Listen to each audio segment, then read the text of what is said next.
Bore sent mij dunod wedi bod rwan iddo croeso fe'n catef morn now in Saesneg and now in English. Good morning. How's your day been? I'm Rowan and welcome to my spooky home. And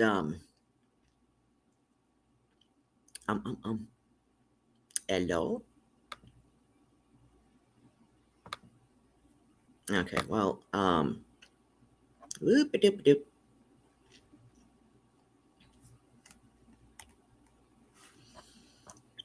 So, buttons. I thought I was going to have, the Chinese food actually, like, delivered. Hello! Hey! Yeah, I thought Chinese food was going to be delivered before now, so, hopefully it'll show up soon, meaning I will be, taking bites here and there for a bit. And, oh, there it is. I was reading from this kooky-ass website a couple days ago. Yesterday, nobody really showed up to in the chat, so I just end up like refilling my pill pods for the week and recalling stories about my cat Nigel, such as how Nigel likes to watch even when I'm by myself, and the way he likes to watch, it's clear he knows what's going on. He knows what I'm doing, and it seems to be why he likes to watch, and I think it's probably because he oh yeah, Timecube, yeah, the site I started reading from a couple days ago. Yeah, somebody in I think it was the Catboy Ranch main chat, or maybe it was during a stream that I posted it to the Discord face of the KGG chat. I don't know, but it was like a few weeks ago that I just posted the link to this site that I've known about for some time, and the guy who wrote it is absolutely serious. And it wasn't the first time that somebody in somebody in the Catboy Ranch Discord had compared this site to a Pagan Timecube, and it wasn't the first time somebody had made that comparison, though. Probably the first time in a one of the streamer related chats that I'm often in, whether it's like during chat or on Discord or on an associated Discord or something. And so I figured, there was that one time, oh God, about 20 years ago now, that Best X introduced me to Timecube, and I sat there reading it for over 5 hours, and it started to make some sense. Like, I think because and I attribute the fact that it was, like making some kind of sense. I mean, yeah, he was also getting like weird and anti-Semitic and, just like randomly racist, but oh yeah, it's definitely a rabbit hole. But I attribute the fact that I was starting to make some sense out of what Jean Ray was going on about, because one of my sisters had schizoaffective disorder, and another one of my good friends has that as well. And I forget which one of them first described it this way, but if anybody's unfamiliar, it either my friend or my sister describes it as like somewhere in the middle between bipolar disorder and schizophrenia. So basically, like, I grew up like in like learning how to or like intuitively learning how to decipher schizophrenic logic that so so yeah, just continuing to read Timecube. Oh yeah, I got you. And also wishing the best. Yeah, yeah, and so so yeah, just like from reading it more and more, it just like I started to understand like what the hell Jean Ray was going on about with Timecube. So so that's a thing that happens. And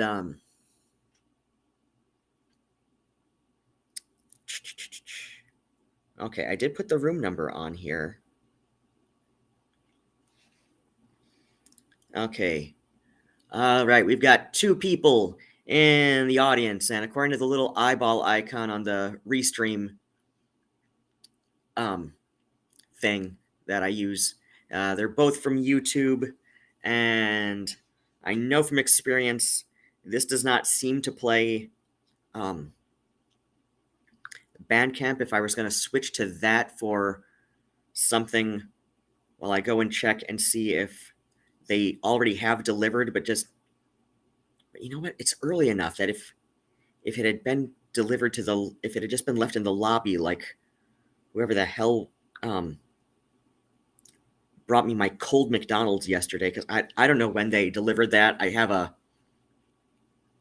note on Grubhub to because I was sitting on a gift card, and I have a note on my Grubhub, like it's default note to like call when people arrive. And so I order from this one restaurant all the time, and they do their own delivery. They just like have the menu on Grubhub. So like their guy there usually calls, but it's the first time I'm having Chan Garden deliver to here, so I'm gonna play some Lacy Rose, and you know what?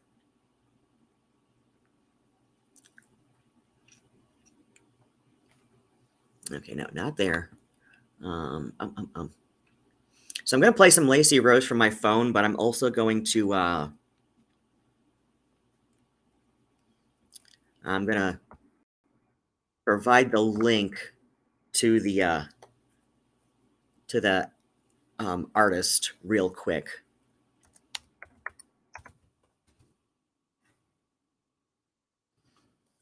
There's a number of Bandcamp artists where whenever they release something new, I get really freaking excited, and she's one of them.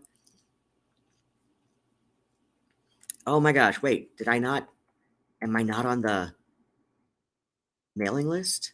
Or wait, no, I think I just Oh wait, no, that's just a track. So that makes sense why I wouldn't have already sprang for it. And let's see. Okay, here's the one. Okay, I don't know.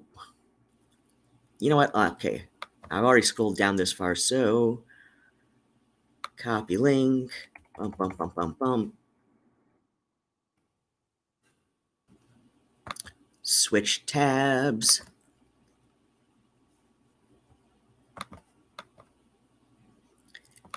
Paste here. Hit send. Unlock the. Oh, there we go. Eyes of onyx, horns of gold, Asterion on brandished throne, awaits the time of sacrifice. Dressed in gown of gossamer, lily lace of apricots, I am his bride. Warm eyebrow eye, when the night melatones, shadows shackle my soul. In my hands I hold bullion unrolled,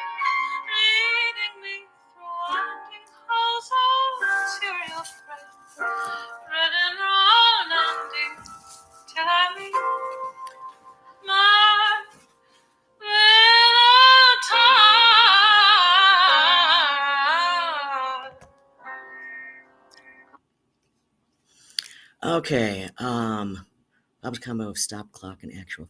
Oh, with the schizophrenic logic and well, see, the thing is that like with Timecube is that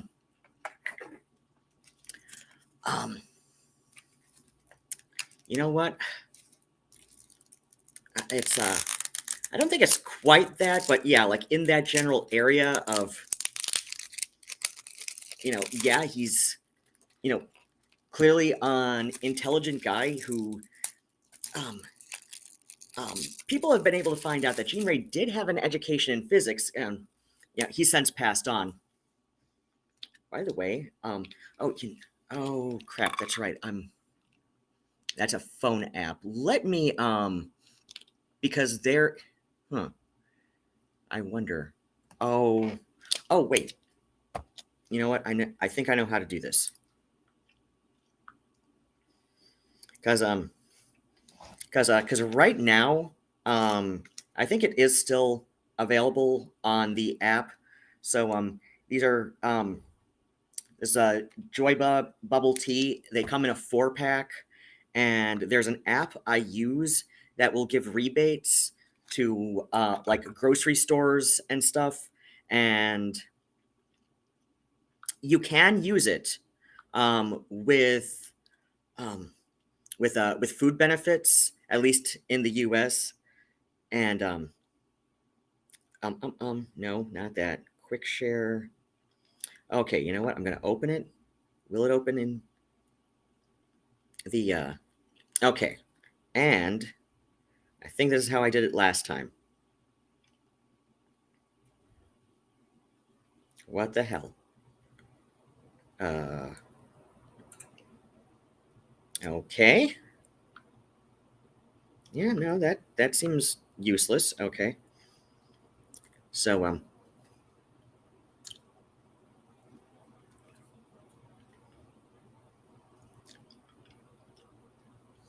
okay. You know what? I'm going to wait. Secure folder, more, no. Okay, you know what? I've got my email app open. I'm just going to do it that way. I was going to send myself an... Wait, no.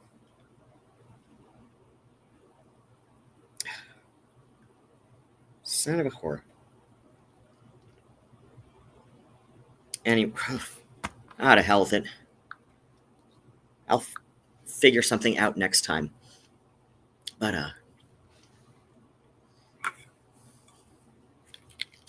yeah, and the facts with Jean Ray's thing was yeah, it's kind of jumbled. It's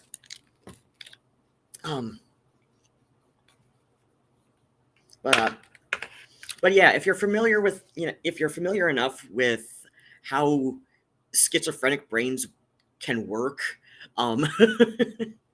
if you just read enough of it, you can kind of see what he's going on about, even if there are points in it where he's just kind of wrong, right? Like, it does seem to follow a simple logic, even if that logic isn't necessarily always correct.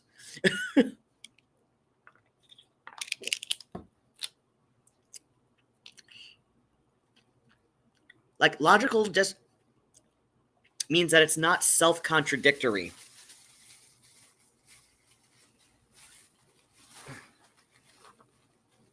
And of course, I gotta tie the plastic bag really tight.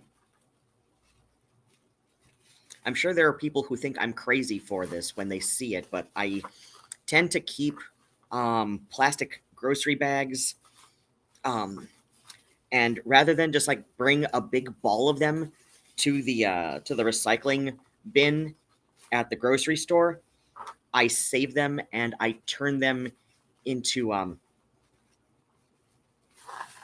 you know what I had. So this makeup clutch, I crocheted it from cut up grocery bags, And a lot of times I will also make a button by covering bottle caps. The specific kind of bottle caps that are, you know, the ones made with the crimped metal. So I don't have anything, but like the most common style of bottle cap on beer bottles or the small glass bottles of Coca-Cola.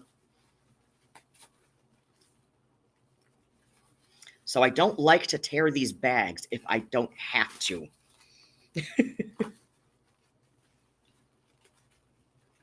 So yeah, I save plastic grocery bags and the crimped metal style bottle caps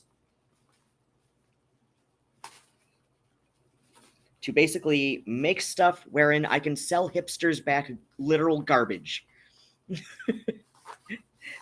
And they will pay that much, and they will pay like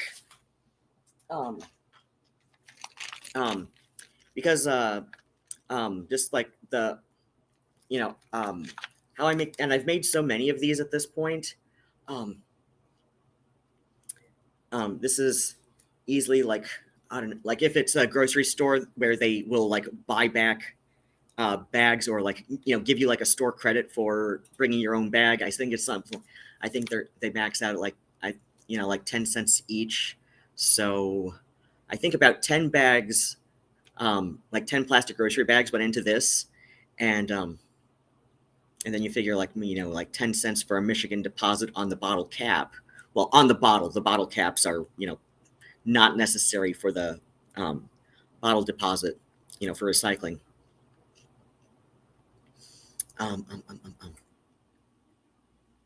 So, you know, we've got like maybe $1.10 worth of materials, and the time it takes me is little less than a day.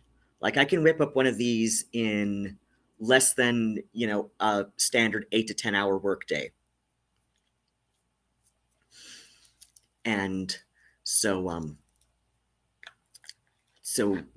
like I can actually like get away with doing my hourly rate for now on a lot of my crochet stuff.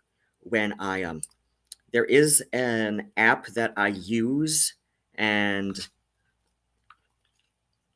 I've recommended it to so many people. I wish the app had a referral program for it, but it's simply called Craft Pricing Calculator. And so like you can put in your hourly wage, hours worked, cost of materials, and, you know, number of items made, and it'll math out a recommended price for it. So on a lot of the stuff that I make, I charge maybe about half of the local minimum wage, which in the Ann Arbor area tends to be around, the local minimum wage in the Ann Arbor area tends to be around like $14.15 an hour. So like, yeah, when it says at the local Kroger,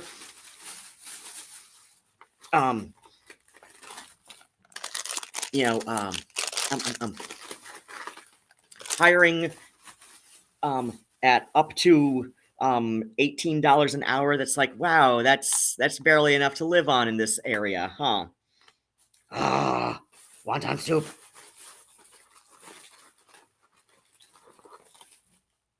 Little bitty fork. My crunchy bits. I'm doing a very stupid thing, putting my soup on the laptop. And I don't need the soy sauce. I've got a fairly mild soy intolerance. I'm okay with like the small amounts of soy sauce in a lot of Chinese food.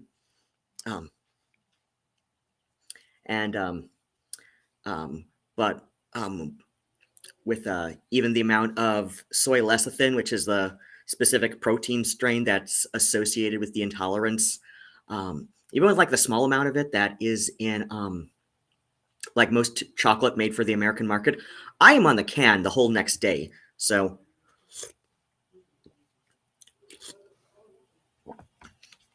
you know, I mean, thankfully, that's the worst of it for me. That I don't have a stronger reaction, but it's still good to avoid it when I can. But yeah, I'm okay with small amounts of soy sauce. My guess, and my best ex's guess, is that it's probably because soy sauce is fermented, which does alter the proteins in it in the soybeans. So, or like whatever the hell, like whatever they express from the beans to make soy sauce. So,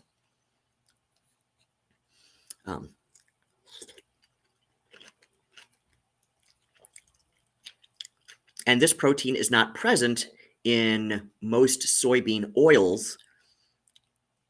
So,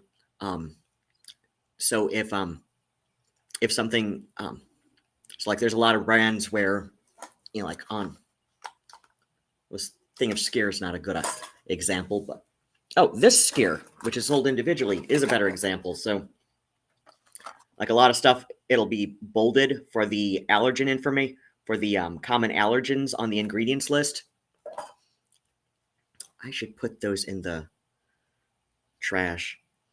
It's not absolutely gross here. There's just like a couple of my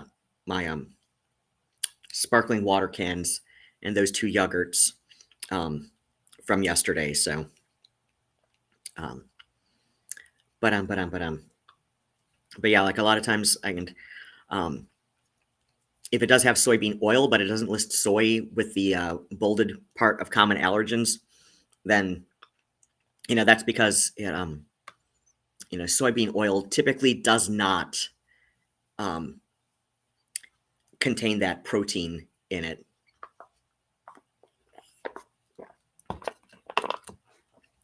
So anyway, I played a tiny. Oh wait, did I link Lacey Rose? I did not. I forgot to do that before I went to go pick up my my delivery.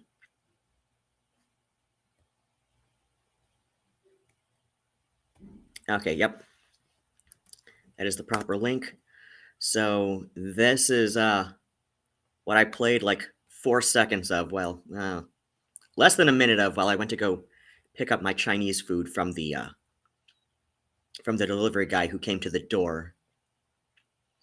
Unlike the person I had to get my goddamn nuggies refunded from yesterday, she just left it at the goddamn lobby of the Extended Stay America, and I did not notice until that the Grubhub app had been marked delivered until for who knows how long. The ice in my tea was melted, the nuggies and fries were cold, and she didn't even have my Shamrock Shake.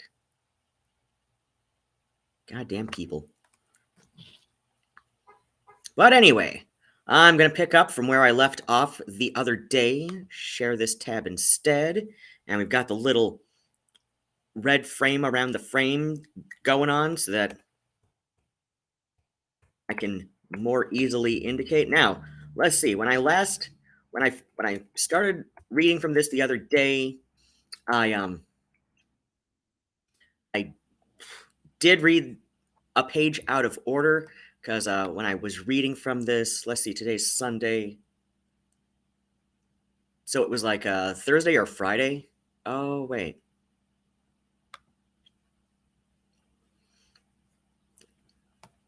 Oh wait, no. Where is it? Yeah.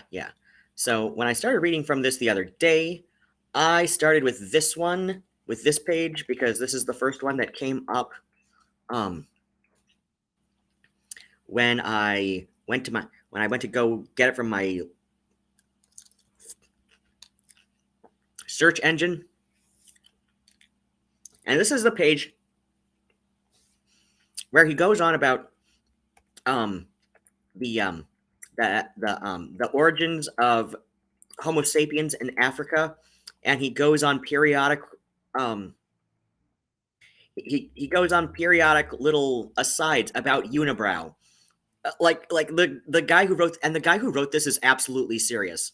I first became aware of this website about 18 years ago I want to say like 2006, 07 thereabouts, when I was really getting into the Hellenic polytheist community online. I joined a bunch of email lists. This guy joined many of them. Definitely sometime within my first year on the lists. And he decided that he had to share this, he had to share his website with everybody, as many people as he could. So I'm sure he joined as many Yahoo email lists as he could to share this with everybody. And he's absolutely serious. So yeah, like comparing it to like a pagan Timecube is not too far off. And you know, like why he decided to do this with Hellenic lists as well as Egyptian pagan based lists is well, you know, Isis is the Hellenized version of we went through this on day one. So Isis is the Hellenized version here on Wikipedia, name and origins. So yeah, it's like so let's see. Okay, yeah, her name was written as Unicode hieroglyphs there. The pronunciation of which changed over time. And I'm just taking a stab at these because I can't read these little phonetic symbols very well. So I would guess Rusat, Rusa, Usa, Esa, which became Ese in the Coptic form of Egyptian, Wusa in the Meroitic language of Nubia. So yeah, like the origins of Isis worship began in Egypt and Nubia, which a lot of people are not aware, though I'm hoping many of the people who like to watch my nonsense are aware, or at least are kind of, you know, like maybe they kind of sort of remember it anyway. I'd like to think I have a lot of well-read people watching my stuff, but if you're not, you're welcome as well. Feel free to hit like, subscribe, bell notifications, etc., etc. Come join the fun. I stream a lot. Tuesday nights is a music show that is not up for debate. I do uploads whenever. I stream whenever. In addition to the Tuesdays, and so yes, but yeah, like Egypt and Nubia were different kingdoms.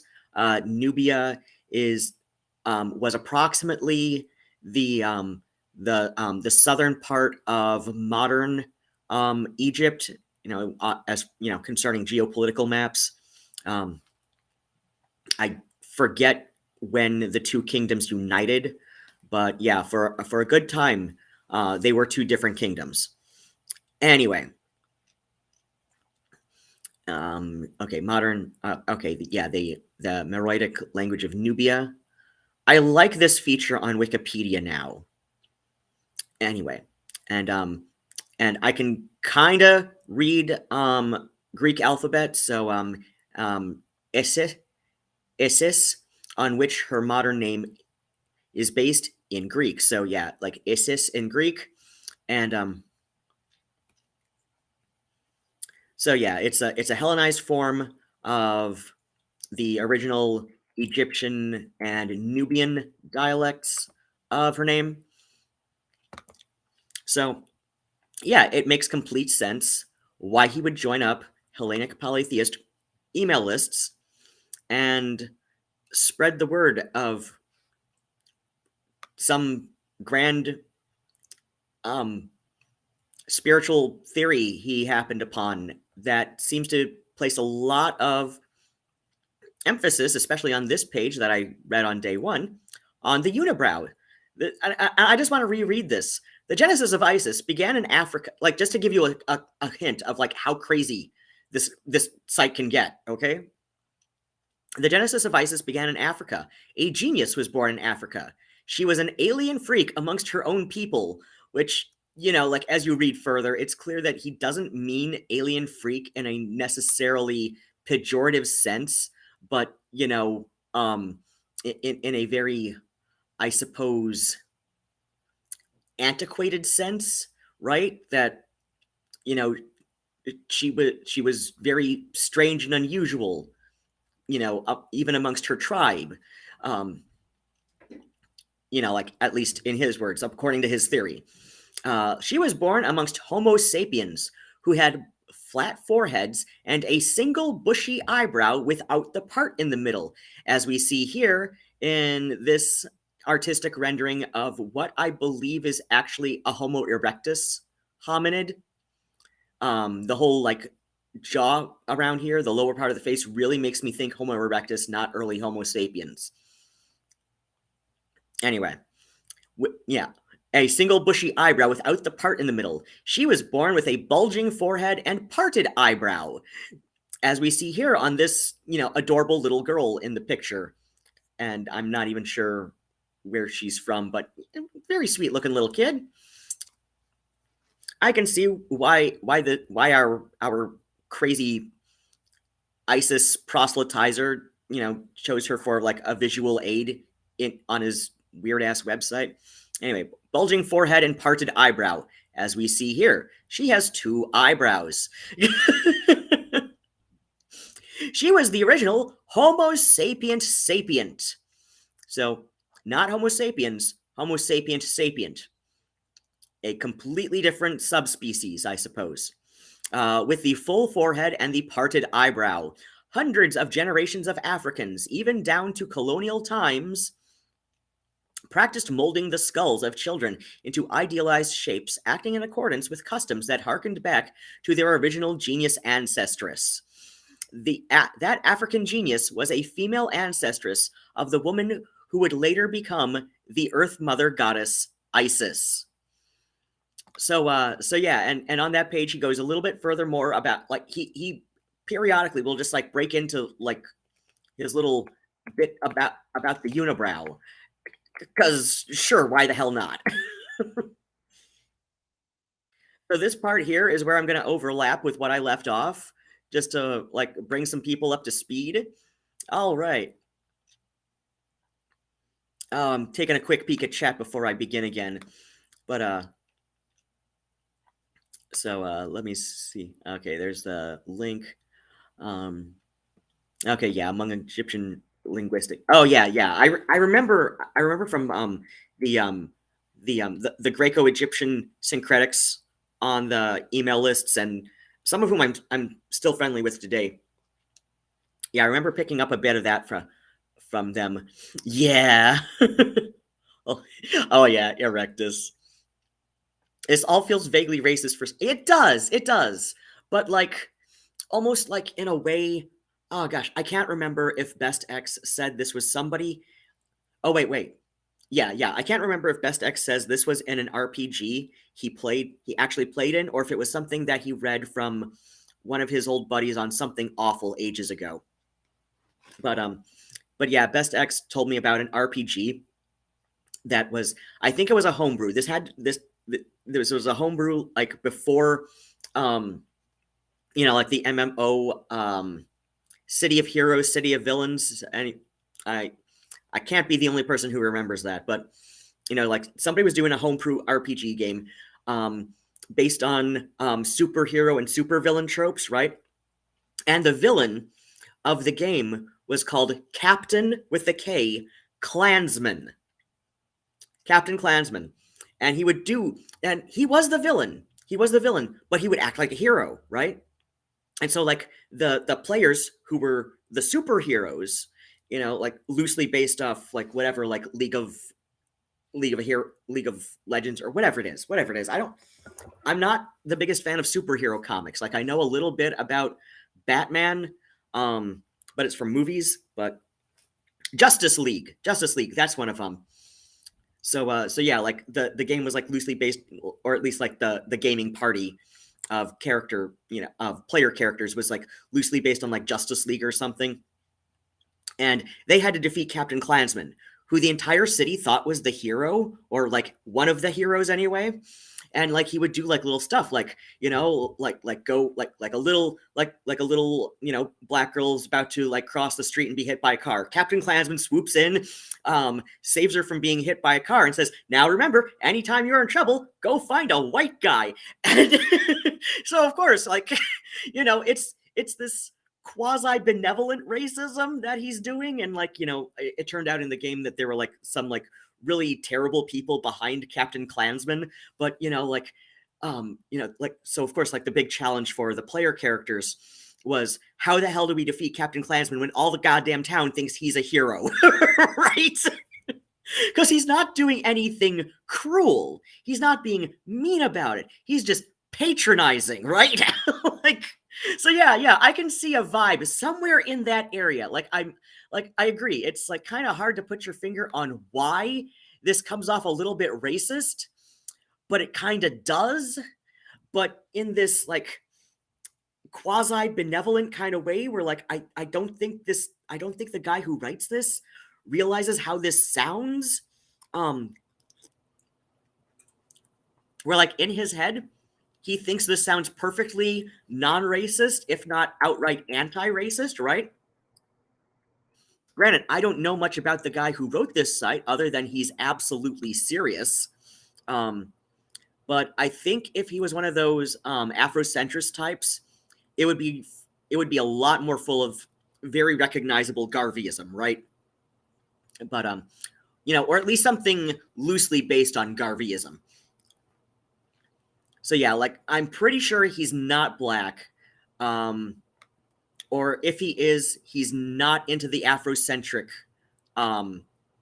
reclamation of Egyptian, ancient Egypt, which, you know, I'm not the person to get into the arguments about like black separatist fascination with Egypt. But I know a bunch of people who are very well, and of course, like, you know, when somebody's like that, you know, as Vouch would say, like Blittler pilled, when somebody's that Blittler pilled, like, yeah, it's basically cult rhetoric that they come back with when somebody's actually educated on the topic. But yeah, like Egypt has had a very interesting history. As far as what we would like, you know, like what modern people in 2024 would, you know, regard as like racial differences, because like it's a fairly modern concept that I don't like to get into on my channel because I am not, you know, like especially sociologically well versed. So I am the kind of guy who will go like, racism is stupid and you shouldn't do it. And if somebody accuses another person of doing a racist thing,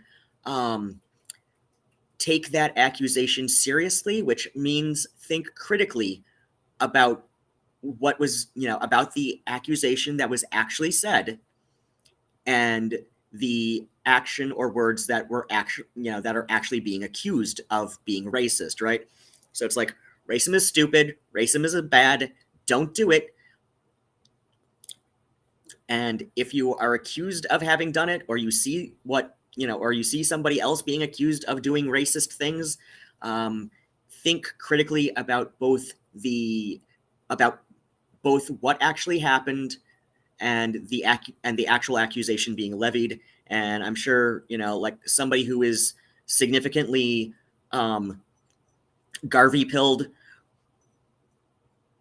will just dismiss anything I say about that after that. But, you know, whatever. It is what it is. There are some people you just cannot have certain conversations with due to like the whole like true believer kind of mindset for these things. But anyway, I'm going to have another long soaked rice cracker, but oh well. Anyway. And see, like, here's where I'm like, okay, like I can see the vibe of like a benevolent sort of racism in this site, but like here's where I see it, you know, as a benevolent thing. It's like somewhere in the guy, who I'm pretty sure at least isn't black, but he is absolutely serious about this. I can definitely see why he would not see any kind of like even vaguely racist-ish tones to this, because it seems very hippie, but also very crackpot. Okay, Isis conquered more by love than by war. Isis was the goddess of love, by, well, in addition to other things. Anyway, by her womb, she conquered the world. Isis was a great, powerful, enlightened being like Buddha, Moses, or Jesus. A great world culture civilization was built upon her works, her teachings, and her womb. She was the ancestral mother of pagans over the whole world. There was an ancient world family of pagan kingdoms that traced their royal genealogy to Isis and the resurrection of Assur. In Egyptian art, Isis is pictured with a throne upon her head. Ah! Visual aid, visual aid. He is good with the visual aids, though. Like, he definitely knows how to arrange one of these articles. Like, looking at how he arranges the pages on the website, and this website goes back to 2001. So,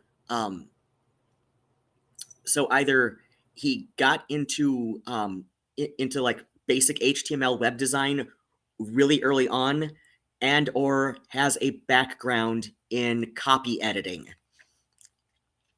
which I briefly worked on a very small print independent magazine, which folded after all of one issue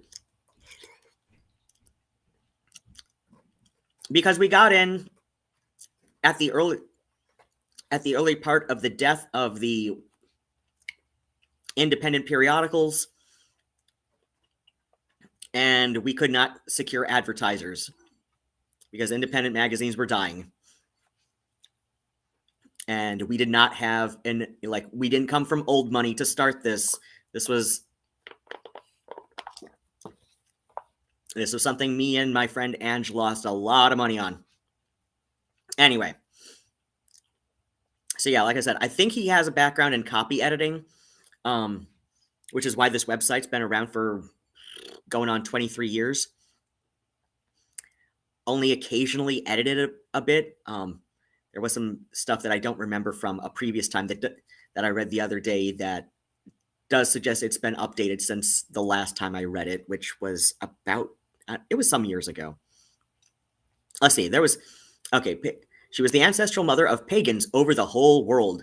There's an ancient world family of pagan kingdoms that traced their royal genealogy to Isis and the resurrection of Assur. Oh, I already got that. Okay. In Egyptian art, Isis is pictured with a throne upon her head. She was the mother of the throne. The throne of Egypt passed down the female line of inheritance, which I'm not sure how true that is, but I do know from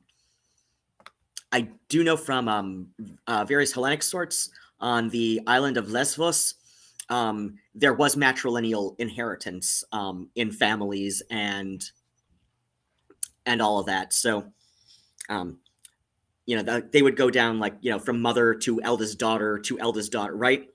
So it's so yeah, I don't know how true this thing about how the throne of Egypt passed down the female line of inheritance, and if it was true, how long did it last?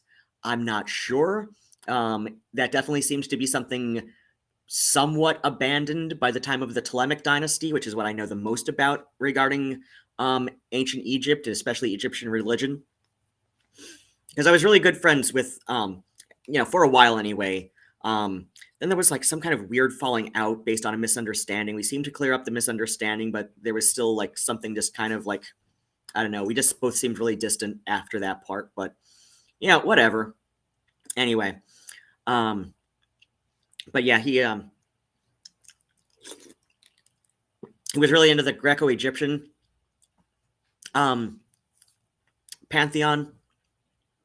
So just listening to him and reading a lot of his posts and all of that, I just kind of absorbed some of the knowledge through a cultural osmosis of sorts.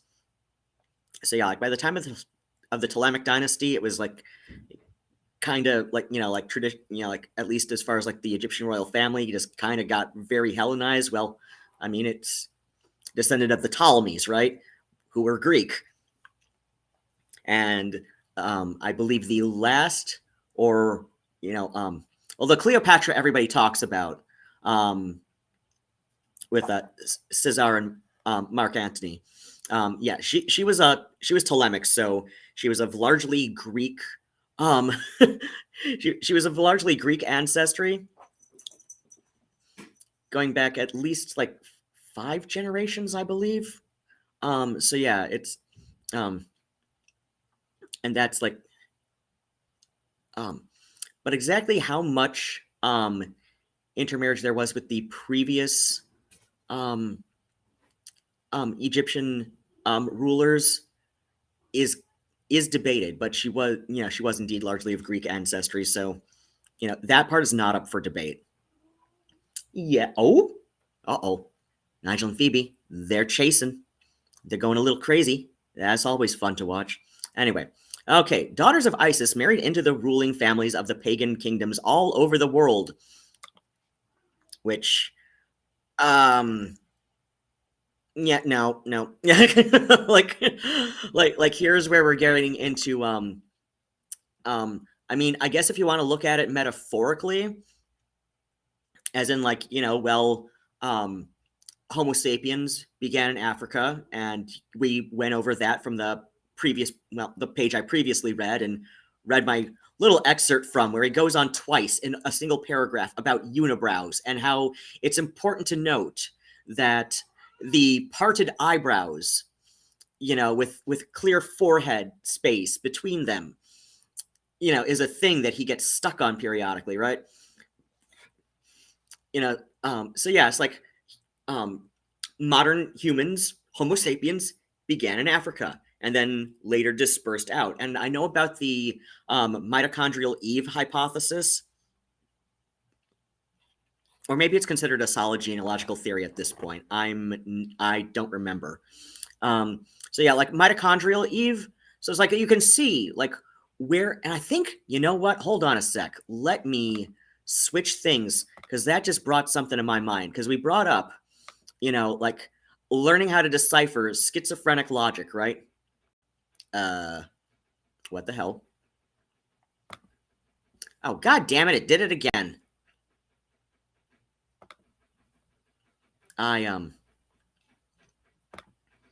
The share screen loves to do wacky things that I never ask it to. Wait. Oh, wait, we don't want it to define, we don't want to go to that search engine page. Where did it go? New tab? Is that the one I'm looking for? Yes, it is. Okay, so share. All right. The restream thing likes to do wacky things while I'm trying to do stuff. Okay.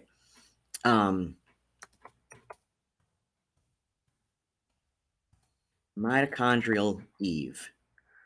Okay.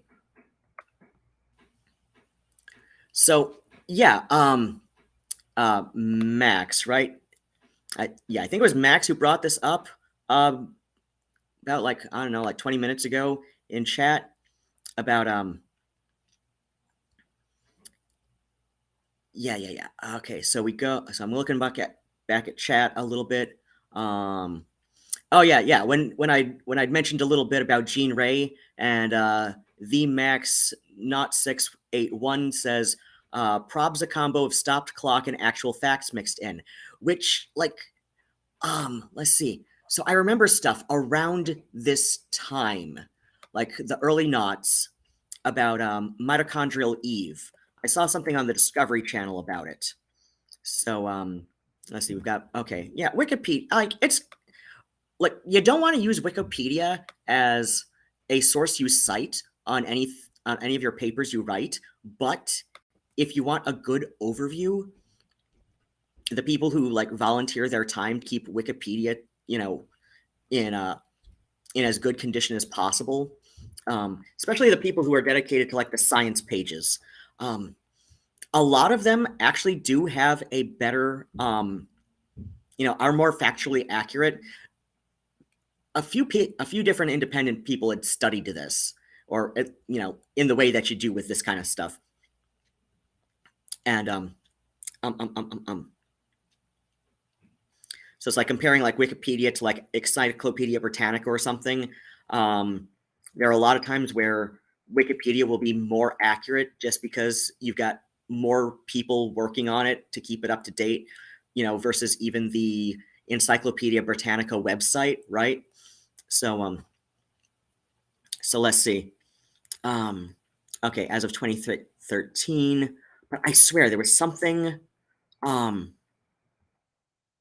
Saw something on the Discovery Channel. Okay, early research using molecular clock methods was done during the late 70s and early 80s. Okay, a 1987 publication. Okay, wait. Okay, by 1985, data from the mtDNA of 145 women of different populations and 2 cell lines, HeLa and GM3043, derived from an African American and a exclamation point Kung. Okay, are one of the San peoples who live mostly at the edge of the Kalahari Desert. Okay. And a Kung, respectively, were available. After more than 40 revisions of the draft, the manuscript was submitted to Nature in late 1985 or early 86 and published on 1st of January 1987. The published conclusion was that all current human mtDNA originated from a single population from Africa at a time dated between 140,000 and 200,000 years ago. The dating for Eve was a blow to the multi-generational hypothesis, which was debated at the time, and a boost to the theory of the recent origin model.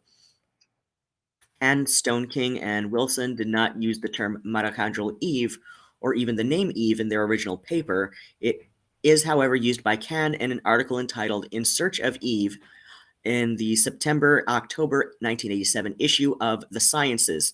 It also appears in the October 1987 article of in Science by Roger Lewin, headlined The Unmasking of Mitochondrial Eve. Okay, so, this is what I was talking about with schizophrenic logic, that, a lot of times, and people who have someone with a form of schizophrenia, be it schizoaffective disorder or out of schizophrenia, or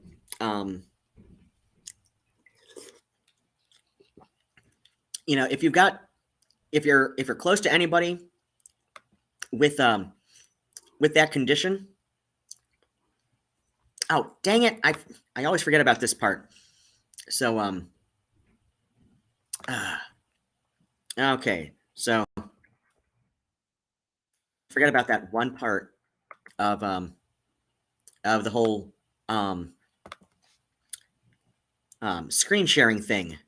I'm getting better at it the more I do this. So yeah. Okay, early research, 87 publications. So yeah, here's where I read about mitochondrial Eve on the Wikipedia, and I'm going to copy, and I'm going to go over here to the chat thing and paste it in for anybody who wants to read some more on their own time. Not going to pin it, though. Not especially important. At least not as much as the Lacey Rose album I have decided to play when I have to get up to stretch or go pee-pee. Or in about an hour and a half, make the cats their dinner. Anyway, all right, share to this tab instead. Okay. So yeah, like as we can see from the mitochondrial Eve articles from a number of magazines going as far back as the late 80s, especially this one that The Unmasking of Mitochondrial Eve from October 1987 in Science by Roger Lewin. Like you can see about where like somebody who's already involved in pagan religions of some sort or another, and who may have, like even a very slight form of schizophrenia, like just at the edge, like borderline of the schizophrenia spectrum. Why, like how they could read something like that and and conclude that mitochondrial Eve is the goddess Isis, just because her worship, which like when referring to ancient paganism and a lot of modern pagans, at least in the polytheist, like the hardcore ancient like reconstruction or revivalist polytheist circles I was in when I was more heavily involved in the Hellenic community. They would where was I going? Oh yeah, like we've kind of reclaimed the word cult, but a lot of people will use the Greek form, Greco-Latin form, cultus, being like the the worship of a specific deity or a specific aspect of a deity, or commonly paired deities, like the cult of Adonis in ancient Greece was overwhelmingly, and depending on your region, like completely something that only women did, right?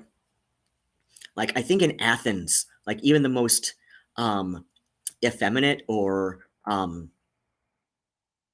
ambiguously or children born with ambiguous anatomy like may have been like banned from worshiping Adonis, at least openly anyway. In a lot of trans circles that I'm in, the cult of Kibele is fairly well. I like the revival of the cult of Kibele, and that's because like her priestesses, and the word used is one. It's one that at least one of the words used is often translated in the feminine form. It is a feminine word, and the way the Gale of ancient Greece, and it did, the cultus of Kibele did eventually reach Rome with the Gale priestesses.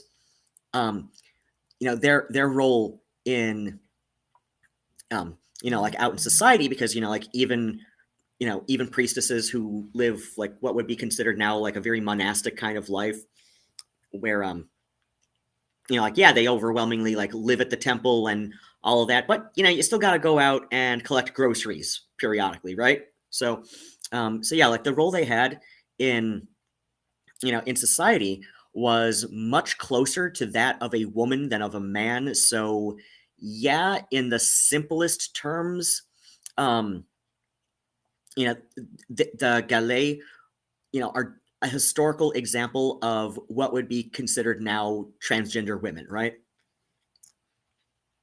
Just because, and it gets really kind of muddy when you want to apply modern social norms, such as like transgender, and thus like trans women, trans men, et cetera, to ancient peoples. But there are a lot of examples where it is fair to say this is close enough. Anyway, so like I said, like if our possibly, even if borderline schizophrenic author of resurrectisis.org had been familiar with the mitochondrial Eve articles from like Science Monthly magazines and all that, like I can see the logic that he's using when he says that a great world culture civilization was built upon her works, teachings, and her womb. Daughters of Isis married into the ruling families of the pagan kingdoms all over the world, right? So like I'm also like giving like I'm also giving like non-schizophrenic people my own non-schizophrenic experience of making sense of the like genuinely diagnosed as schizophrenic logic from a couple of close friends and family members. And like, yeah, I'll laugh a little bit, but it's in good humor. It's in good humor. It's in, it's not because it's not a denigrating, kind of like humor I see in this. It's just like, huh, yeah, when I think about it that way, of course, duh.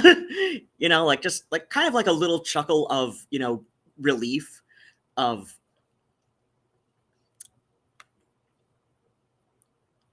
in in all this. Okay. Hey, we've got 3 people in the audience. 2 on YouTube, 1 on Twitch, allegedly. Allegedly. I know this isn't always correct. Please feel free to hit like, subscribe, bell notifications, etc., etc. Join the chat. I will probably read some stuff when I go back and forth with all of this. Anyway, I'm going to continue. So let's see. The throne of Egypt was passed down the female line of inheritance, which I just read, but just to remind you all, may have been true at one time, but for how long and when it ended, I don't know. So if you want to go fact check that for me, you know what? I think if you are in any of the Discord servers with me, hit up my DMs. I don't remember if my DMs are open on Twitter, but they should be on Instagram. Ruan1334, so, name as is spelled on YouTube and all that. 1334. I know my DMs are open on Instagram. On Twitter, maybe. I don't remember my Twitter or DM settings, and I don't feel like looking right now. But I get DMs from randos on Instagram all the time, so I remember that they're open. Let's see. Daughters of Isis married into the ruling families of the pagan kingdoms all over the world, which, like I said, if we go to the mitochondrial Eve hypothesis, I can see how this makes sense to the author. Like, this website's existed since 2001, and articles in scientific magazines specifically using the term mitochondrial Eve go back to October of 1987. This is, like, you can see the logic snapping together here. Okay.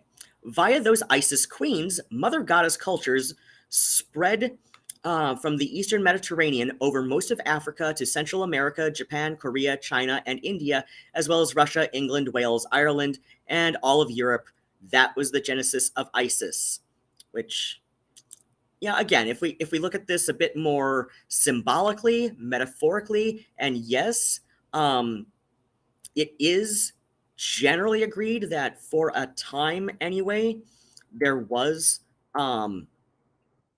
like a lot of early organized forms of religion did, like in a lot of regions, it did seem to start as a mother goddess cultus, but was within varying frames of time replaced by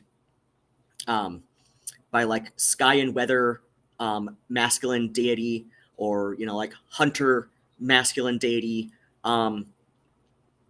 religions that became more dominant along with patriarchal society. So it's like, yeah, there were a lot of matriarchal societies very early on in human civilization, but like contrary to what oh yeah, like Margaret Murrayism. I have an article in one of my old pagan blogs, which should still be up. I don't feel like searching that blog right now to get it, but yeah, Margaret Murray was really instrumental, for those who may not already know, in spreading the idea of a somehow unified pan-European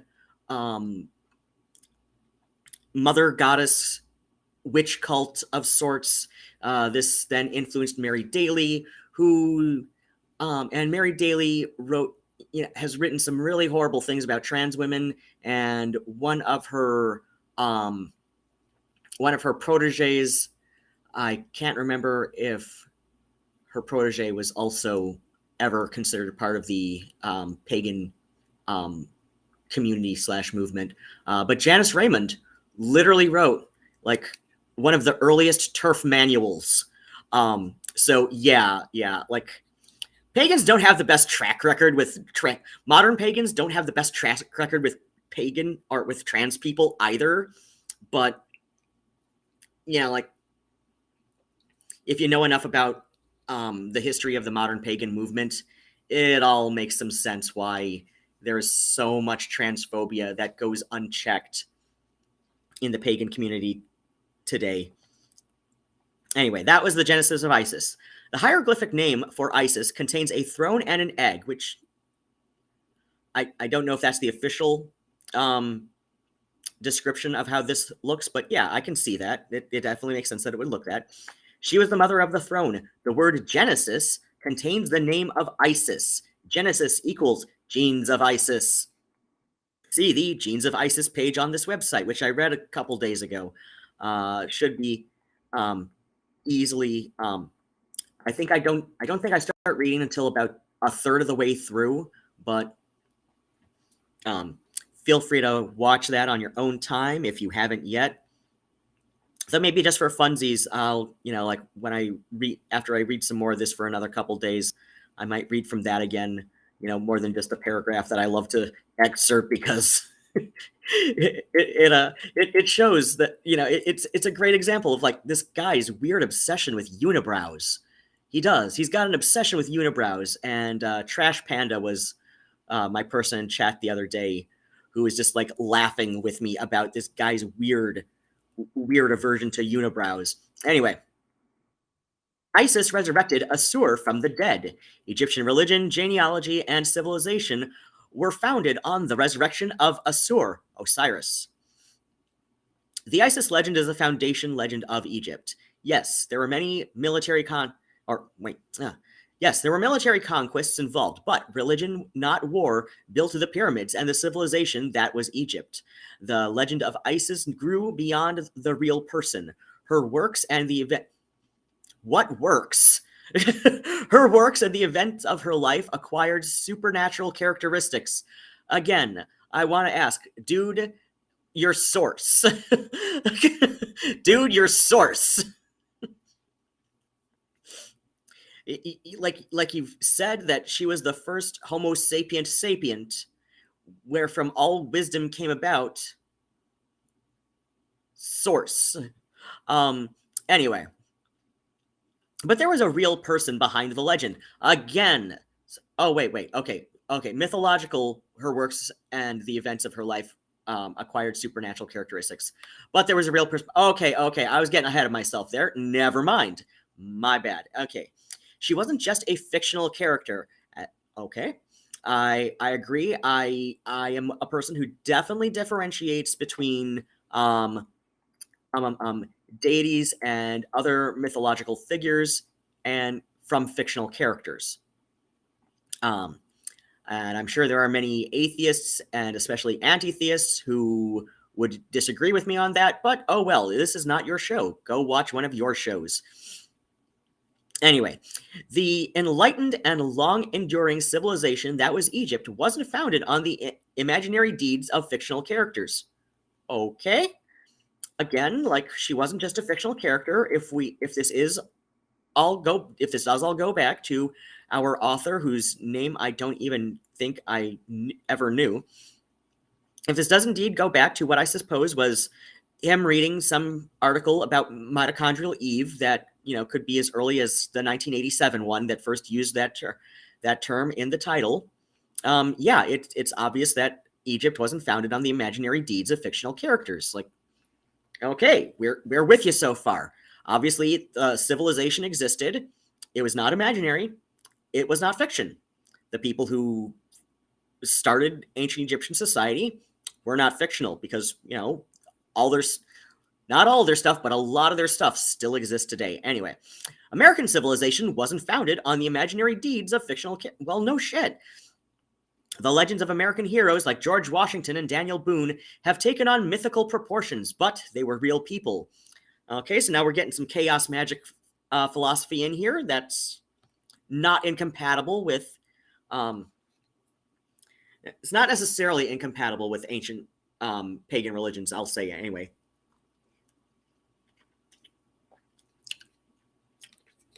Like if you get reading in some of the Greek philosophers, like it, yeah, the whole I know like one thing of chaos that of chaos magicians is like, when somebody becomes very iconic, like for example James Dean, they can take on a mythology of their own, even for people who recognize James Dean and what he represents, even if they've never seen his movies, even if they are unaware that he was an actor.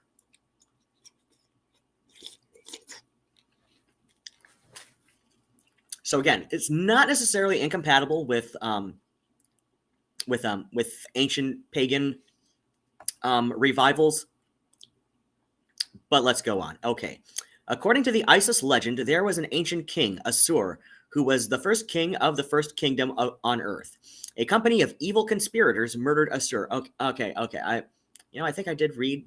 I think this is a little bit further back than I wanted to go, but okay.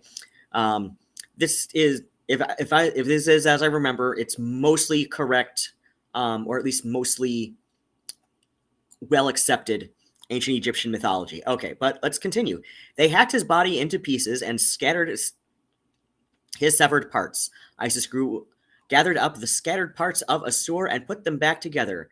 She resurrected Assur from the dead and copulated with her resurrected king. I'm so glad that he uses like words that I can get away with using on YouTube. That's good. Oh yeah, and Twitch too. Twitch is a little bit stricter on stuff, and I am simulcasting. Okay. But yeah, I'm really glad that our author, whose name I forget, uses acceptable words for things like fucking. Copulated with her resurrected king. From that union, she conceived and gave birth to their son, Ur, parentheses, Heru Horus. Assur went on to become the king of heaven, and judge of the dead. Isis went on to become the great mother goddess. She was the pagans' Eve. Heru went on to become the father of pharaohs and the progenitor of the bloodline of divine kings. This much of the name Pharaoh, Hero, equals Hero, Heru. Pharaoh equals Feru. Okay. The Isis legend is not fiction. Okay, well, what you said about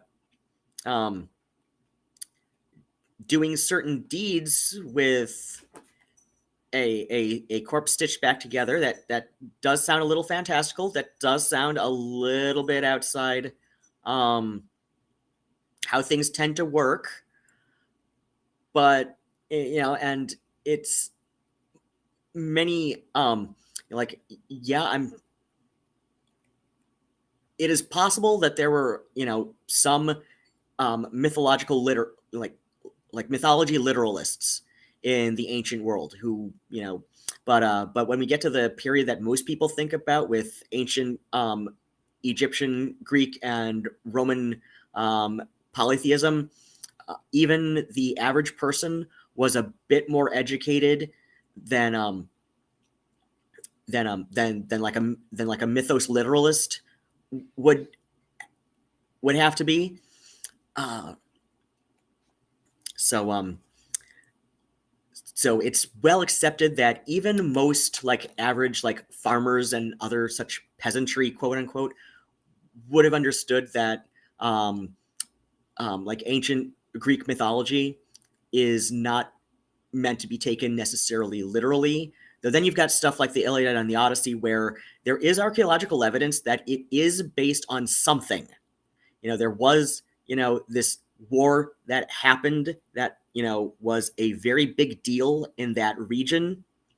So it is based on something that was probably treated closer to a history, or at least some aspects of it were treated more as a history and taught as a history, right?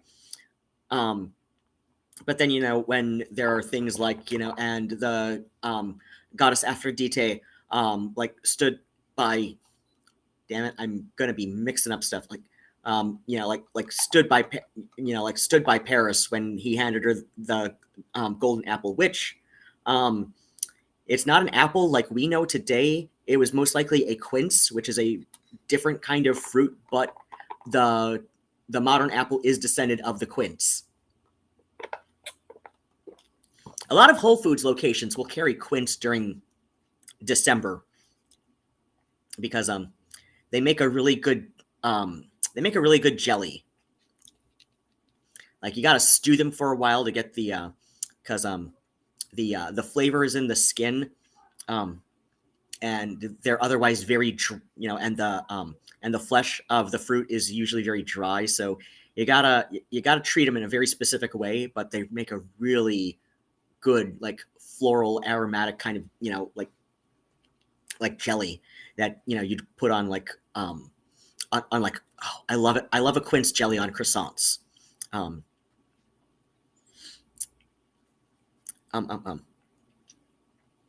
So yeah, like,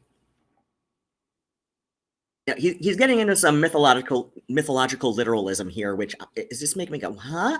Okay, no author created this story out of imagination or fantasy. Okay, I mean, there is reason to see that a lot of ancient, Egyptian, Greek, and Roman mythology was based on something, but exactly what it is based on, maybe what it is, the particular myth, what it was based on, looking at, like, certain archaeological evidence, that can be debatable. Okay, the Isis legend is an allegorical tale. Wait, you just said that it is not a legend of fiction.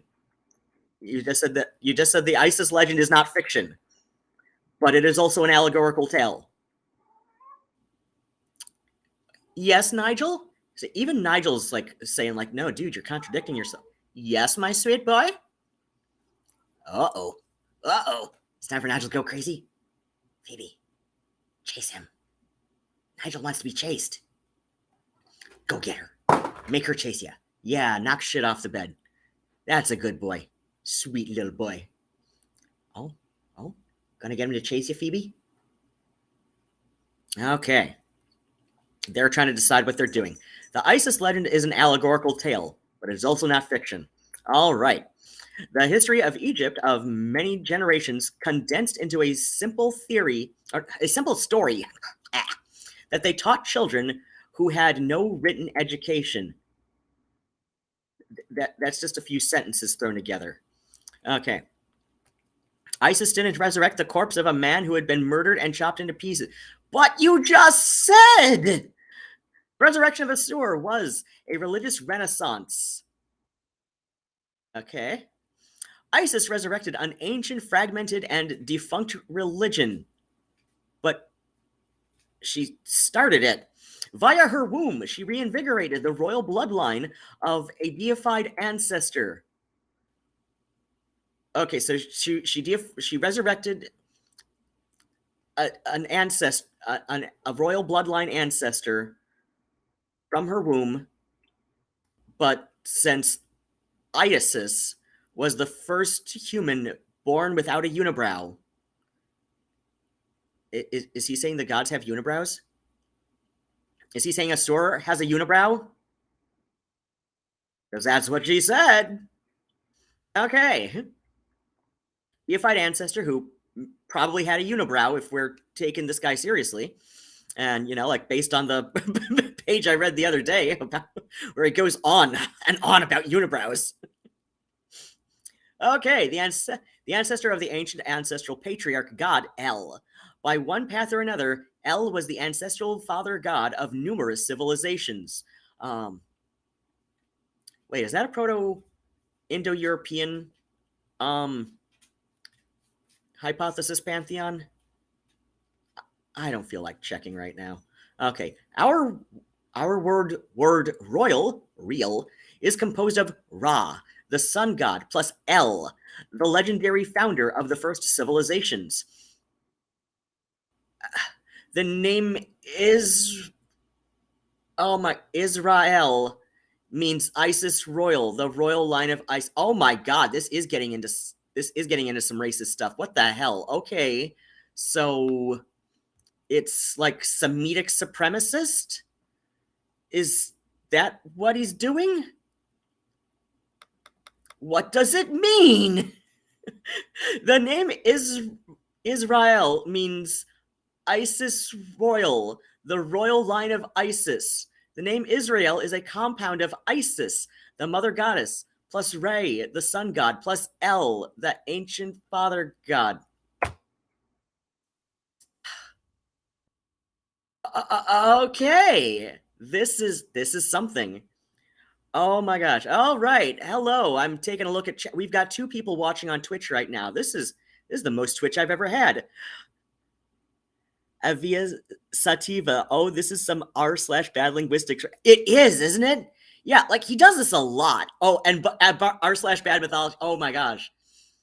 I think I've been on r/bad linguistics, but I need to check out r/bad mythology. Yeah, this guy is completely serious. He I don't know how long you in particular have been watching, but I first discovered this guy's website around like 2006, 07, when he joined a bunch of Hellenic polytheist email lists that I was on at the time, and he's pitching his website, which has been around since 2001, and he's absolutely serious about everything he's saying here. At least he was way back then, and there were some passages I was reading the other day which did seem to suggest he's updated this since, sometime in the last 10 years. So he's probably still absolutely serious about this. So yeah, the name Israel is a compound of Isis, the mother goddess, plus Re, the sun god, plus El, the ancient father god. So here we are. Yep. As Max said earlier, and I hope they had to like go to bed or something and didn't just like get bored of me doing asides, or like somehow got disconnected like through stuff. But yeah, Max said something earlier in the YouTube chat that there's something like kind of vaguely racist about this, but you can't quite put your finger on it. But it's also somehow a benevolent racism, like like if a hypothetical white supremacist guy decided to like help a little African American child, from getting hurt, and then says to that little child, now remember, anytime you're in trouble, you go find a white guy to help you out, right? Like it's kind of like that. It's kind of patronizing, but at the same time, it's also trying to not be. But also, it's like I said, like several times already. This seems to follow a very schizophrenic kind of logic, and I'm saying this not to denigrate people who live with schizophrenia.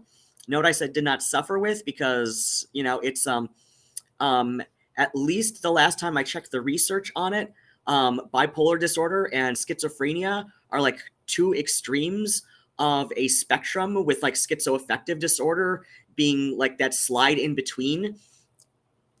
So and one of my sisters had schizoaffective disorder. So do 3 really good friends of mine, and my younger sister, my younger sister was bipolar and autistic, but she did have some schizophrenic, like thought traits that, but not enough to qualify for a schizoaffective diagnosis, right? So like very border, like more on the border between like a bipolar and a schizoaffective diagnosis, right? But definitely on the bipolar side. So I grew up like with 2 of my sisters being schizophrenic, and a few of my good friends also having, also being schizoaffective somehow. I grew up with like this innate, like learning this innate talent to decipher schizophrenic logic. Like I will look for, it's probably one of the reasons I'm so well read. Well, that and the fact that I'm in my mid 40s, that because a lot of times schizophrenic thinking, like some of the really weird things that people with schizophrenia will say, a lot of it comes from somewhere. And not everybody with schizophrenia has these kind of habits like Jean Ray of Timecube, or Francis E. Deck. He's another famous, though he wasn't so much confirmed, but Jean Ray was confirmed, to have a schizophrenia diagnosis. But Francis E. Deck, very likely another very famous schizophrenic, known for his very strange writings. Though Deck, I would say, while he was crazier than Jean Ray and our Resurrect Isis guy here that I'm reading from, Deck was crazier, but he was also far more eloquent. There's a really good documentary on YouTube that somebody made about Jean Ray, and I'm gonna pull that up really quick and link it in the chat, because if you want to read it or watch it on your spare time, please finish watching my stream first. And you know what? I might play some bits from that rather than the Lacey Rose album next time I get up for a stretch and perhaps a bathroom break. But yeah, this is a stellar narrated documentary about Francis E. Deck and his writings, and as much about his life as could be learned. And my friend Don Bowles had a little help in making this, but his friend Doc Britton did more. Was a bit more of a provided more information about Francis E. Deck. So anyway, okay, now we get back to reading some more. The ancestral father god El was a prehistorical patriarch of date unknown. His legend goes all the way back to the first civilizations following the meltdown of the Ice Age. Which, again, if you know enough about the paleontology, we can see where he's starting from here. Okay, well, of course, which Ice Age? That's another. If we're bringing paleontology into this, which Ice Age? Mini Minute Man, MINIMINUITEMAN, just all one word like that. He's a archaeologist who goes into some stuff about the. I know a couple of his videos he's had little short asides about, many ice ages. There've been ice ages, several of them. There's no one single ice age. Anyway, the meltdown of the Ice Age. He and his descendants conquered and bred widely long before there were any written records. His legend was handed down by word of mouth through many generations in the form of heroic stories and wise sayings. Which, again, if you understand the anthropology and the leading theories on the earliest human civilizations, he's our Resurrect Isis guy is this is based on something. This is based on, that here is based on one of the pretty solid theories on how early religions formed. He's taking a narrative turn with it, and he seems to be interpreting this literally in a way. But okay, and it's coming from somewhere. Right? Okay, before biblical Yahweh, El was the ancestral father god of ancient Syrian, Canaanite, and Hebrew nations. Oh, wait, no, I didn't get this far last time. Never mind. Never mind what I said, 10, 15 minutes ago. Okay, before biblical Yahweh, El was the ancestral father god of ancient Syrian, Canaanite, and Hebrew nations. El was a generic name for God. I think is true. I don't know. I don't know enough about, I think we're talking Hebrew or ancient Proto-Hebrew. I don't know. I don't know enough about this area of language. Let's see. El was a generic name for God. El Elyon, the Most High God. El Shaddai. Oh, okay. Yep. That is it at least carried over into Hebrew. El Shaddai, the all-sufficient God. El Olam, the everlasting God. El Echad, the one God, El Hane'eman, the faithful God, El Tzadik. Oh my, you have no idea how much I want to pronounce the double D as because my second language being Welsh. El Tzadik, the righteous God, El Emet, the God of truth or the reliable God, Emmanuel, God with us. El was the biblical Elohim, Adam's father. El was the father of the Canaanite god Baal.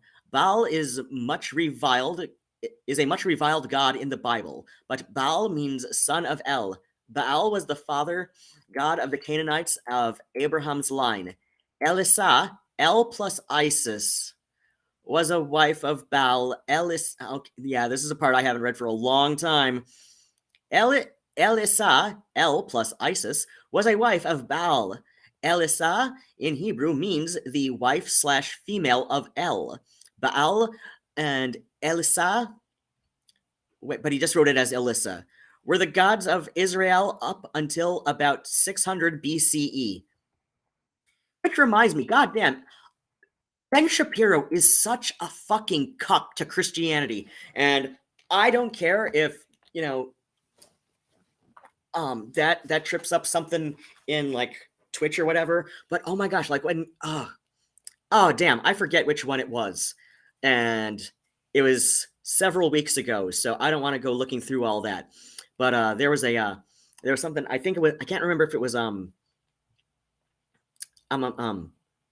think it was, I don't know, but somebody was like ripping on a Ben Shapiro video that I recently saw, like one of my favorite leftist streamers.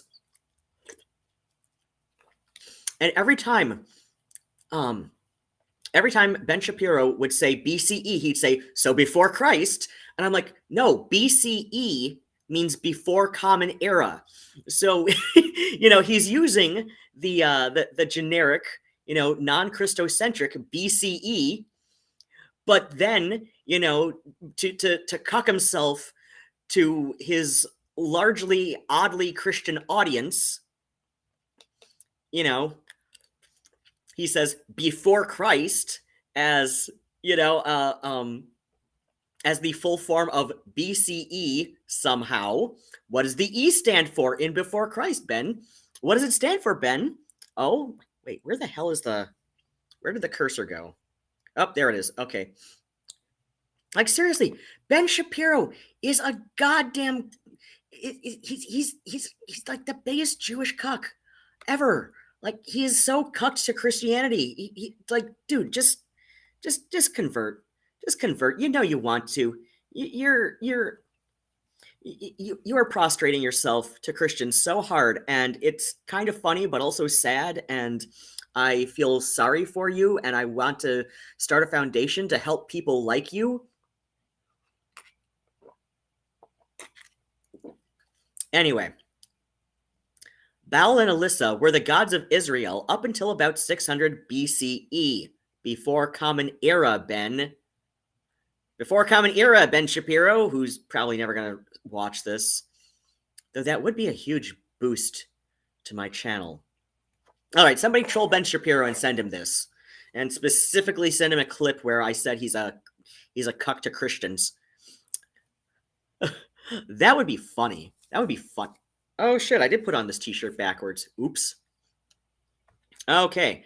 And it came to pass, when men began to multiply on the face of the earth, and when daughters were born unto them, that the sons of God saw the daughters of men, that they, were fair, and they took them wives, of all which they chose. There were giants in the earth in those days, and also after that, when the sons of God came unto the daughters of men, and they bare children unto them. The same became mighty men, which were of old men of renown. Genesis 6:1-4. El was the God, whose sons saw that the daughters of men were fair. I mean, okay, if you want to get with comparative mythology, again, this is coming from somewhere. It's just our writer might be on the schizoaffective spectrum. and so he sounds a little bit crackpot, but it comes from somewhere, and is just and he's just doing his own thing because, you know, that's the thing about people on the schizoaffective spectrum. They could be anyone. They are in all communities, all over society, and most of them are actually pretty cool. And like I said, about three good friends of mine are. Two of my sisters were schizoaffective or borderline schizoaffective, bipolar.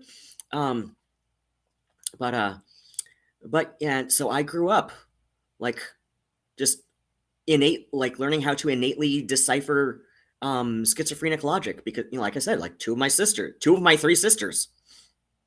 Anyway, following the meltdown of the Ice Age, 11 to 12,000 years ago. Okay, so that Ice Age in particular, because there were many Ice Ages. Our ancestors began turning to agriculture to supplement or replace their hunting and gathering economies.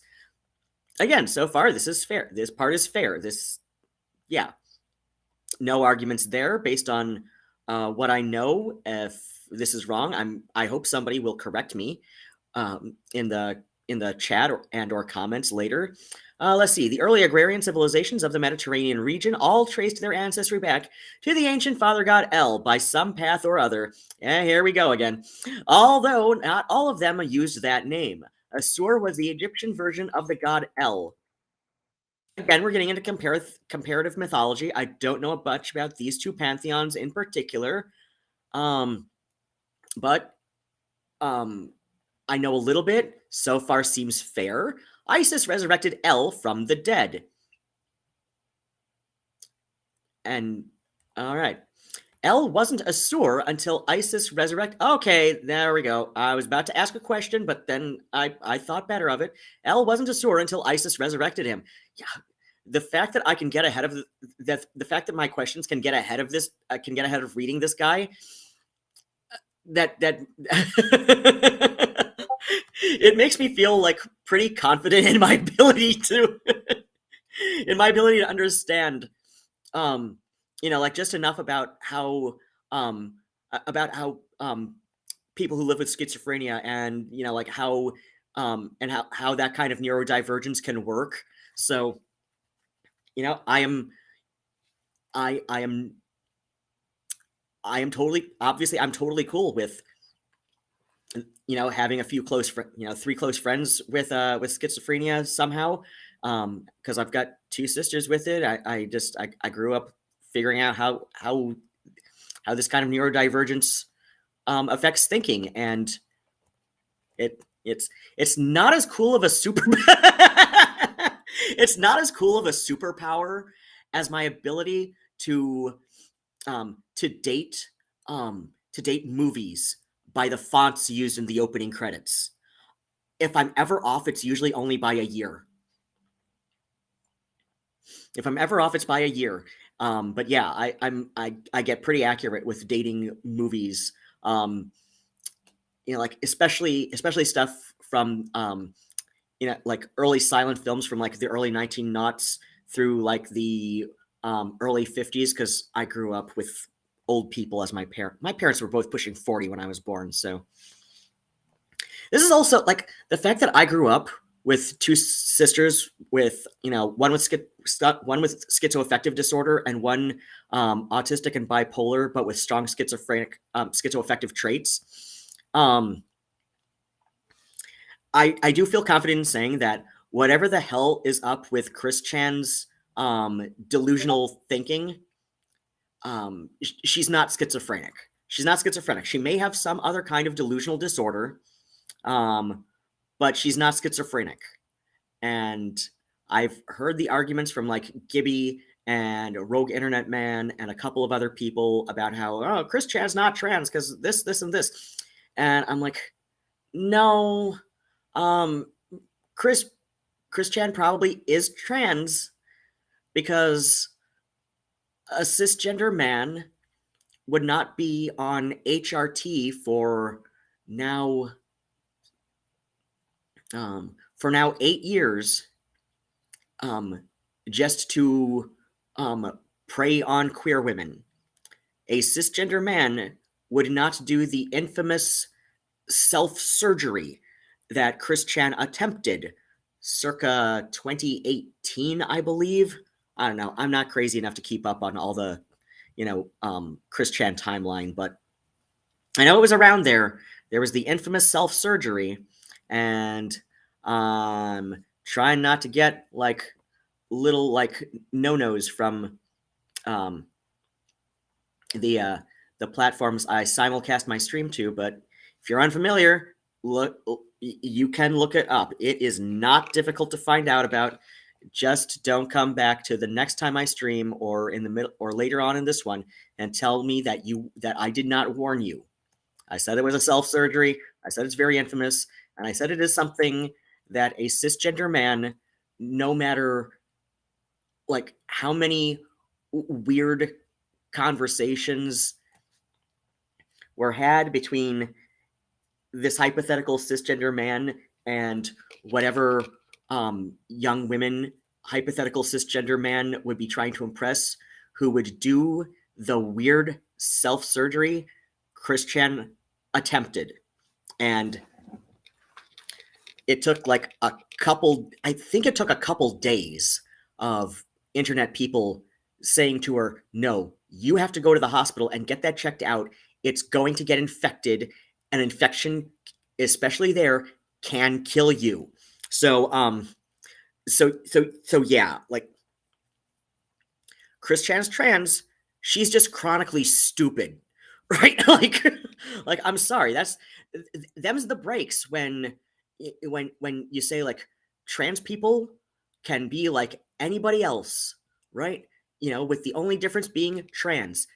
Ergo, this means trans people can also be chronically stupid, or there can be trans people who are also chronically stupid. Thus, Chris Chan. Like, I feel for her. At the same time, I acknowledge she's done a lot of really heinous stuff that she's not properly accepted responsibility for in a number of ways. But she is trans and just happens to be one who's just very chronically stupid about a lot of things. And yeah, like, definitely doesn't seem to have the typical trans, doesn't seem to have feelings that like are typically aligned with like I was rewatching something from Gibby earlier today where he pointed out that Chris has not seemed to voice feelings akin to the kind of gender dysphoria commonly associated with trans women. And I'm like, Chris also isn't the most articulate person in the world. That doesn't mean she lacks an experience of gender dysphoria. At most, like at most, it means Chris Chan, who has never been very articulate or eloquent about expressing her feelings pre or post transition, doesn't quite understand doesn't quite understand the best words to use to describe such feelings. But then there's also a lot of other stuff in her history that, to my understanding at least, most cis people do not do and say. Right? One of these days, I want to like, excuse me, like point out some of the fallacious reasoning that Gibby used in that one video, but that's another story for another time. Oh wait, somebody said something. Avisativa says, unless gay demons made. Oh yeah, Chris Chan. Unless gay demons made her. Yeah. Like she's chronically stupid, but I see no reason that somehow this cancels out the possibility that she's trans, right? From what I can recall, everyone experiences oh yeah, a lot of trans people there are some typical narratives for how a lot of trans people will describe their dysphoria, but a big reason that there are some very culturally ingrained common narratives is because for several decades, especially in the United States, transitioning was so and especially today, still today in Japan, like transitioning can be so tightly gatekept that um that like there were times and places in the mid 20th century especially where like trans people learned that this was something you had to say to the clinician to get your letters for transition, like no matter like how you know like no matter how much you knew this would improve your life. And many people, it gender confirmation surgeries are, like even when there are complications, which like a complication can be as simple as just like taking extra time to heal from something. Like not all complications are bad, but like even when there are some even when there are like some complications that would be considered even moderate, like maybe even borderlining on severe complications, like the overwhelming satisfaction rate outweighs that of like hip replacement surgery. So, and this has been like historically consistent. So, like even if we assume, like 1 out of every 10 historical trans women and trans men who transitioned in like the 1960s through 1980s in the United States, had to sort of like fudge their narrative just to get their letters for surgery and hormones. Like most of that, most of those, like 1 out of 10 were still overall satisfied at the end of the day. So yeah, Chris Chan, she has an atypical trans background, but a lot of it, can also be explained by the fact that she's never been very articulate about a lot of things. She grew up very sheltered, and just like grew up very sheltered, but with parents who were like older than my parents. My parents were pushing 40 when I was born. Barbara Chandler like turned 40 just before Chris was born, and Robert Chandler, her dad, was 52, 53 when she was born. So it's like you got these geriatric parents who aren't really taking a child, granted a child with special needs, but a child nonetheless, to various little like things that you do with kids when you're younger because you have the energy for it.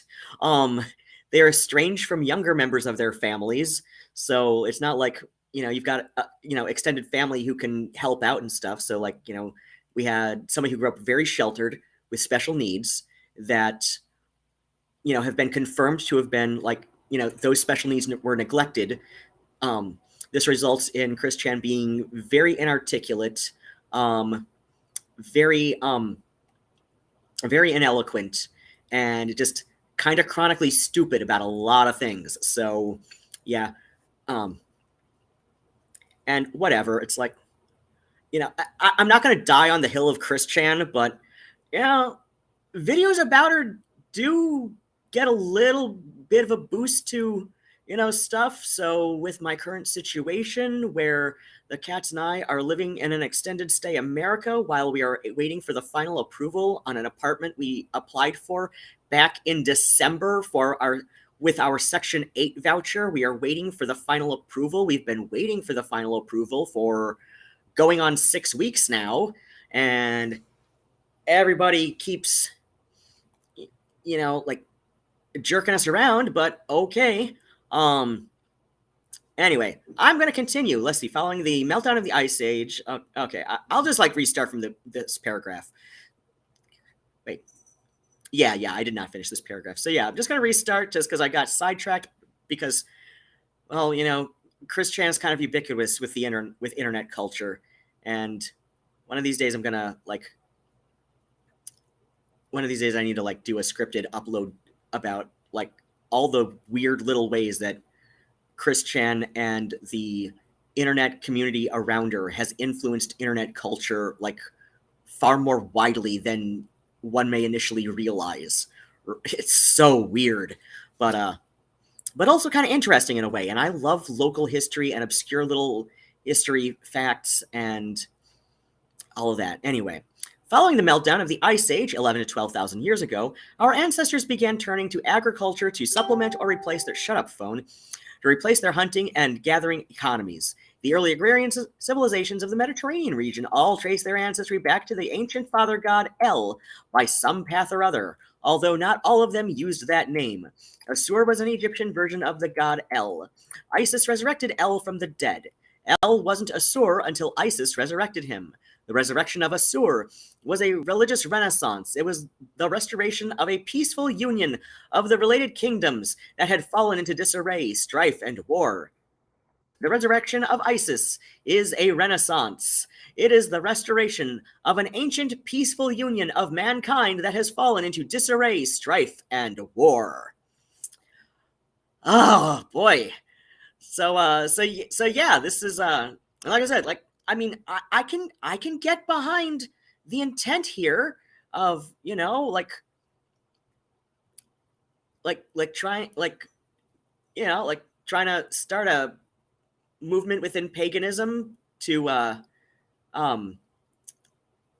like bring about this ideal of peace, though like the whole like restoration thing is like, you know, we don't have a lot of good archaeology to support the notion of like a pre-agrarian you know, widespread peace, right? Like there have always been like human communities of sorts, and, you know, fighting with each other periodically, right? Like, so like, but yeah, like, so this whole thing of like resurrection of a renaissance to restore an ancient peaceful union of mankind, this is getting like kind of borderline fashy, you know? But just to keep things interesting, let's go to the Egyptian resurrection page on the website before we go further down with the with the weird goddamn r/bad linguistics or whatever. This is gonna get into r/bad archaeology. I can tell from looking at this right here. But let's go to Egyptian resurrection for a moment and see what's on here. First, let me quick check chat and see if anybody said anything fun. Oh gosh.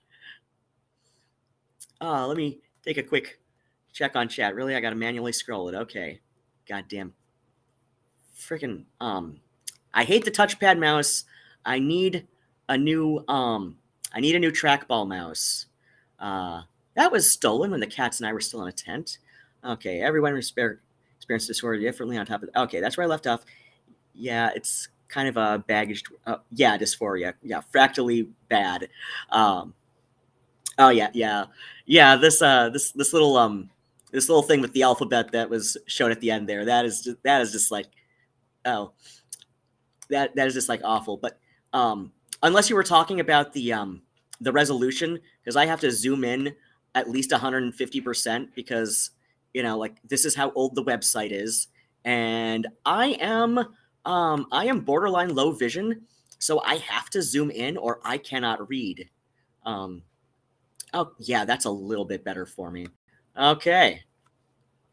Actually, like, let me take a quick peek at the time on the clock. All right, it's the alphabet, not the resolution. Like I said, the resolution might be a bit off with the images just because of like how deep I have to zoom in.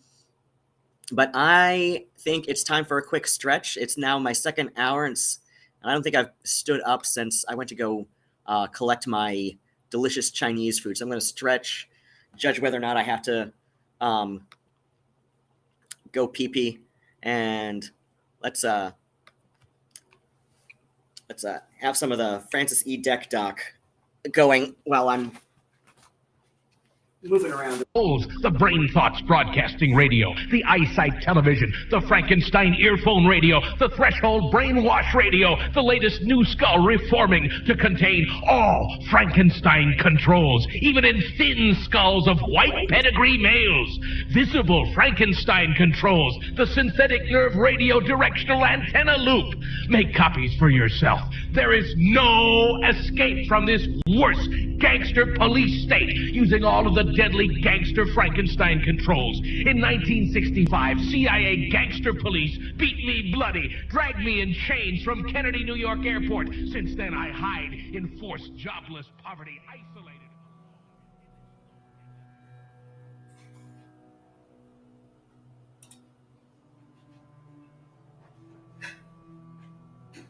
Francis E. Deck, Esquire, is a figure shrouded in mystery.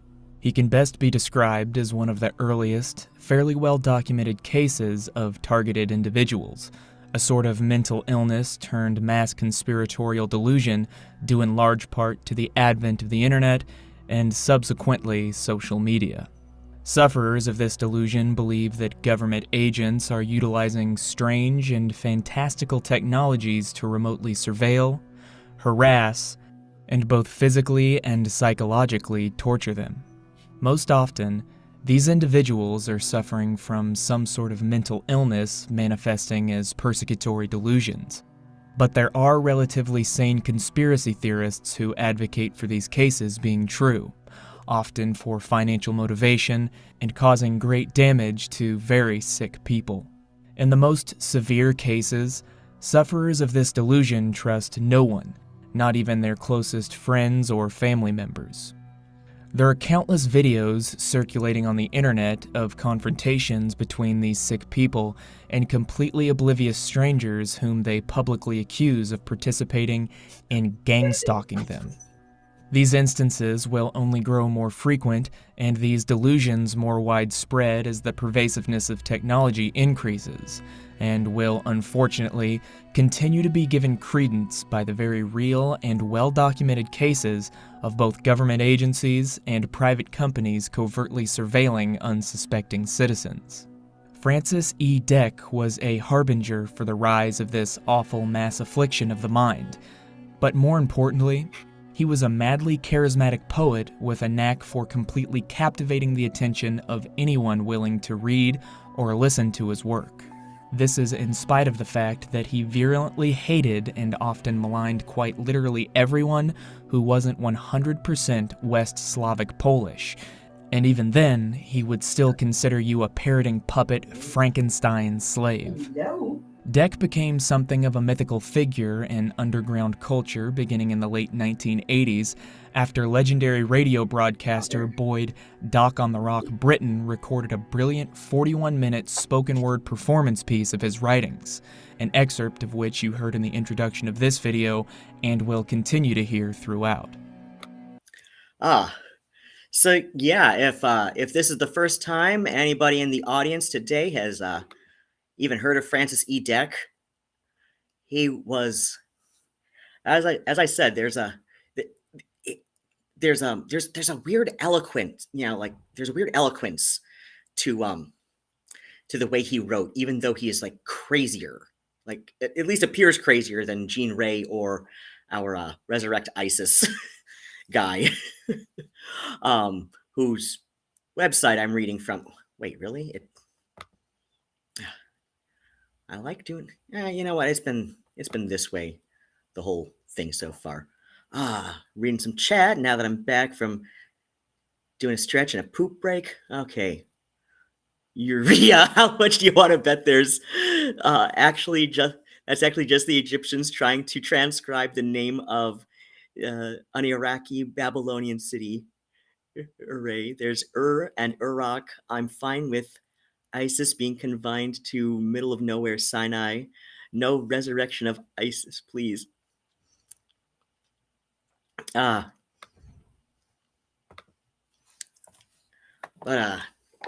oh yeah, the all caps. So yeah, I did it with the obviously I did it with the elite speak numbers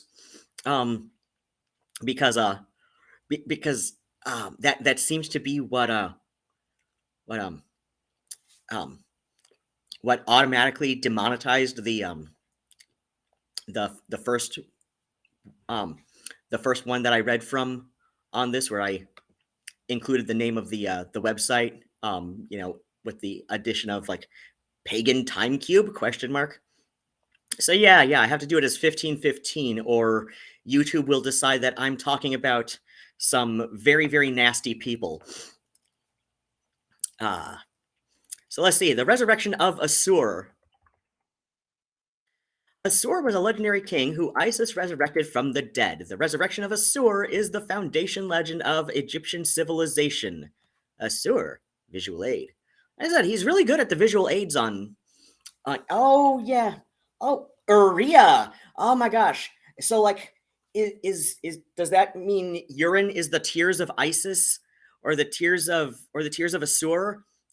Asuria, urine. It's the tears of Assur. Is that why pee is stored in the balls? Like, is that why pee is stored in the balls? Because of Assur?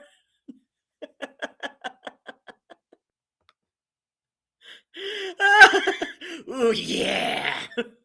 Yes, pee is stored in the balls because all humans are descended of Isis, who resurrected Assur and mitochondrial Eve, and now nobody has a unibrow except like older generations of Homo sapiens who may be the resurrected form of even older. I don't know. It's likely schizophrenic logic. It definitely seems to make sense in the ways a lot of the people living with schizophrenia I know can make sense. So it would not surprise me. But yeah, like outside of time, and I will say though, our Resurrect Isis guy is being significantly less blatantly racist than Jean Ray, right? Like we get these little things here that are kind of like like fascist-ish, right? Like with the whole like resurrect the peaceful time before everybody got so obsessed with war and all of that. Like that's a little bit fashy. It can definitely be a point of thinking that is commonly, though not necessarily, a gateway to fascist ideology. I've got a bone to pick with that. Crap. I'm brain farting on the name, but like there's that guy who wrote that like 9 points of fascist ideology or something, and it was going all over the Hellenic Pagan email lists I was on around like 2009, 2010-ish, and like I said, like I can understand like how it can lead to that kind of thing, but at the same time it's also just, I don't know, there's a balance that needs to be struck, especially when we're talking pagan communities, because most of the pagans I know personally are very anti-fascist, anti-authoritarian, and so when you see these things being compared to fascist ideologies,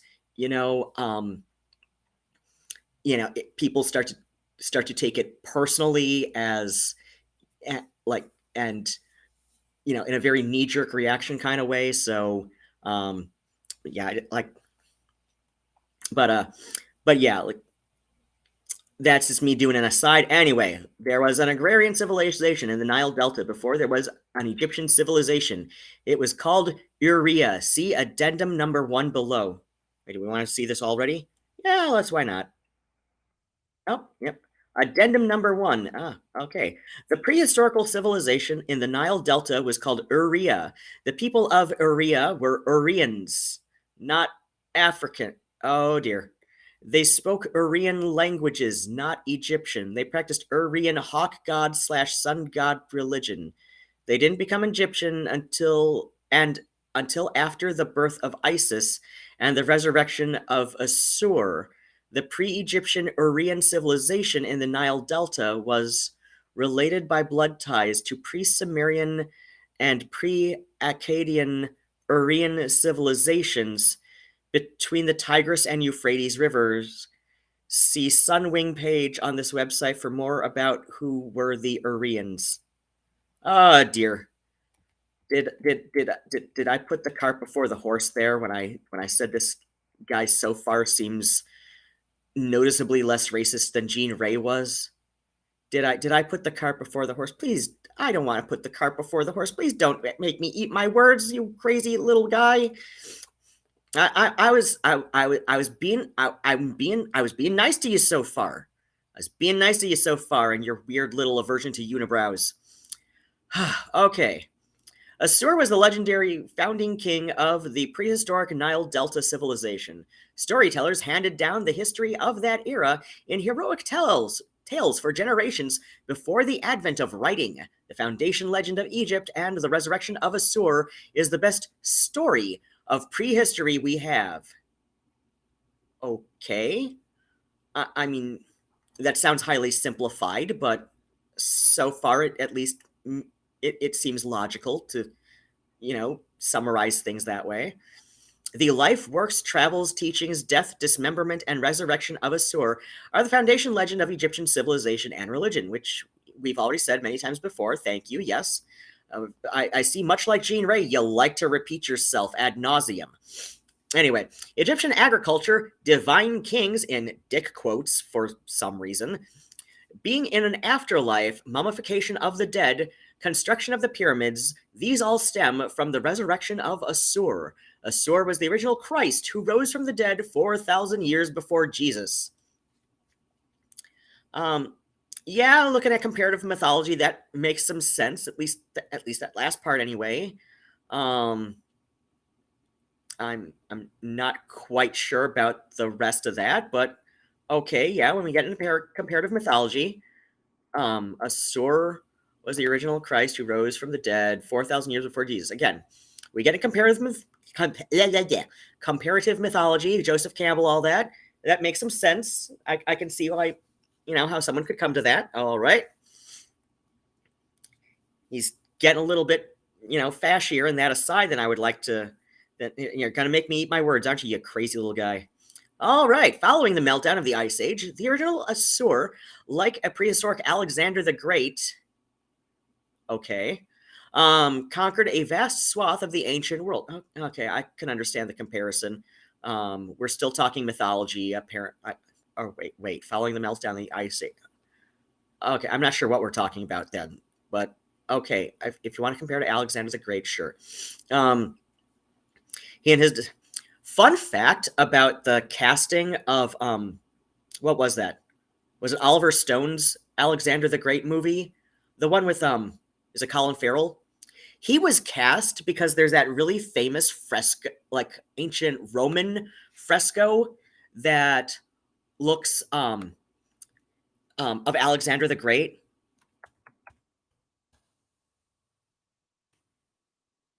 There's that really famous fresco of Alexander the Great.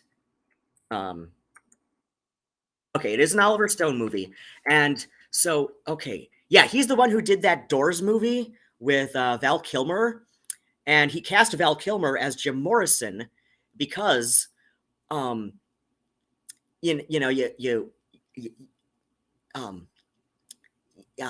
Kilmer's face, especially with the longer hair that he had in that movie, looks uncannily like Jim Morrison.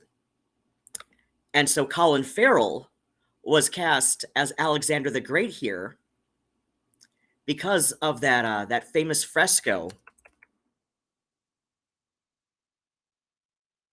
of Alexander the Great that we see here. So like this was a casting choice made damn it.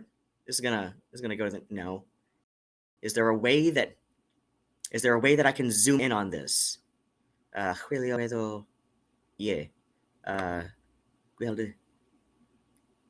Yeah. So yeah, we see in this very, very famous fresco of Alexander the Great how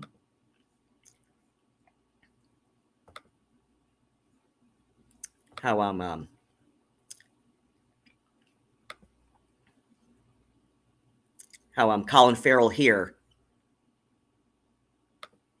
That's a really good still. I think that's a promotional photo. The whale.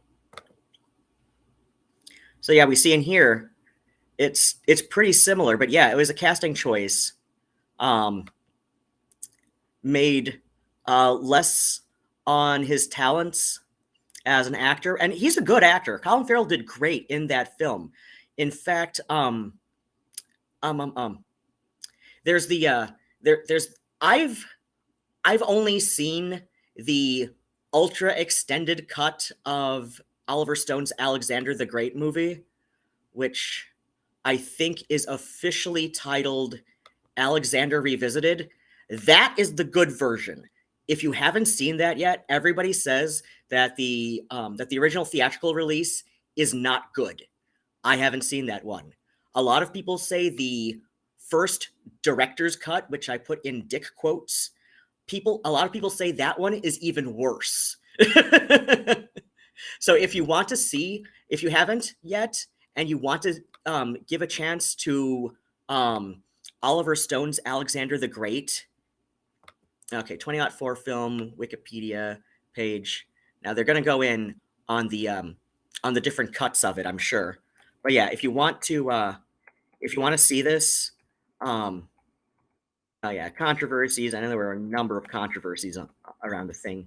Oh yeah. There was a fair amount of historical praise and criticism because like I said, a friend of mine is like really that's like one of his niches of Greco-Roman Egyptian Greco-Egyptian syncretic knowledge is around the Ptolemaic dynasty, which immediately followed Alexander the Great. So but yeah, you want to get the so yeah, if you want to see this, you want the Alexander Revisited final unrated cut from the 2007 DVD release. This is the good version. I'm going to do a Cecil B. DeMille 3-hour 45-minute long thing. And yeah, and that's what Stone wanted to do with the film. Was he wanted like this big, like massive epic film, like shit, I forget the director, but the famous Cleopatra movie from 1968 with Elizabeth Taylor. That was like it was considered financially a flop at the time because it was so expensive, and I think they like just barely did more than break even on it.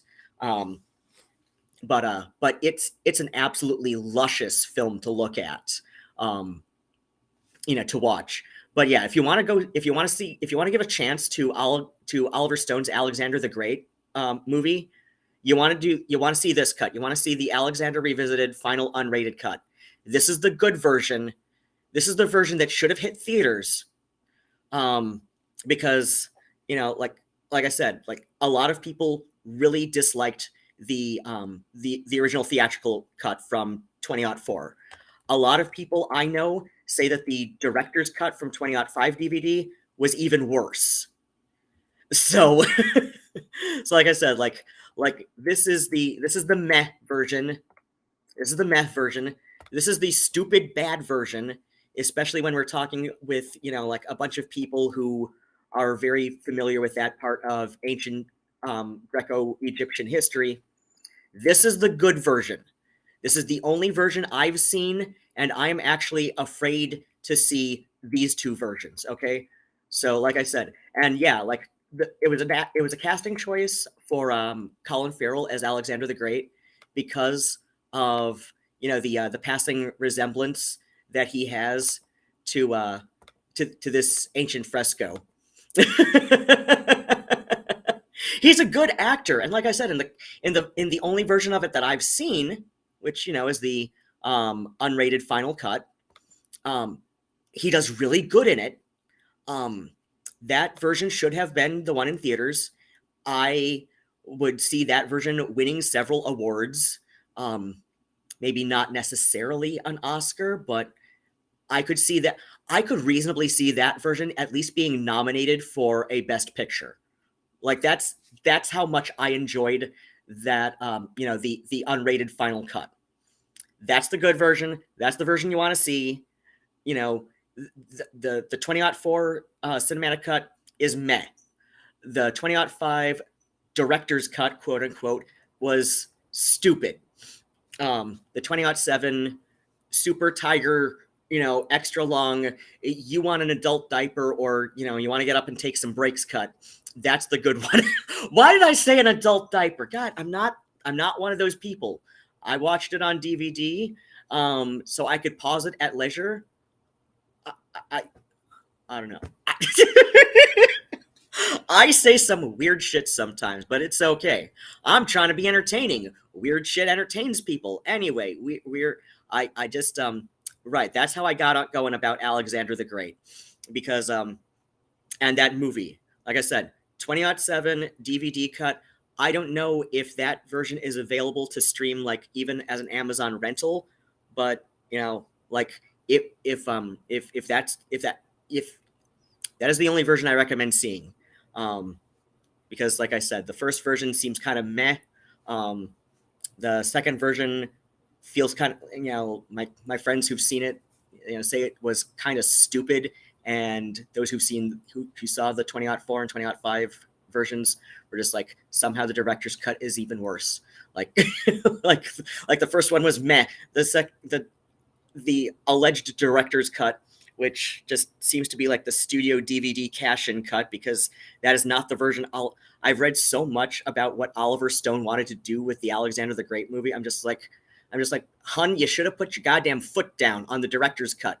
You should have somehow put your foot down on that and had that like the Alan Smithy cut, because no, I can see like wanting to put your name on the 2007 cut. But okay, anyway. Tangent done.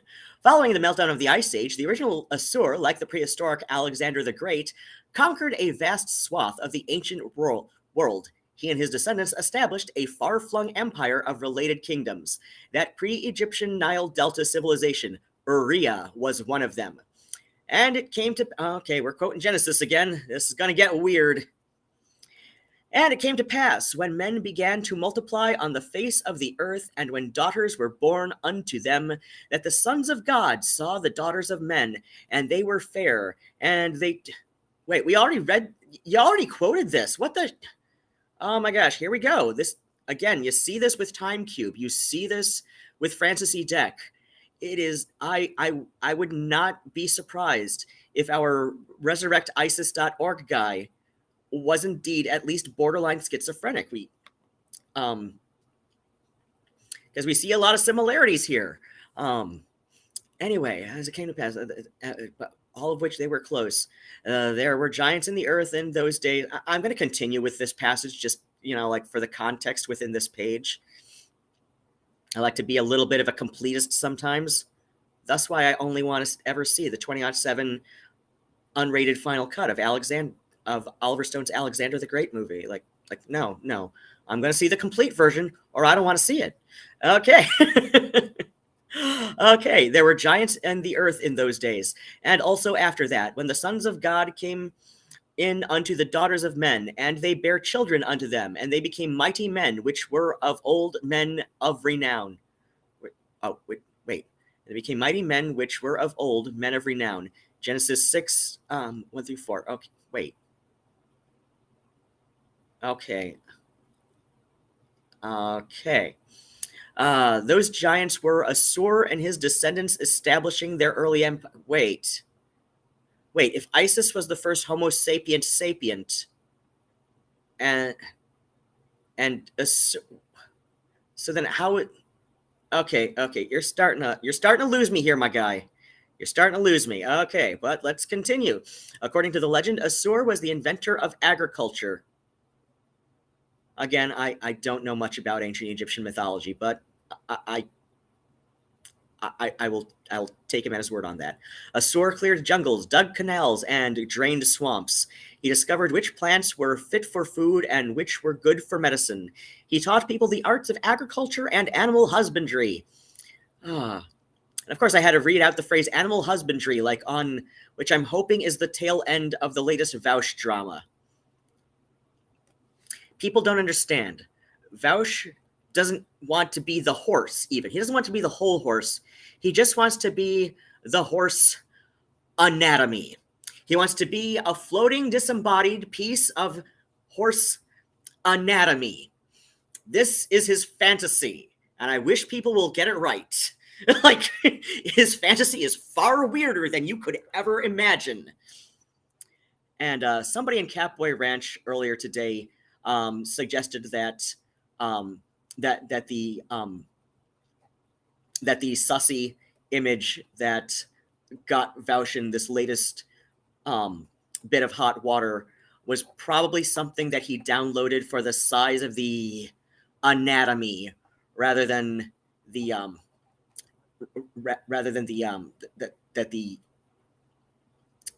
character, the anatomy, had been inserted into. So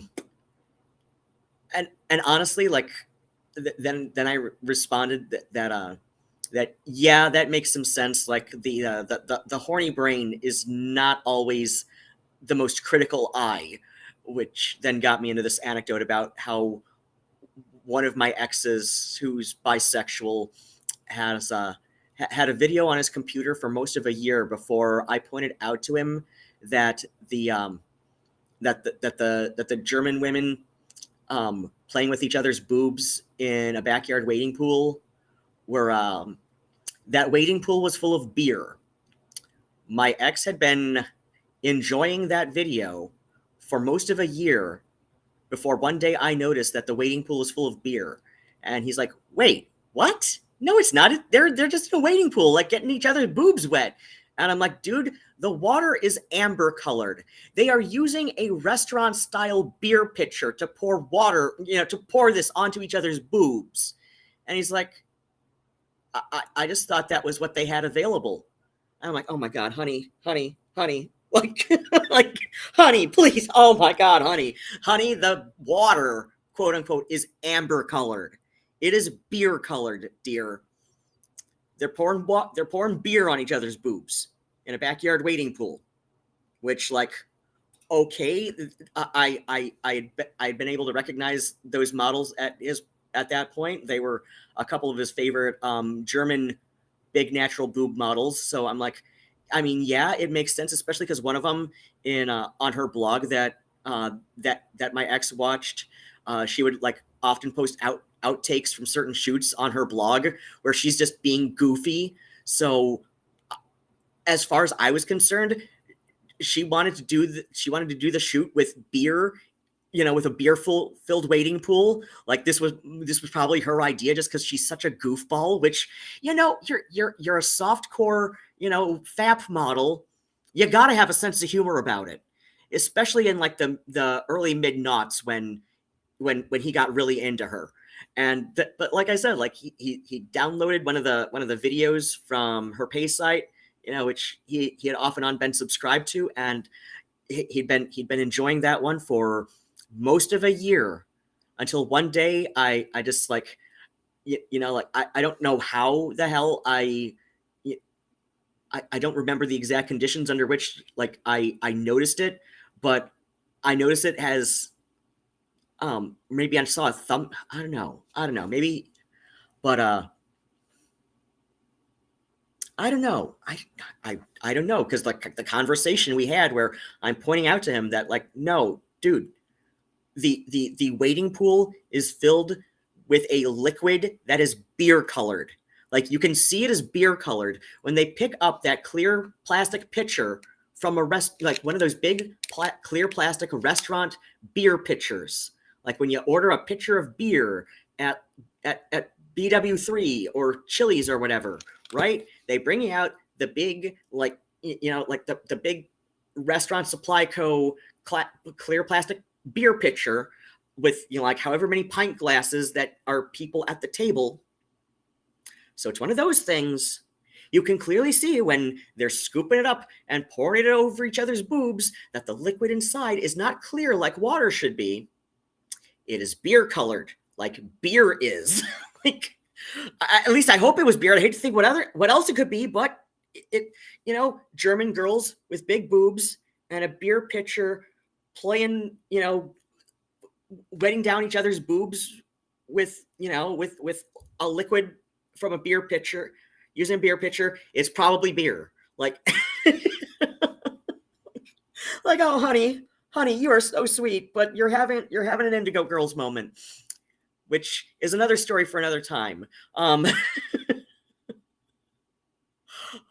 I'm gonna say about that is that X really should have known better, because he worked at his campus radio station at the time, on specifically the queer showcase for the week, right? Specifically on the weekly queer arts showcase at his college radio station.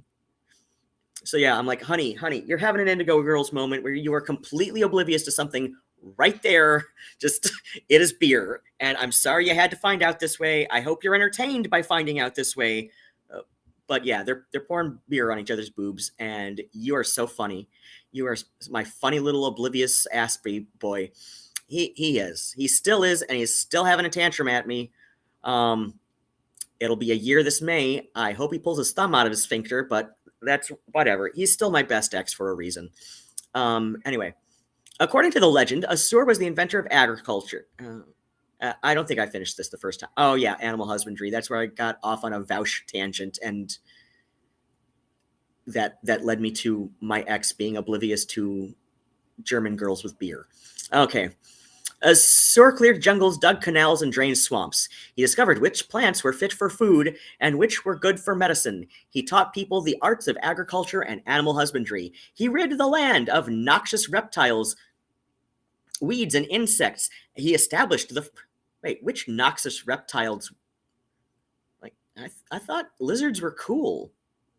Okay, whatever. He's got something about reptiles. I mean, like, okay, like weeds and insects, they can be devastating to crops, but like, are reptiles really that big of a deal to agriculture? Okay. Just kind of threw me off for a second. He established the first kingdom, made laws, abolished cannibalism. Well, that's good. That's good. Okay, abolished cannibalism. I can get behind this. And taught people to worship the gods. Shut up. It's just... I don't know how I've got Instagram alerts on my laptop, but I do.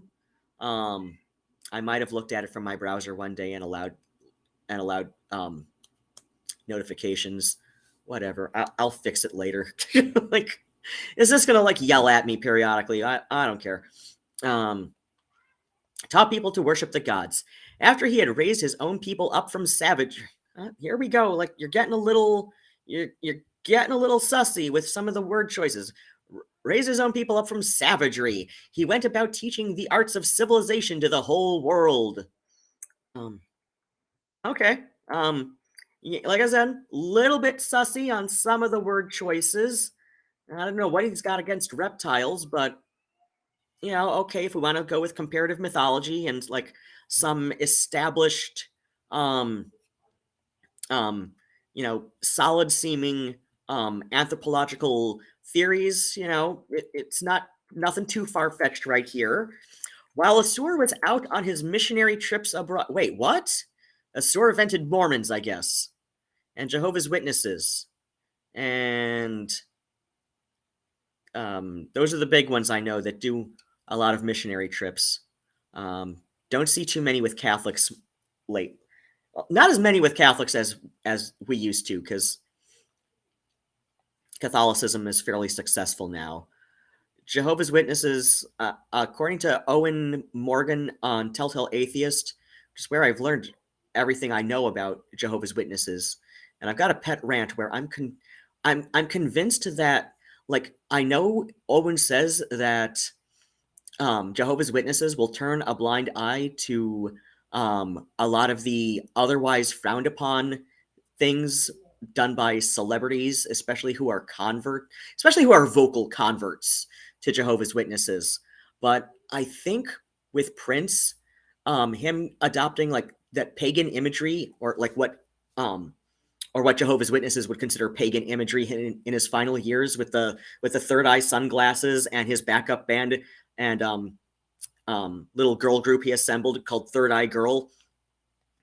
I think that might have been a little bit too far with them. highly suspect that though they continue to exploit the music that he wrote for Jehovah's Witnesses, and didn't update in his will, or maybe just as a sense of maybe just out of a sense of ethics, he decided, well, whatever, I wrote that for them, they can keep it, right? So like they sure do still exploit their associations with Prince. But what I think happens, just based on like everything I know about Jehovah's Witnesses from Owen Morgan, I think the Minneapolis Kingdom Hall just quietly disfellowshipped him, because I've been a Prince fan, obviously, basically my entire life, since I was about like 9 or 10 years old. And every single album of his has at least one song that touches on some kind of spiritual topic. He grew up with his mother being a devout Seventh-day Adventist. So he's also a lifelong vegetarian. Like, the man has never eaten meat in his life, because his mother was, it's very common for Seventh-day Adventists to be vegetarian, if not vegan. And he later went vegan as a matter of ethics. So yeah, like, the man has never eaten meat in his life. Lifelong vegetarian, because his mother was one of the more extreme Seventh-day Adventists, but obviously, like, he didn't get along with Seventh-day Adventists, and he broke away from them, I think amicably, relatively speaking, as a teenager.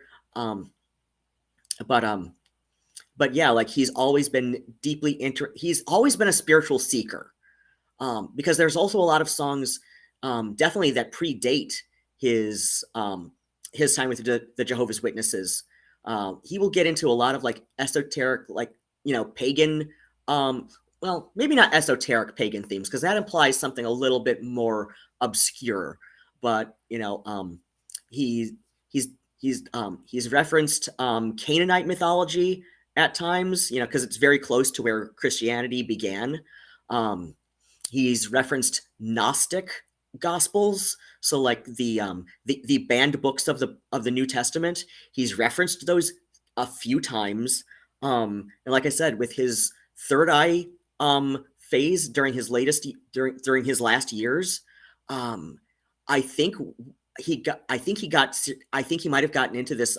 It's a relatively obscure Christo-Buddhist sect that began in India. I forget about when, but centuries ago, there's a relatively obscure, like I said, like Christo-Buddhist, Christo-Hindu kind of thing, where it began with like some similarities noticed with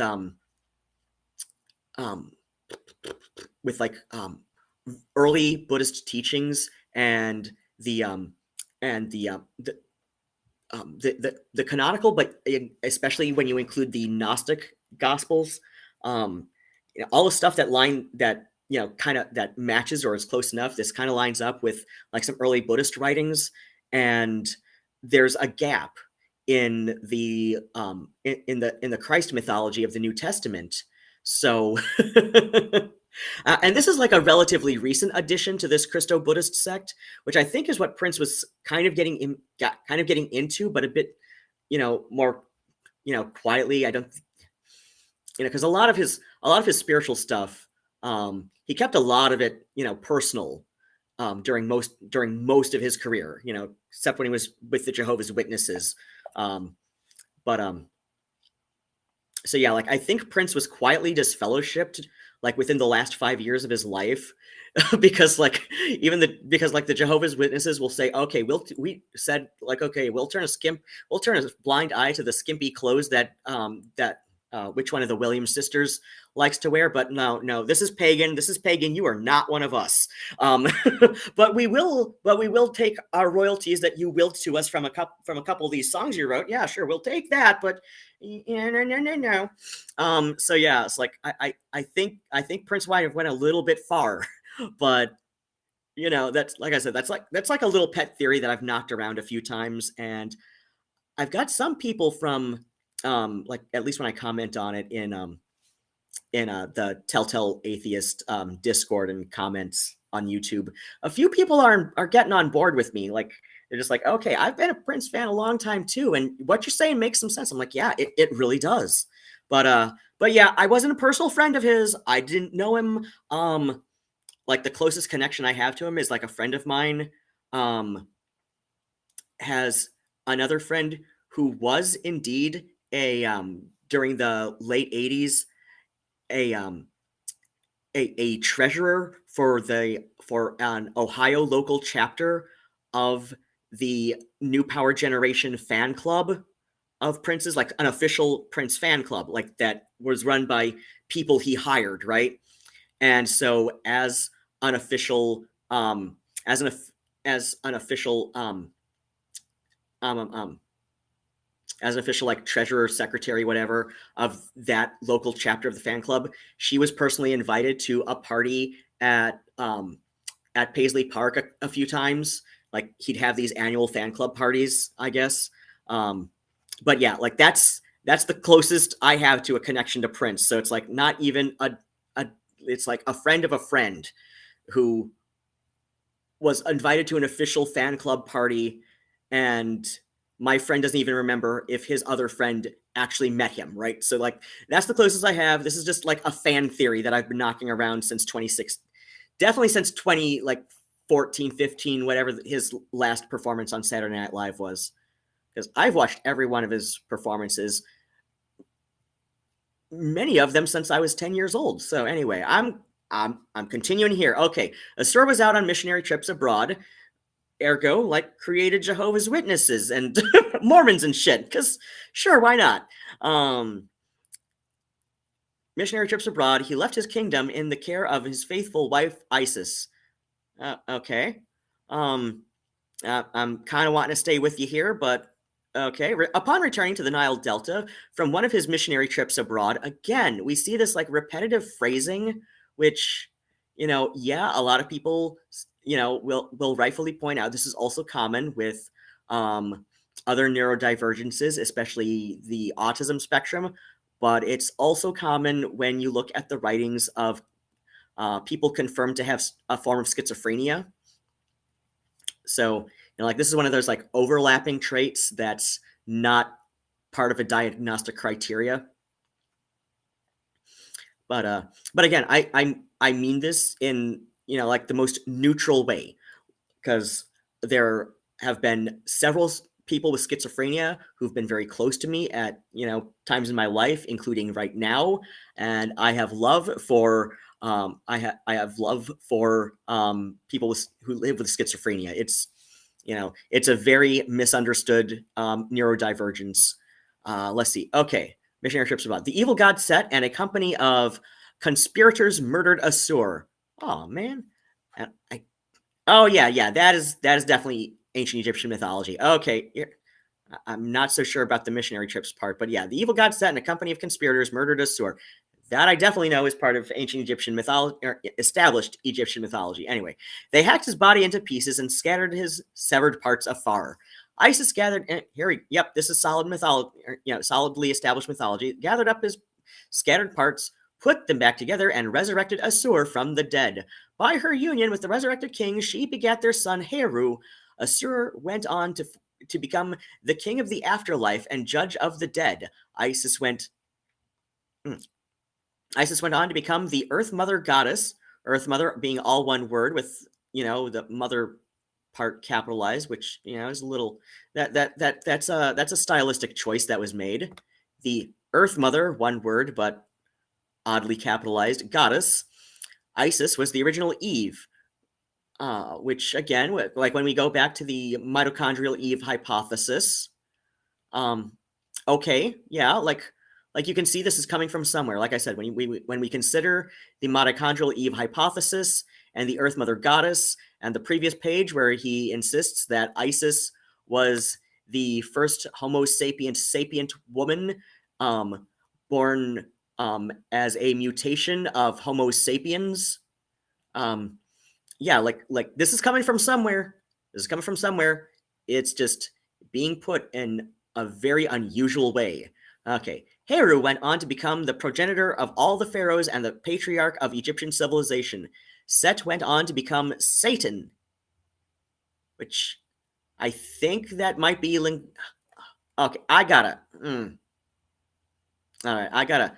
Well, I'm gonna take a break here after I get to here, but I gotta check that linguistically. That it sounds like it makes sense, but it also sounds like it's one of those things that makes like his whole genes of ISIS equals Genesis of ISIS equals genius thing, right? Like it sounds like this is like some bad etymology, like r/bad etymology here. So I gotta look that up. Okay, Set went on to become Satan, the god of evil of the. Okay, nope, that's not Egyptian religion. I'm sorry, hon. Satan is not Egyptian. All the pharaohs traced their lineage to the gods Asur, Isis, and Heru. Okay, so the judgment scene. This is where we're leaving off for a moment, and I am going to go to this tab instead. Is this one? Okay, yep, we've got a search. Seriously, son of a! It's doing it again. Yep. All right, we're doing it again with the whole thing. Okay, Alexander, the thing with the Oliver Stone. Share tab. Okay. ETY etymology. Wait. ATAN. Goddamn. Okay. Etymology. Satan. Etymology of Stan. No, I don't want to include the etymology of Stan. But I know he's a marsh and he lives in South Park. And wait, what the hell? No. Oh my god. You goddamn browser. Stop being stupid. SATAN. Please stop doing things I tell you not to do. Okay. Satan, etymology of the name Satan by Etim Online. Share this tab instead. So, and of course I gotta zoom in. This is, goddamn. Don't lose your eyesight, kids. It's really annoying. Oh my gosh. Okay. There we go. There we go. Okay, Satan. Proper name of the supreme evil spirit and great adversary of humanity in Christianity.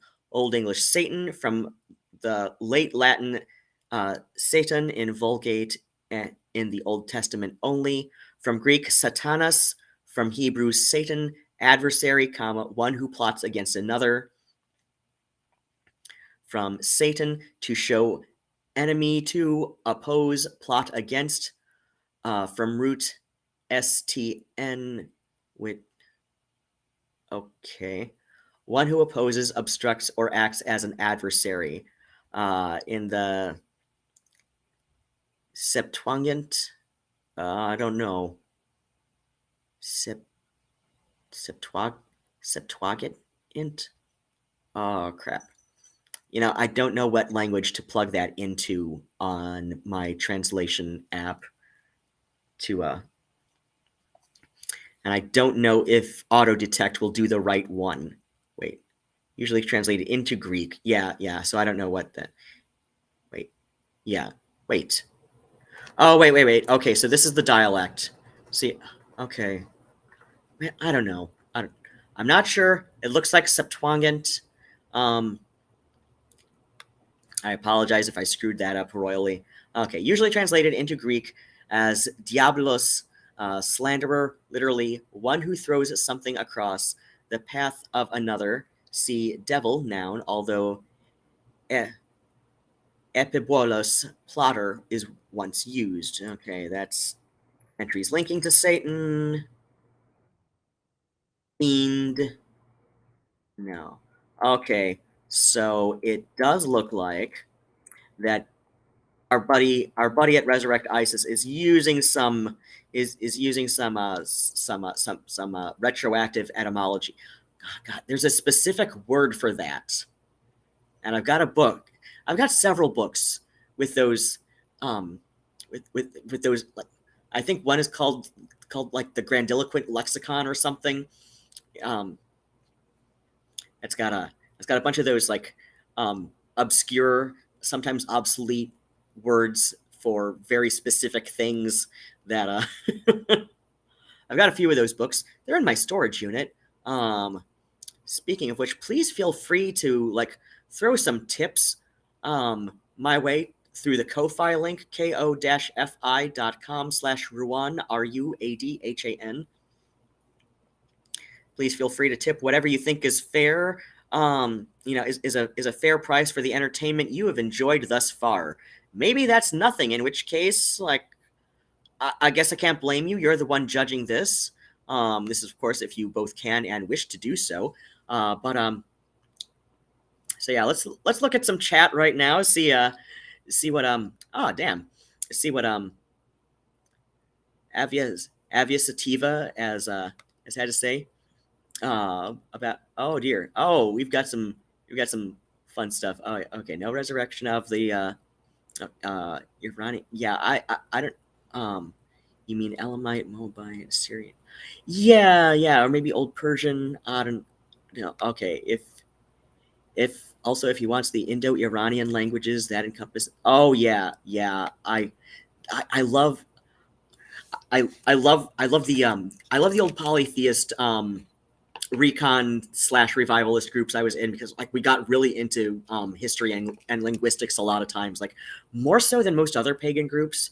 And like as I've said on previous streams when people have asked, I consider myself more of an eclectic polytheist now, in part out of a sense of wanting to reclaim the word eclectic from the whole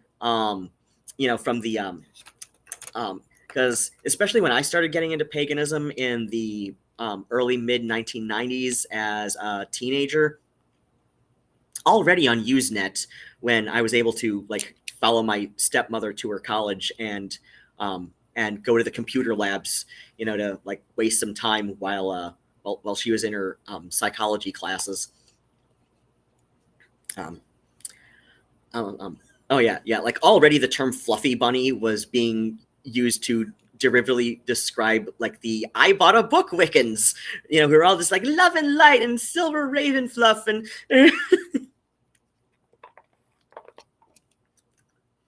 and witches are never mean. So it's like, so yeah, I kind of want to reclaim eclectic from being like a dirty word amongst polytheists. And because like it makes more sense for what I do now than syncretic would imply. Because especially in the recon groups, I was a big active part of for a while. Like shit, I was at the Polytheist Leadership Conference that was organized by Galina Kraskova and a few others, who, and a bunch of these people are no longer speaking for a lot of reasons. And yeah, I know it's, people are going to think I'm kind of sus by dropping Galina's name. I know the circles she's associated with these days, and I have condemned them. I have not at all tried to defend her for this. I think her personal beliefs are a lot more complex than people are willing to give her credit for, but you only would learn those if you talked to her in a lot of the ways that I have. But I will say, though, that I think her tendencies to be loyal to a fault have come to bite her in the ass. And, like she values loyalty above many other things amongst her friends. And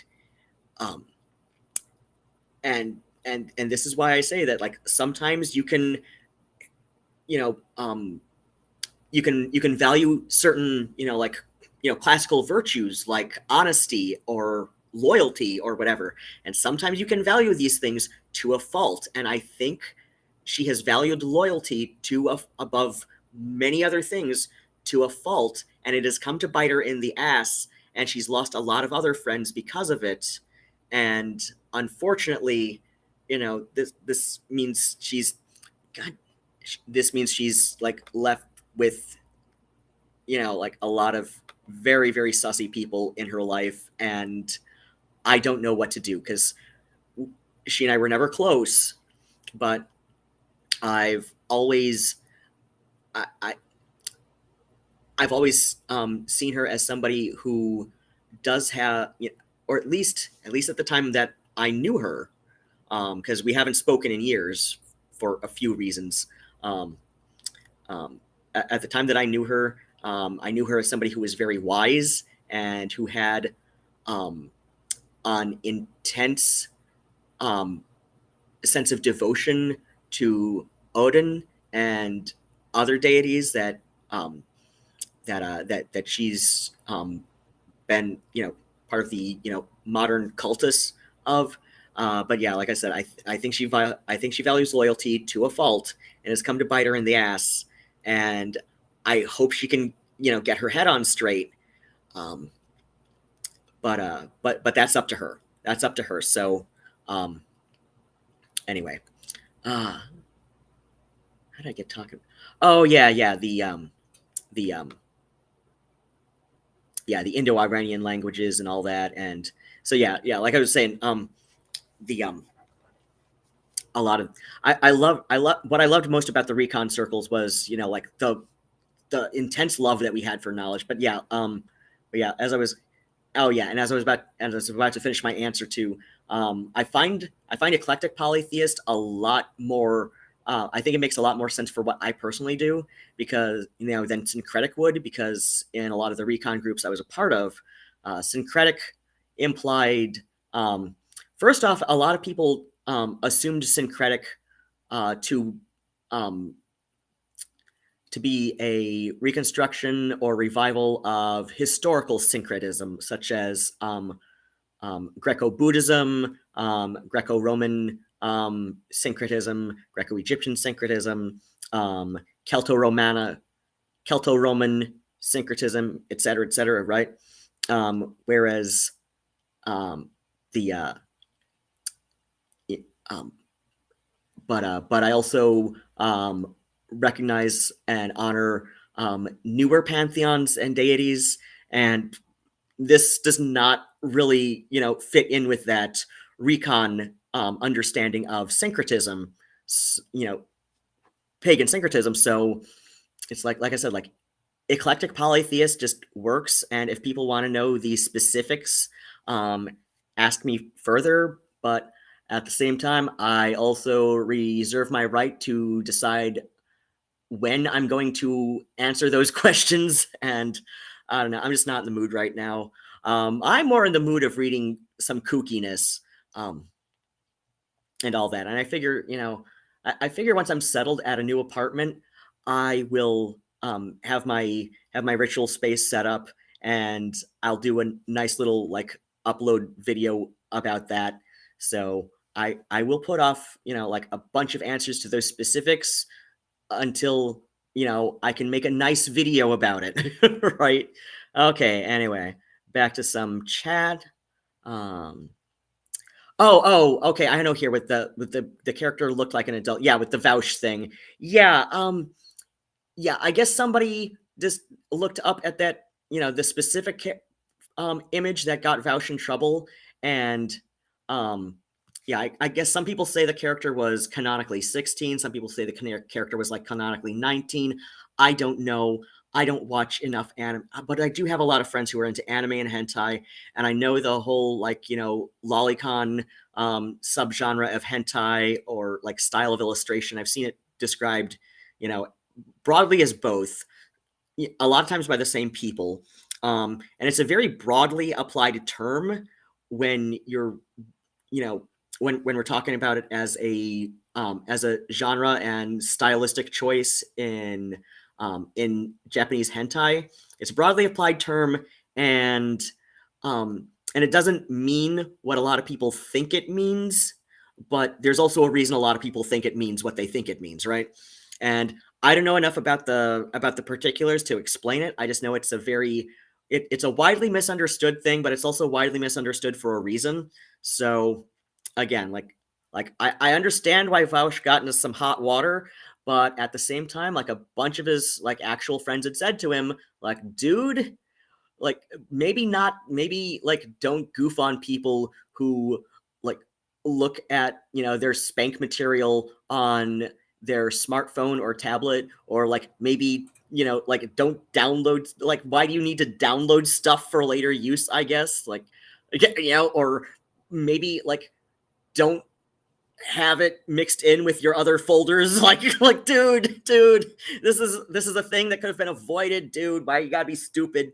And at the same time, it's like, okay, like clearly he was downloading his smut. He's not thinking the most clearly.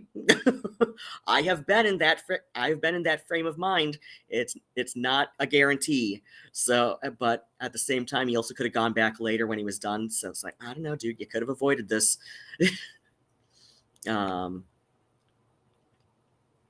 Okay.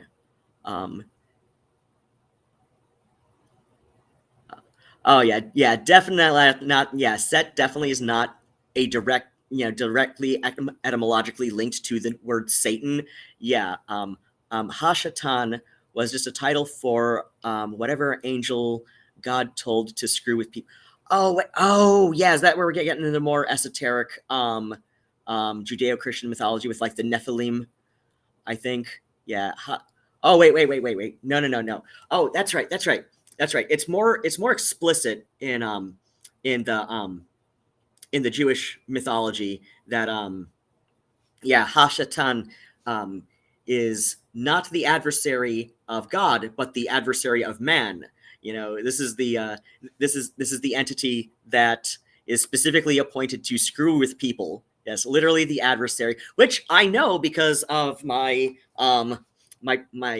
before I was a Hellenic polytheist. Well, then I was just like kind of like, I had a few years as a searcher, and I was involved with Anton LaVey's Church of Satan for a bit. I've read the Satanic Bible, the Satanic Rituals, the Satanic Witch. I read his official biography by Blanche Barton, and I've read Blanche Barton's now long out of print official, like, authorized history of the Church of Satan, which includes letters in the back.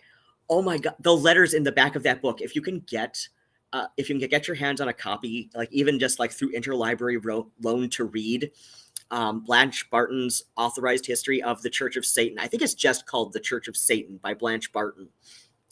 The letters in the back are hilarious. And this is like, I know all of the sussy shit that Anton LaVey did in his life, like stuff that is like since that, like, and all the stuff that he claimed he did and all that have since been contested. And I know the accusations by his daughter Zena. I understand all of this. I accept this as, at the very least, I accept the accusations as things that he has been accused of and should be taken seriously. At the same time, I don't personally know any of the people involved. I have left behind the Church of Satan part of my life, though there are many people I met when I was part of that who I remember fondly. Not a whole lot who I still speak with. I think maybe one or two from there who I still speak with. Oh yeah, definitely one. Very sweet. The people who I still remember fondly were very sweet people. But at the same time, I was like, Anton LaVey had such a weird sense of humor sometimes. Like the fact that, like, in the authorized history of the Church of Satan by Blanche Barton, she's publishing like a collection of letters in the like back appendix of the book. Some of these are just hilarious. Like she published some of the serious letters of people like genuinely asking for information, like trying to go on about something philosophical that they got out of Anton LaVey's writings, not just the Satanic Bible, but like a lot of his, some of his essays as well. She publishes, there's a couple letters from religious, like Christian kooks, and then there's some letters from like crazy people who don't seem to realize, that they're kind of like there are some letters in the last appendix of that book that just like seem to be operating on Daniel Larson logic, right? like just going off on stuff that you're just like wondering, what the hell did this guy read? Is it the same book I read? Like, is it the same book I read when I was 17? I don't think it. There's this one guy whose letter was published where he's going on about, about how like now he can find a lovely lady to take a ride on the big blue boat. Like, this is letters from like genuine like kooks, right? It's wonderful. It's wonderful. The man did have an enviable sense of humor, right? Like I understand the accusations. I take them seriously enough to think critically about them and all of that. I also understand the man had had this beautiful sense of humor in a way like very similar to Howard Stern, and how, like when you look at the letters in the back, you can see the comparisons that I'm going to make to Howard Stern, because I talked with Trash Panda from YouTube. They're a person who's come into my chat before when I'm streaming, and one time I was going on about how Howard Stern and his whack pack, right? He treated like some people who were like somehow neurodivergent, like many of them clearly are. What kind of neurodivergence? It's not my place to say. But you've got people like, what is it, Eric the actor, all these people. He brings them on with a sense of dignity that, he's also got a very he'll say very sardonic things that, it's clear that like the difference between sardonic and sarcastic is, sarcastic comments, are they carry an air of being of being embarrassing to the person it's said to or about, whereas sardonic comments are very much in good humor. And I see Howard Stern as that fine difference of sardonic versus sarcastic, right? It's a fine but telling difference. He treats the kooks that he brings, that of his whack pack, with this sense of dignity that that a lot of people just don't really seem to have. Like, like a lot of people will, talk to these people who are clearly neurodivergent, mid-functioning neurodivergent, right? Like not so far gone they need to be in a home, but also they clearly need like supportive friends and family to help them get through life, right? He says like a defining characteristic of his whack pack guests are, people who don't understand why they're funny, but at the same time, like I said, he speaks with these people with like this sense of dignity, and that's kind of like that. There's a thread in that I see in Anton LaVey's humor, like in his later essays, which are he's just so funny, and just in his later he called it his junkyard philosophy period of writings, with his later essays like The Devil's Notebook and Satan Speaks, were the 2 volumes those were published in. And so like in the choice to have his Mistress Blanche Barton publish like a couple dozen letters, some from just outright kooks of various stripes in the authorized history of the Church of Satan, I'm just like, oh my God, you beautiful freak. He was. In many ways, he could be a beautiful freak. In other ways, he could be a real piece of work. But, complex human being, right? Complex human being, I didn't know at all, therefore don't know well enough to judge. But, like complex human being, Anyway, unknown if it was different angels, each given the title of Satan at various points, or if it was just one angel. Okay, yeah. I'm not too deep into the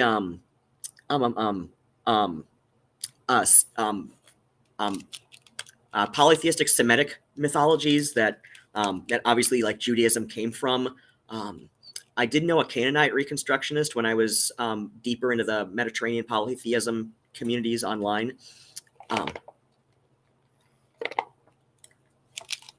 And she was pretty cool, but at the same time, like when I met her at the Polytheist Leadership Conference, and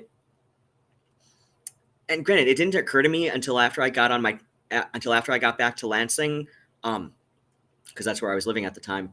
It didn't occur to me until after I got back that, while she referred to me with male pronouns and all of that, she knew I was trans, and she was I'm brain farting on her name, but she had a fairly well-read blog at the time, which now is like a little over 10 years ago this summer, with the Canaanite reconstruction. She's the one who has blogged extensively about veiling as a pagan, and when it would be like me and Raven Caldera in a room with otherwise, at least as best as I can tell, like Raven Caldera and I would be the only people in the room who were trans men, and the room like had a bunch of, like, at least to my knowledge, AFAB women. She would take it down, but when cis men would enter the room, and it didn't occur to me until after I'd gotten on the train back to Lansing. Maybe I'd already gotten back home to Lansing at the time, and it just occurred to me, oh my god, that was like the most subtle misgendering I've had. I've experienced, right? Like, and it's one of those things. It's just like, how do I that like made me question whether or not I enjoy being out as trans. And it also really hit me that there's still a lot of transphobia in pagan circles that just really goes unaddressed because, there is a lot of like gender fluid mythology. So I understand why a lot of trans people, especially non-binary people, are attracted to paganism. But yeah, like the pagan community as it exists now still has a lot of seriously unaddressed transphobia.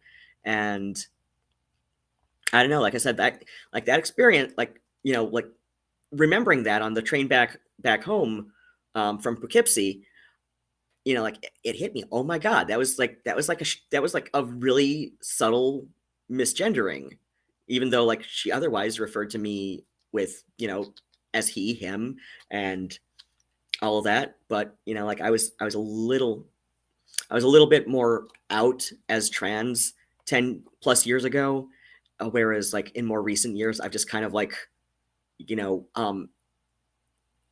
offline IRL, as people still tend to say, I'm more or less stealth, right? There's a handful of people I interact, who I know and interact with regularly, who do know I'm trans. In fact, my friend Charles, accidentally, and he felt really bad about it after I pointed it out later that night. He accidentally misgendered me, but in or he accidentally outed me to some trans people without first, knowing that it was okay with me. And he did it in a really convoluted kind of way too.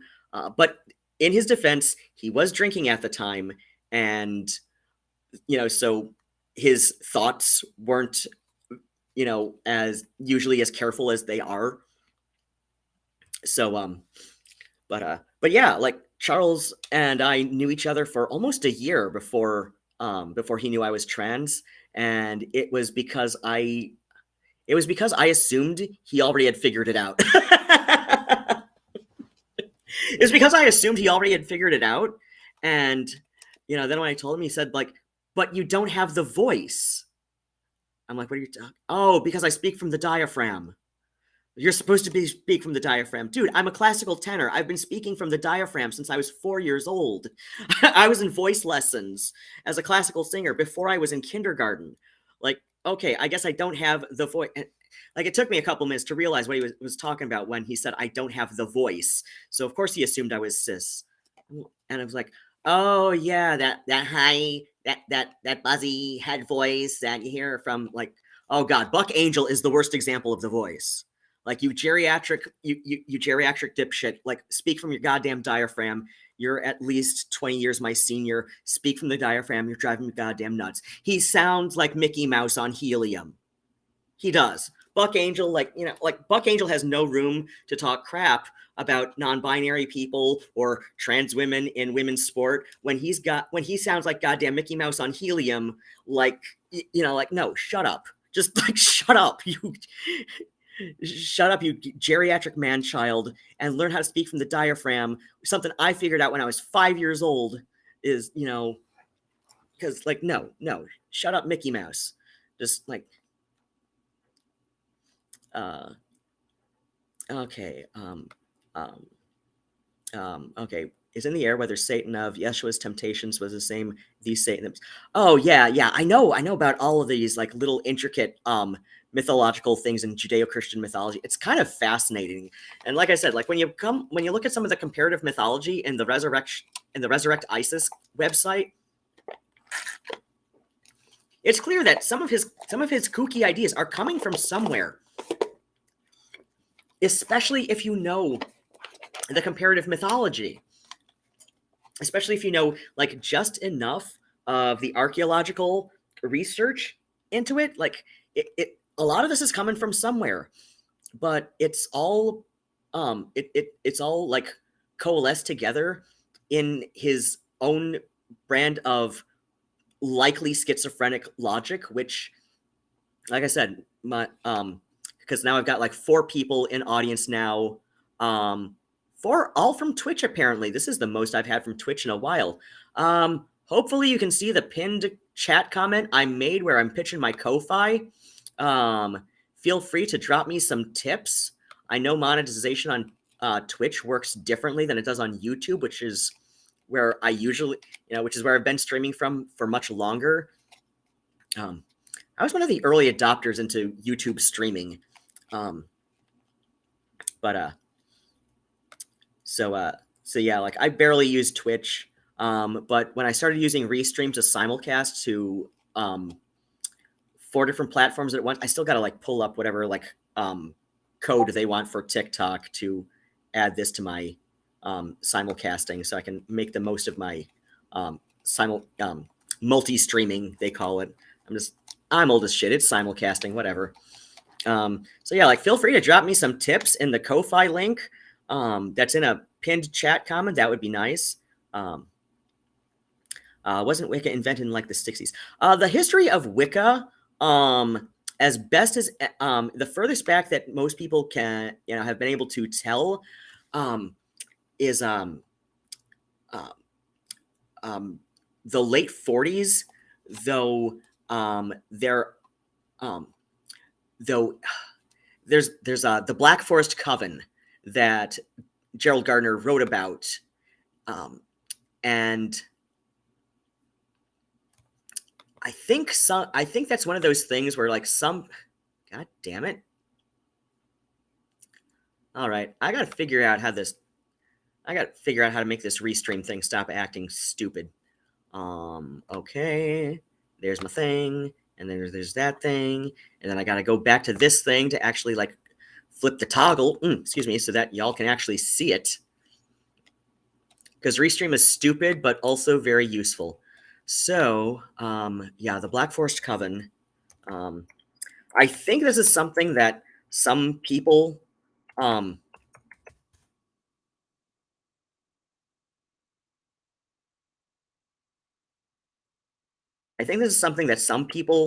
are debating over, like, whether or not it really existed.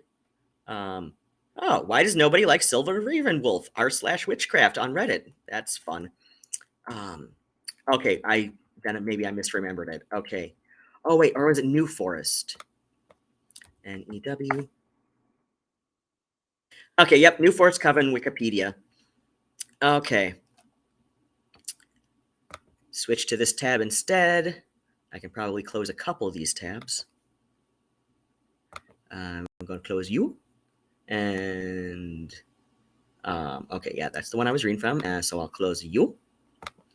And, yeah, this one, I don't know what the hell's that one's still open for. Close you. And I haven't been on Tumblr in a couple days, so why are you still open? Close you. Okay, New Forest Coven was an alleged group of pagan witches who met around the area of New Forest in southern England, early 20th century. According to his own claims, in September 1939, a British occultist named Gerald Gardner, of course, if you're on this page, why do you not already know the name Gerald Gardner? But whatever, was initiated into the coven and subsequently used its beliefs and practices as the basis from which he formed the tradition of Gardnerian Wicca. Gardner describes some of the experiences of the coven in his published books, Witchcraft Today, 1954, and The Meaning of Witchcraft, 1959. Although on the whole revealed little about it, saying he was respecting the privacy of its members. So yeah, like it's debatable whether or not the New Forest Coven actually existed, at least as Gardner describes.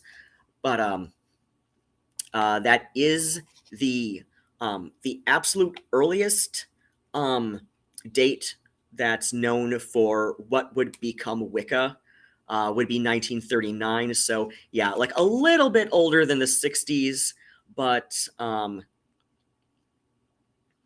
yeah,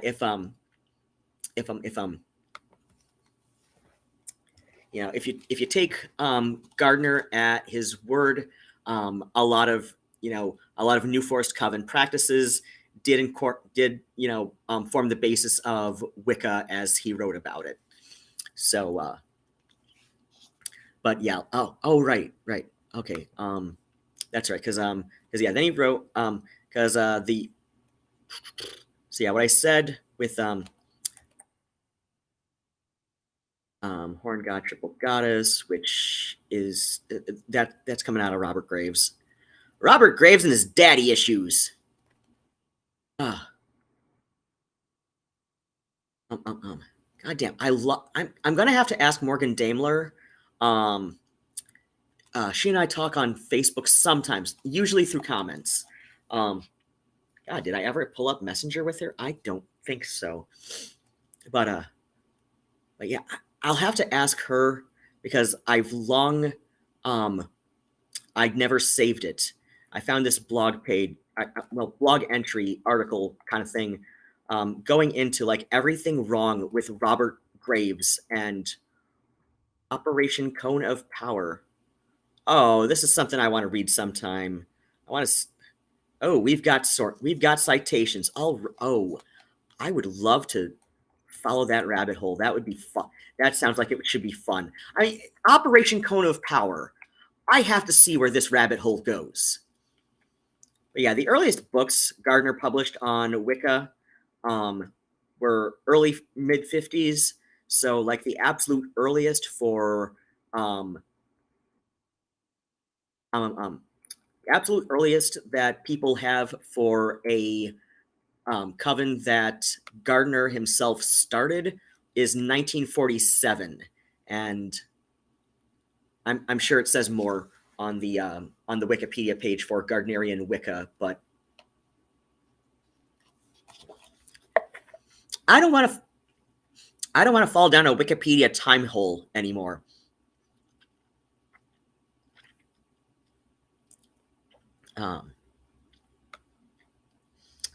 Josh Kiss, hello.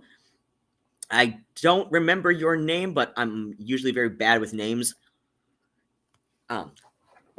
Yeah, I don't even know if you're still here on the chat. Nope, we've got 2 people on Twitch according to the restream thing, but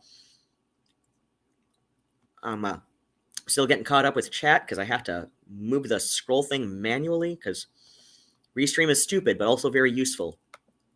Okay, so believe the idea of Satan being the enemy of God came from Zoroaster. Oh, yeah, that's right. That's right. I got into reading up on Zoroastrianism I was really young. When I was really young, because I wanted to be Freddie Mercury when I grew up. I was 5 years old. I wanted to be Freddie Mercury, and like specifically like glam era, like Night at the Opera, Day of the Races. You know, where he had that long hair, gorgeous long hair, and the kohl eyeliner. Oh God, he was beautiful. He was beautiful, beautiful man. I mean, he was an attractive man in every era. God, even his last dying, frail, wasting years. But yeah, Freddie Mercury, obviously born Farouk Balsara in um,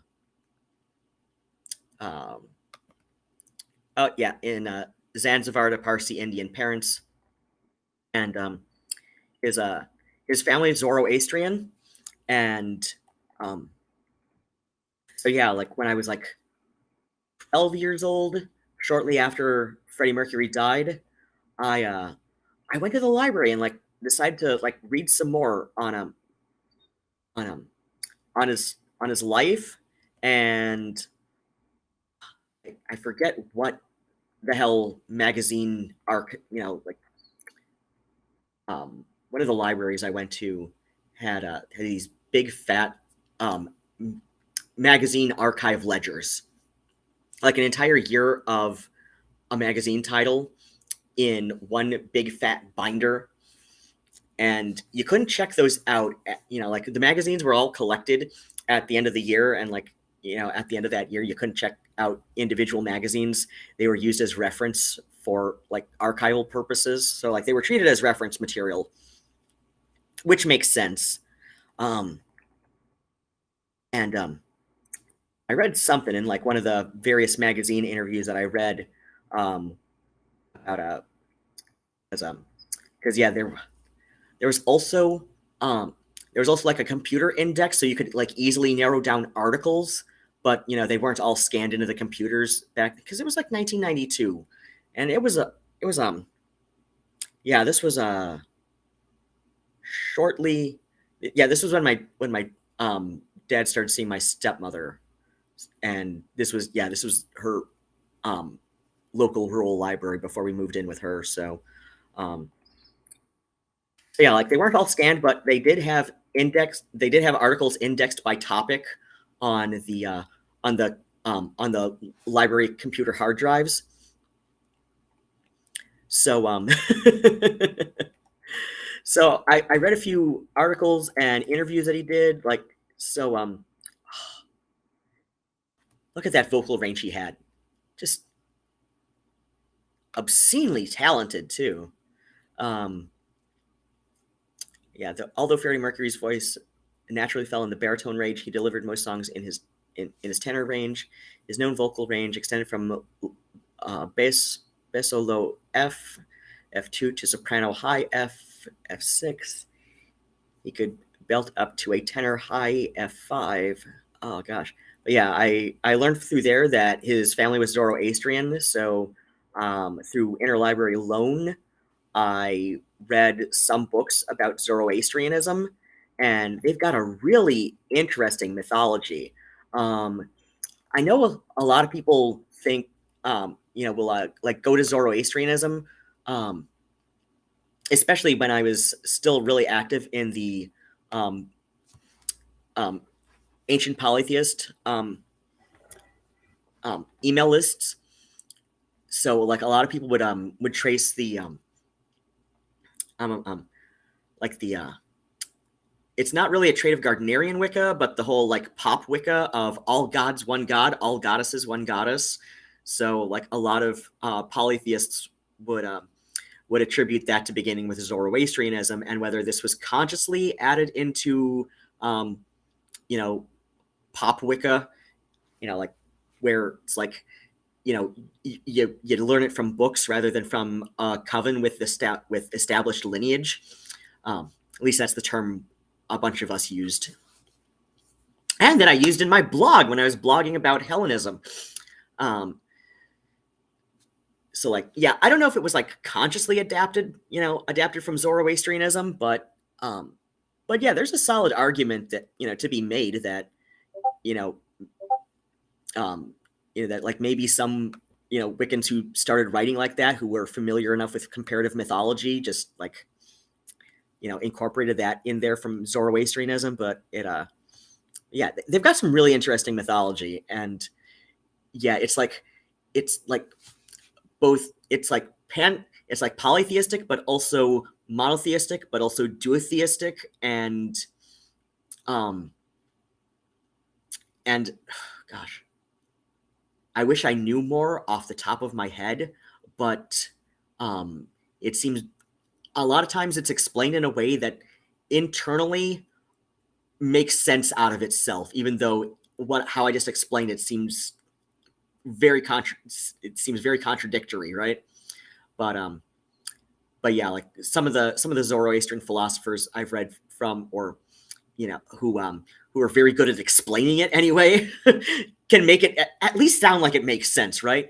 I don't know. Maybe some schizophrenic logic is involved in, with some of those Zoroastrian philosophers, in which case they're really good at it. They're like, this is like S tier schizophrenia logic, which, like, hey, if you can make it work, all the best. But if you're just going to be a lovable internet kook who maybe does some racism, but not for malevolent reasons, like probably our Resurrect ISIS guy, then also more power to you. It's just, it's all a spectrum, right? Yeah, it's where good God and evil God get. Oh yeah, yeah.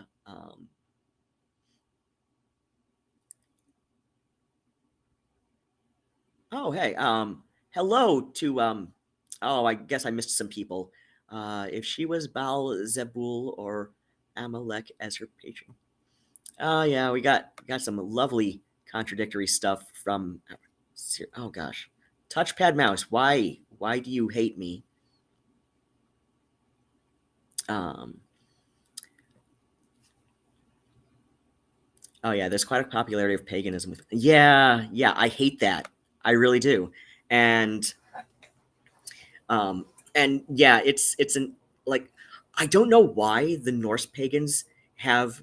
Well, okay, I guess I can understand why the Norse pagans have the strongest reputation for, for the fasci types, because, well, Norse pagan, it's, the, like whole Nordic Germanic region, right? I guess I can see that.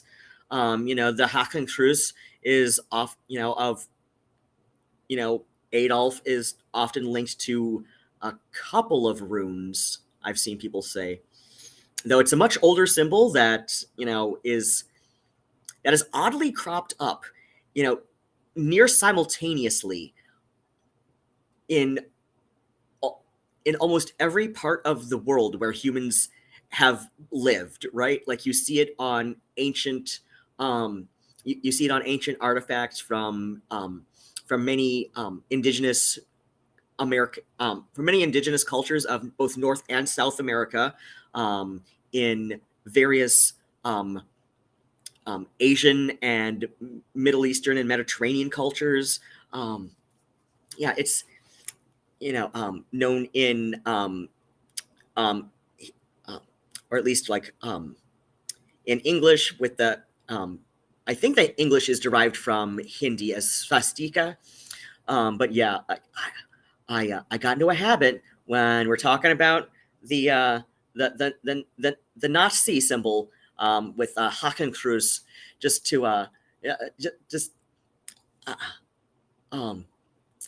to like differentiate, because there's not a there's not a really good word that's as widely known for other from other cultures that like brought had the symbol in ancient artifacts and all of that, and handiwork and stuff. It's really interesting how it cropped up at like various different cultures, all over the globe.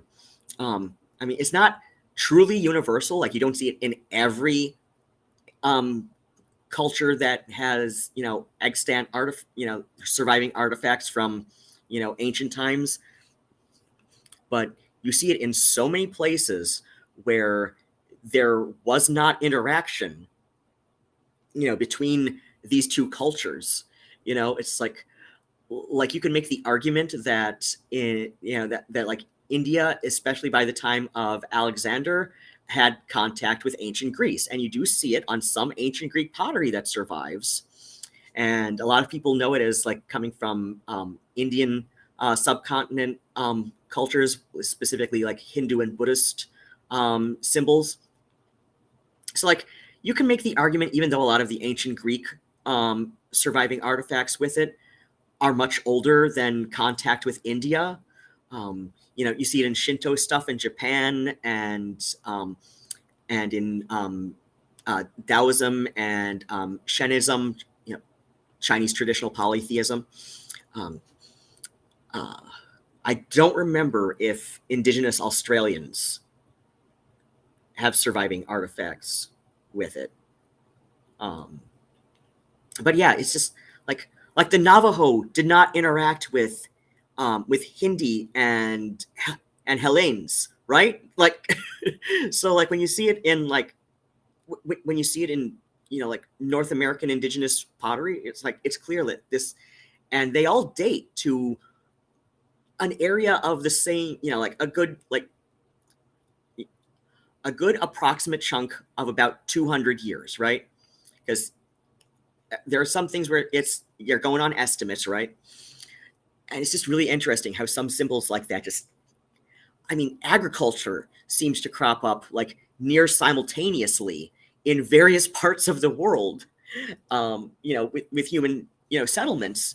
So it's interesting how these things like kind of crop up simultaneously, which I mean, yeah, if you want to chalk it up logically, yes, it is just as likely to be coincidence. But it really makes you wonder, like, what was going on at around that time that inspired ancient peoples to, develop these things. And like the development of agriculture was not just like a one and done thing. It didn't just happen suddenly, though there are some settlements where it happened faster than in other settlements.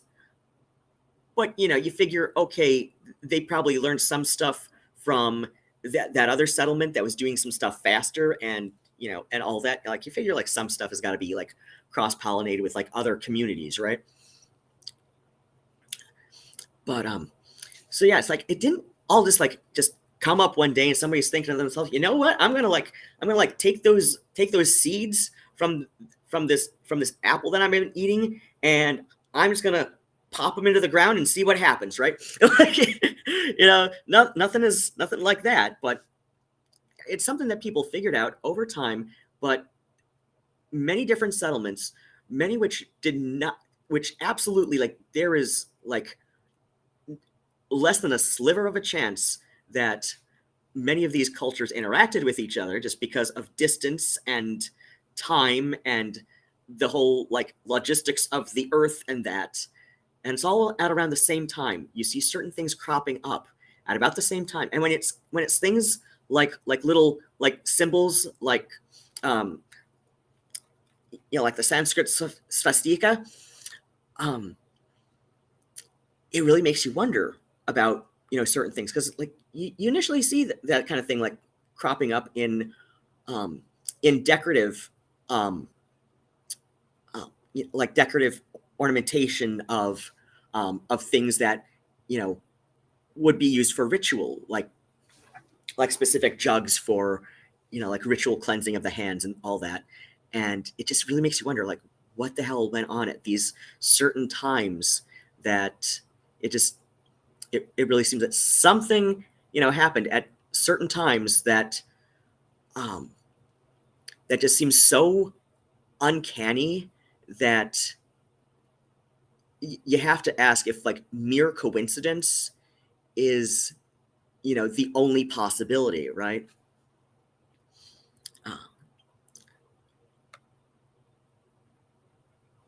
Oh yeah, Avia Sativa says, I feel like there's seeds of truth in each mythology and faith. Oh yeah, yeah. Like, there's some wisdom to be learned from just about all religions. And I say just about because I don't know enough about every single religion to say, to want to say anything too committal. But sadly, YouTube chat quality doesn't go much beyond comment quality. Yeah, I understand that.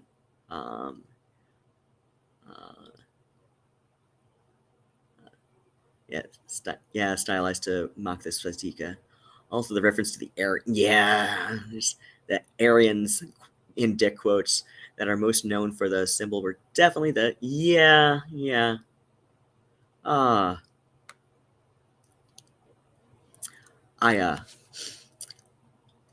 speaking of Adolf, the one of the things that I love most about the career of Charlie Chaplin is The Great Dictator. Like, not only is that a wonderful movie that he wrote to mock Hitler, one of the reasons he was inspired to mock Hitler is because Hitler would readily admit that he adopted the toothbrush mustache that was popularized by Charlie Chaplin. And Charlie Chaplin was like, oh, fuck you. You're taking my trademark look? Oh, no. And you're talking stupid shit while you're taking my trademark look? No. It's one thing to try and take my trademark look. It's another thing to do it while saying stupid shit. So, I mean, that's a highly paraphrased summary of what inspired Charlie Chaplin to write and produce and direct and star in The Great Dictator, but that's basically how it happened. It's just like, no. Stealing my trademark look, that's one thing. Doing it while also saying some patently vile shit, that's a whole other thing entirely. I'm going to mock you mercilessly. But yeah, like the highly truncated origin story of Charlie Chaplin's The Great Dictator. Amazing movie, one of my favorite movies of that period, from one of my favorite silent actors, and it's got the best origin story. It's got the best origin story because he specifically wanted to mock Hitler for saying some vile things and taking his trademark look while saying these vile things. Like, Chaplin was offended on a personal level, on many personal levels. Like, it's a beautiful thing. Spite can be a beautiful feeling when you harness it properly, right? Spite can, goddamn, yeah, it really hits home. Like, another good quote. Shit. Now I'm brain farting on whether or not this was a lyric or just like a quote from an interview. Zac de la Rocha. I'm doing a Peggy Hill.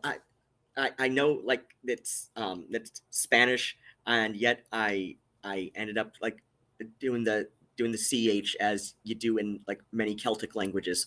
Oh god, I did a Peggy Hill with that, like how she says Iwo Jima for Iwo Jima. Right, I did a Peggy Hill there, but yeah, Zac de la Rocha. Yeah, he said your anger is a gift, and like when you think about it, I can't remember. And now I'm feeling stupid because I can't remember if that was a lyric or if that was just like, a quote taken from an interview or something. But like when you think about it, like that's kind of the origin story of Rage Against the Machine as a band. Like, politically very, outraged by a lot of the nasty like capitalist shit that goes on in the world. So harness that into something productive and beautiful that can, that can be an engine for change and education. Like, music is such a wonderful means to get people interested in other kinds of activism, right? So, and even other kinds of art, and like, well, I mean, all kinds of artists just like bounce ideas off of each other, like from various different mediums and disciplines and practices. So yeah, like the origin of Rage Against the Machine and many other punk bands. And I feel safe in like categorizing Rage Against the Machine as a punk band because, like, let's be honest, if Anthrax and Public Enemy didn't do their collaborations, and Anthrax, especially their early stuff, was always like their early stuff was especially on the borderline between punk and thrash metal. And of course, like Scott Ian and Chuck D, are old friends who go way back to like 1980 or something when Chuck D was doing promo for hip hop labels. And, and he met Scott Ian because in the New York, New Jersey area, the black clubs, wanted to play funk. They wanted to play soul. They did not want to play hip hop records. But the punk clubs, so like CBGB, I don't know enough about the like lesser known club names from that area and that time period, but like CBGB, even like and all the other smaller punk clubs, they would gladly play the hip hop records, like like both like the goofy shit like Sugar Hill Gang Rapper's Delight, and also like the more politically charged stuff too, because like a lot of punk music is very politically charged, right? So yeah, like that's how Chuck D and Scott Ian met. And so when Chuck D got Public Enemy together to like do his own hip hop rap project, right? Because like I said, he was doing promo for labels, so he's taking them to the punk club, taking like the promo singles to the punk club, saying like, hey, next time you want to play this, or hey, play this tonight. This is going to be a hit tonight, right? He meets Scott Ian that time, a couple times doing the rounds there. He knew Scott Ian was starting a band when they first met, and like obviously not starting a band with Chuck D, but so it's like, so Chuck D like knew Scott Ian like either just before or at the very beginning of Anthrax as a band, when like I said, they still very much straddled that line between punk and thrash metal. And yeah, their later stuff you can say is very securely thrash metal. Earlier stuff, much like the Plasmatics. Like the Plasmatics are one of those borderline bands. It's like, are they punk? Are they metal? They're the Plasmatics, right? It's Wendy O. Williams, and she's, like blowing up cars and on stage and chainsawing, all sorts of wacky things and all that. But yeah, it's beautiful. It's beautiful. And so yeah, like I said, I feel very secure in saying that Rage Against the Machine, in spirit, if not by strictest genre definitions, is a punk band, much the way Guns N' Roses, in spirit, if not by strictest genre definitions, is also a punk band. Appetite for Destruction is a punk record. It just kind of is. It's the vocals definitely. Oh God, and Steve Adler's drummer. I'm sorry, he's a bit of a punk drummer. Or wait, no. They were both the blonde, like they looked very similar, blonde guys on the back of that album. No, I'm thinking Duff McKagan is very much a punk bassist. Now Steve Adler's a solid rock drummer, but yeah. Oh crap, I forget which typo changed a lot. I wish it was something stupid from the website, I'm sure. Hypothesis that it started as Neolithic representation of. Oh yeah. Oh, the swastika. Yeah, I can see that. A lot of people also will hold on. You know what? Because there's a, I've seen some ancient Greek pottery that might support that. I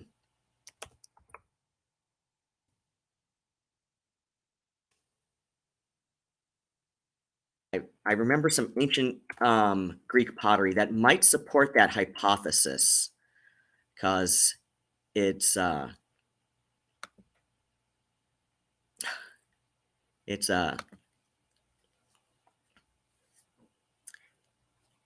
no. Okay, we're gonna be stupid, aren't we? Okay, this tab instead. Okay, close that one because I did not anticipate all that shit. Okay.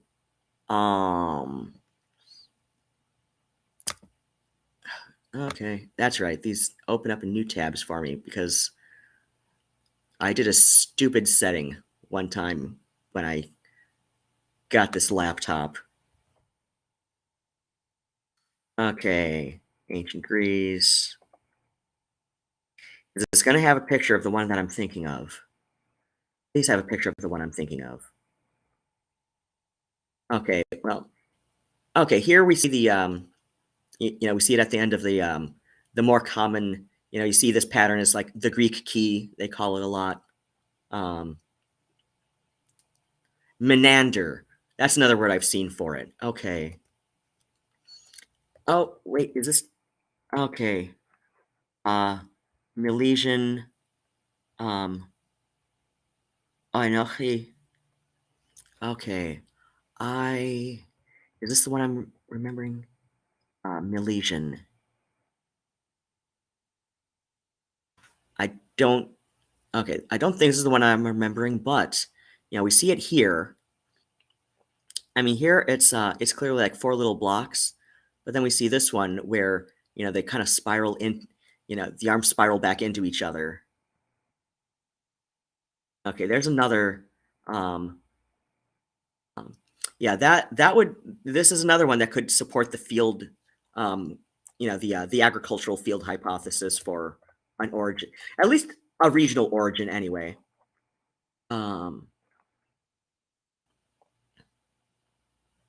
Okay, here we see it amongst fishes, so at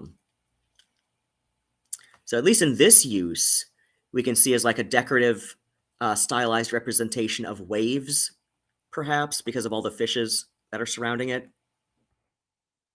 Now, this is not the one that I'm remembering either. Yeah. Oh, is this the one I'm thinking of? Maybe. Yeah, because I see a lot of people suggesting it's a solar rays representation, which depending on what else it's with, that's a valid hypothesis for.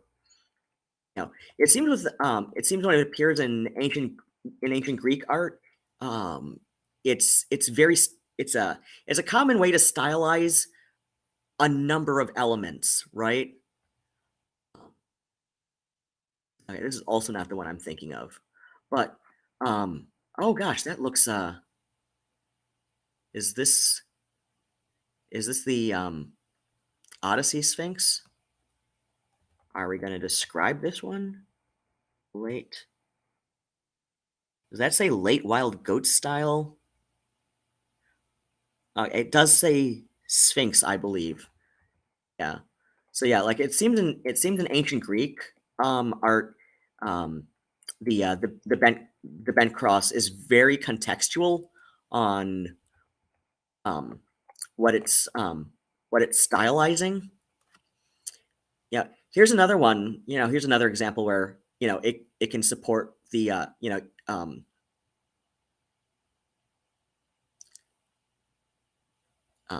Adivya Sativa, your idea of representing agricultural fields.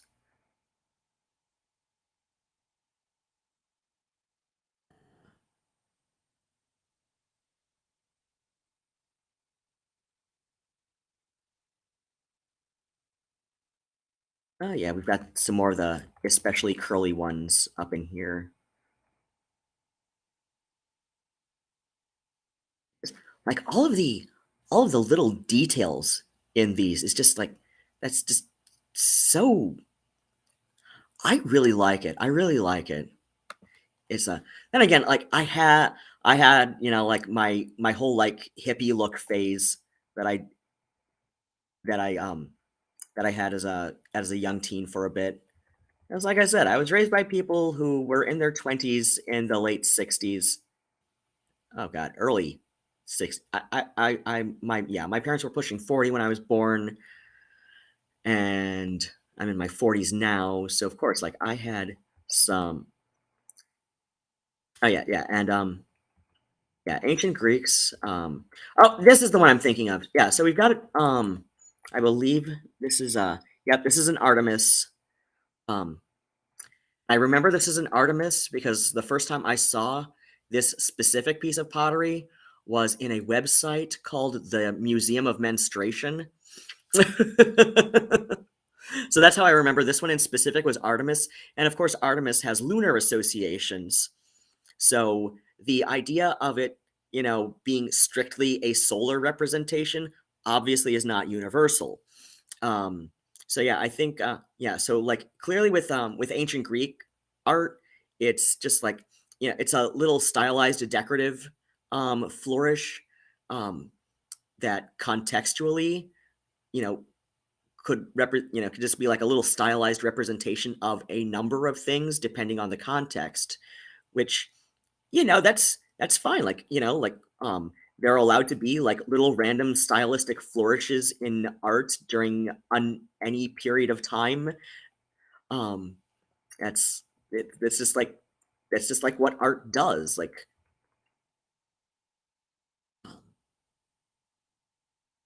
art is all about like, you know, yeah, like sometimes art will like pick from what's like art often very much just like picks from what's going on and what is what is popular at the time, and like good art will subvert it and make you really think about it. And then there's art that's just like very decorative, and that's also like that can also be very good art. Yeah, just like a different kind of art. And so I'm not reading this essay, so I don't really need to see the conclusions, but yeah, yeah, it's like it's really interesting how like this is a symbol that we see like cropping up like within the same, like initially anyway, like some of the earliest pieces we see of like what's now commonly known as the swastika, coming from I believe the Sanskrit. Yeah, draw a swastika, then connect the spaces into the box, put a line in. Yeah, boom, tilled field. Yeah, it's really interesting. And yeah, like we saw with some of the Greek stuff that I scrolled through, that swastika does get this box. Yeah, over time gets simplified to swastika, where borders are simplified and lines are turned to dots. Yeah, then dots get dropped. Oh yeah, it's just like it's really interesting how, like I said, as we saw with the Greek stuff, it can be very contextual what it could represent. There were some parts of those old ancient Greek pieces that where you could definitely see, with the extra flourishes added into them, tilled fields, and that may very well have been the intent. Like, obviously the people who made those long dead. These are pieces of pottery, a good 2,500 years old, if not much older. So so yeah, it's not like we can just go ask like, hey Hector, what did you mean by drawing this thing here like this? Just like, and but yeah, agriculture allowed accumulation of wealth in specific hands, thus high. Oh yeah, but then you say like these little things like the little bent cross, right? That yeah, like it seemed to come up within like the same, like across various cultures, many of which did not contact each other because, like I said, the Navajo did not have any way to easily communicate with in India and Greece and both sides of Saharan Africa. So like what? Like how did so it's clearly not like a cross-cultural thing, but it did also, come up. And I keep throwing out Navajo just because like I know they issued that statement that a lot of people point to and then say, I see a lot of people saying, well, see, Native Americans just like completely disowned it. I'm like, no, one tribe did. Maybe a few others, but you're pointing to one tribe that did, and like one of the chiefs, I want to say it was sometime in the 60s. And then watch. I might be wrong. It might not have been Navajo, but I know there's one tribe in specific. There might have been a couple of others that just like due to the negative associations that obviously were associated with it after World War II, we're just like, okay, we can't sell this traditional style handicrafts that we rely on tourism dollars to feed our families. So we got to take this out of here, and so that our people can eat when we pack up and go back to the res, right? And I used to see people like point to like, look, Native Americans completely disowned. And I'm like, no, you're pointing to one tribe that did like 50 years ago. Just like, stop being stupid. Not all natives are the same, right? Hashtag not all natives. And in this case, like not in the hashtag not all men sense, right? Because like this is a serious case of like, no, you're being stupid on the internet. And yeah, that was like last time I remember such a conversation was like 2013 or so, but still, it's like people are always being stupid on the internet. That's like a guarantee. Doesn't matter the time of the day or the time of the year or anything. People are going to be stupid on the internet. Just like, it just means there are people on the internet. Just because some people on the internet are having smart conversations, there are at least 5 stupid ones going on elsewhere on the internet. Because that just seems to be what the internet is for. It's for filling up your smut folder, which you hopefully won't get in trouble for. Like there are appropriate places to have your smut folder. Don't have it on your work computer. Just don't have it on your work computer. If you're gonna download your smut, have a different computer for it. Just like this, I thought this was a common practice amongst streamers who make vouch level income on it. But like clearly he is not the most rational person when he is obtaining additions for his smut folder, right? Like yeah, normal human being doing his occasional stupid stuff. Josh Kiss played really like, oh yeah, Brian May is Queen was one of the few bands when I was a little kid that my mother approved of. Like, I don't know who in chat right now remembers any times where I've talked about how my mother was a Frank Zappa groupie in the late 60s, early 70s. So she had a very unconventional sense of what good music is. Compared to other parents of about, for kids about my age in the 80s. And even compared to other parents of about her age, right? She had a very unconventional taste compared to other parents. I remember one time, like I said, when I was 5 years old, I wanted to be Freddie Mercury. And this happened when, out of all the moves, there are many records, there 12-inch vinyl albums that I have either lost in move or lent to somebody and never got back, but 2 that have always stayed with me. These are the 2 albums that I've had the longest since I was 5 years old. A Day at the Races and A Night at the Opera by Queen, which I found at a neighborhood garage sale, yard sale, tag sale, all the various localized variant terms for it. And, it was like the mid 80s. Yeah. It was like the early mid 80s. Like I was 5 years old. My younger sister was 3.5, 3 3/4. We're not exactly a year apart. So yeah, like she was like 3 3/4, almost 4. And at least one of my older sisters was with us. And,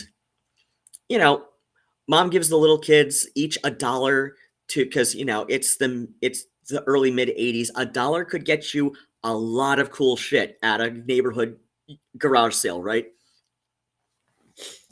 And I and these were two of the records that I got with my dollar. A Night at the Opera clearly still has the pen of 10 cents on it, and I got those two because I didn't know who Queen was as a band, but I was looking at the pictures of the band, and they looked really interesting to me. These guys looked really interesting. Like when you open up the gatefold and you see the band portraits for Queen for A Night at the Opera and A Day at the Race. And I had to get these two together because the covers are complementary to each other. So I figured out at 5 years old, this could be important. This could be important somehow. Like, I somehow independently figured out the idea of a concept album when I was 5, just looking at two similar record covers for the same band. I mean, I didn't quite have it figured out. I just did figure out that, okay, these album covers somehow match, because it's a black and white version of, and there are some differences to the to the coat of arms on the front too, but one is more stylized than the other. But I could see that it's the same band, different songs on each album, so these are clearly two different albums. I mean, they also have different titles, but the album covers are complementary, so this might be important. Also, like my mother, before she was a Frank Zappa groupie, she was with the Toledo Metropolitan Opera, so I knew that music could tell a story, right? Because I grew up with that, and like Frank Zappa also did concept albums, so like I grew up with knowing that music could tell a story. And as I said, I'd been in voice lessons for like a whole year at this point because I'm 5, and the other two albums I got at the time, I think it was Elton John's Empty Sky and something by ABBA, and I don't remember which ABBA. But again, like these were two records that I picked out because I didn't know anything about the bands, but I did know that the musicians looked interesting and the covers looked interesting. So I figured I'd try it out because, very musical family, and the worst that could happen is, I didn't like any of them. Nobody else in the family liked any of them. And when it was our turn, as a household to have a garage sale, I might get my 10 cents back. I don't think I was thinking that clearly, but, or at least like that far ahead. But, like you're 5 years old, you see something that looks cool, even if you don't know anything about it. And, sure. So like, I'm just like thinking like, like the worst possible outcome, right? In retrospect. Yes, I didn't like them. Anybody in my family might not have liked them. So the worst that would happen, as a 5-year-old taking a chance on, 4 records by 3 bands that I didn't know anything about. Worst possible scenario. Oh wait, did I also get Fleetwood Mac's Rumors that day? It's possible. It's possible I got into Stevie Nicks that summer too. But so yeah, and later that day, I'm in my room playing my records on my record player that I had, because like I had my Sesame Street records and all of that, and my mom comes by while I'm listening to one of the Queen records, and she says, "I want you to know that that all of the men in this band were an early name of the band was called the Rich Kids," which is true. My mother knew that much about, popular rock at the time. In addition to her weird niche rock that, I love Frank Zappa, Captain Beefheart. My mother was also, when I was 7 years old, my mother conducted a Pavlovian experiment on me with Black Sabbath. And I that is another story for another time. So like my mother was into some, like pretty out there stuff compared to, like I said, like what most parents at the time listened to, compared to what most parents of her age listened to. So, and she comes in here and she said, "I want you to know that an early name for this band was called the Rich Kids. So they don't know shit about rock and roll, but I'm okay with this because Freddie Mercury wanted to be an opera singer, which I can respect, and he's got the pipes for it. And Brian May is a bitchin' guitarist. He clearly puts a lot of work into what he does. So so it's like my mother was like a really harsh critic of a 5-year-old's taste in music. And also giving me like some really blunt lessons on rock and roll as an art. And she's saying like, I want you to know these boys grew up rich. They don't know shit about rock and roll, but they know good music. They clearly have a classical influence, so I can respect that. I was like, you gotta appreciate like how blunt my mother was willing to be with a 5-year-old.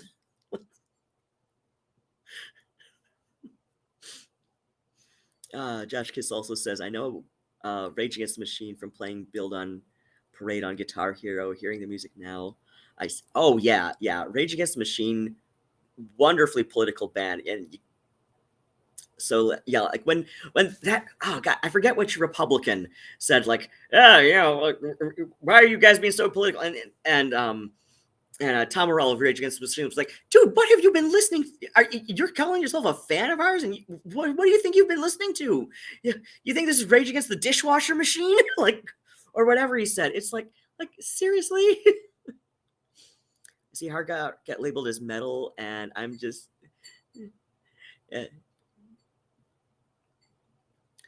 And I'm just sad seeing that. Oh yeah. I mean, some of the harder genres of rock can be very liminal. Like I said, with like however, I don't know, like half hour ago or whatever, with like Plasmatics. Are they rock? Are they punk rock? Are they metal? Yes. So like the earliest Anthrax records. At least their first album, like, is it punk? Is it thrash metal? The answer is yes.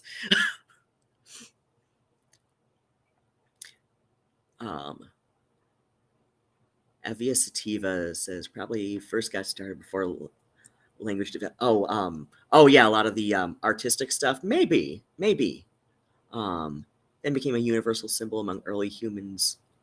I mean, there is evidence to suggest that Homo erectus, dabbled into, just like decorative, kind of drawing stuff. And at least what we see of like bonobos and chimps, which two different species, but I mean, hell, like even crows will do behaviors that is clearly just playing around because it's fun. And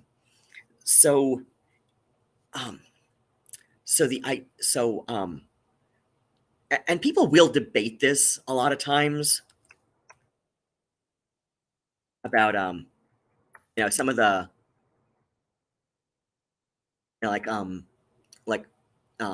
well, bonobos and chimps specifically, because they are so similar to humans and early hominids like Homo erectus, that but some people will debate like, oh, is this a bonobo trying to do art? Like, are they trying to do what humans would call art? And I'm like, yeah, probably. Like I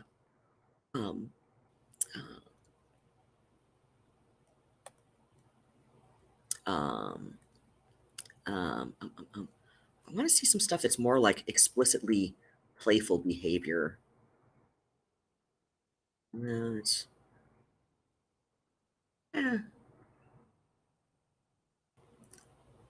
Goofy Ravens playing in the snow. But yeah, like like you see animals, and yeah, it makes sense for something as corvid.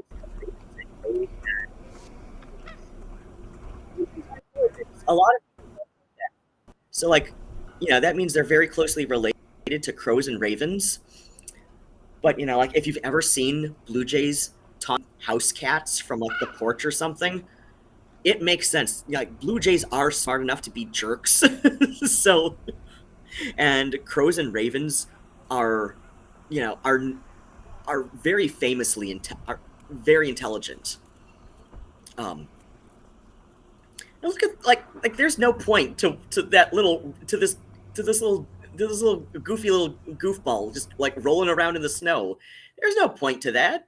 That's not gonna get him food. That's not gonna like get him a mate. That's gonna show him a good time. That's just a little guy having a good time.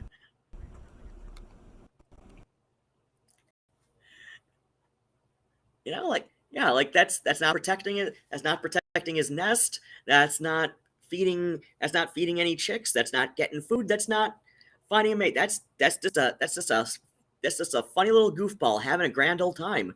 And yeah, like bonobos play just for the joy of it. Um and not even necessarily in a way that is trying to teach younger bonobos, right? So yeah, like when they do stuff that seems like they're expressing themselves by like swirling a stick around in the dirt. um like I mean, we don't speak their language. For like, are they drawing clouds? But it's clearly like behaviors of expression just for the sheer joy of you know getting feelings or moods or thoughts out. Um and um so uh so so yeah, I can see things as simple as like the bent cross swastika kind of symbolism. I can see that predating language. um I can see that predating social languages. I can even see that kind of thing predating Homo sapiens, because like there is some, I mean, it's scant evidence, but there is evidence that suggests Homo erectus. Like as far back as there's evidence that um, that early that hominids, as far back as Homo erectus, was already forming alliances um, with early dogs, right? Like what would become the domestic doggo. Homo erectus was already forming alliances. Now, the intentional domestication of the dog came much later, obviously. But yeah, like hominids as far back as Homo erectus were already forming alliances with proto dog. So, um, it's really like so like ancient history gets really interesting. So yeah, I can see things like the bent cross symbolism, um, like predating language, maybe even predating Homo sapiens. A lot of things that were retained by Homo sapien culture does seem to predate it in some ways. I mean, not everything, obviously, but so yeah, like artistic expression probably predates Homo sapiens. Um, I mean, we were palling around with proto dog as Homo erectus.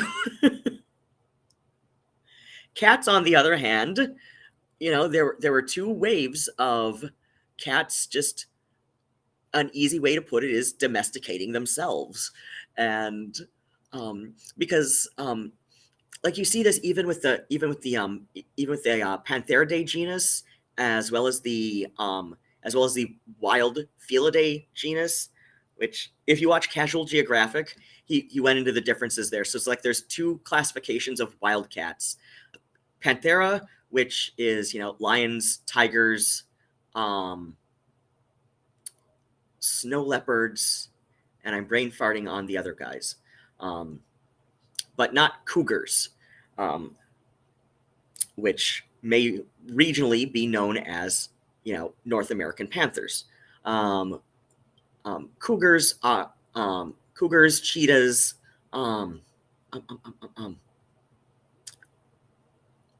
leopards, jaguars. Oh wait, no, I think jaguars are Panthera. And the snow leopard, which are not the same as Felidae leopards, jaguarundis. Those are Felidae, aka little wildcats, even when they're very big. So the house cat is a Felis catus. So the house cat, the common cat, the common feline. But yeah, you see this with both like wild Felidae and and um, and big cats. They're opportunists. They're opportunists. Like something Casual Geographic likes to point out about the rivalry between hyenas and lions is, um, you know, lions bully hyenas. Lions bully hyenas. So like Lion King lied to so many kids in the mid 90s because it's actually the opposite way around. Lions will bully the hell out of hyenas. Because if like hyenas take down, if like a little pack of hyenas are able to take down, like some kind of gazelle, and lions are walking by and they're just like, hey, wait a second, we were going to hunt in about an hour. Hey, no, that's ours now. Right? So like cats just kind of got into a habit of like living around human settlements where like around like early on in the agricultural era of human civilizations, human cultures, like like people would commonly keep stores of grain to last through, to last through the winter and drier spells and all of that. So, um, so, um, and that the how much like how the domestic doggo is a, and yeah, I say domestic doggo because it's a fun, doggo is a fun word. It is a patently fun word to say. So, like, much like how the domestic doggo is a subspecies alongside wolves and dingoes. Fun fact that that not a lot of people know is that most dog breeds share more genetics in common with the Australian dingo than they do with wolves. I mean, they're all three subspecies. They're all three common subspecies of the same. But like the very slight difference in genetics between most domestic dog breeds have more in common with dingoes than with wolves. But like domestic dogs, you know, were more directly domesticated from wolves, and I don't know if Aboriginal Australians um, domesticated dogs from dingoes. I don't think so. But yeah, it's just, isn't that it's a really interesting fork in the genealogy there, isn't it? Um, so but where did I? Oh right, yeah. So the house cat is a subspecies alongside um, the Eurasian and African wildcats. Um, the Eurasian wildcat and African wildcat, still extant wildcat species. But yeah, the common house cat is, like I said, a genetic subspecies alongside the Eurasian and African wildcats. So, um, the so yeah, like cats just notice that, like, hey, we can catch we can catch rodents and small birds that eat from the grain that those big hairless apes have over in that building there. And then, people noticed that, hey, those little cats um, have a are killing all the rodents and birds after our grain. So let's give them some good food too, because and this is interesting. This is interesting. Oh crap. Um, you know what? I'm gonna look for it in a different tab. Um, um, um, um, um, uh, Hold on.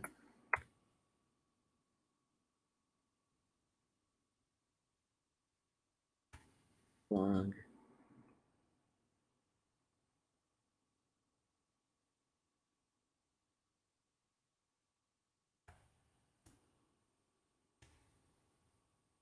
Okay. I'm hoping I can find my. Oh, hey, I did find my blog post about that article I found. So the earliest, um, yes, close and accept cookies. Okay. God damn. Can tell how long ago I wrote this. Okay. So there's yeah, I'm gonna share the link to my blog post from 2012. Okay, so I'm gonna share my post from I'm gonna share my article from that I wrote from 10 years ago, because I do cite all my sources and I don't want to open up every single little link right here. But yeah, Neolithic Cypriots, apparently domesticated cat before Egypt, or rather Neolithic far Mediterranean settlers to Cyprus.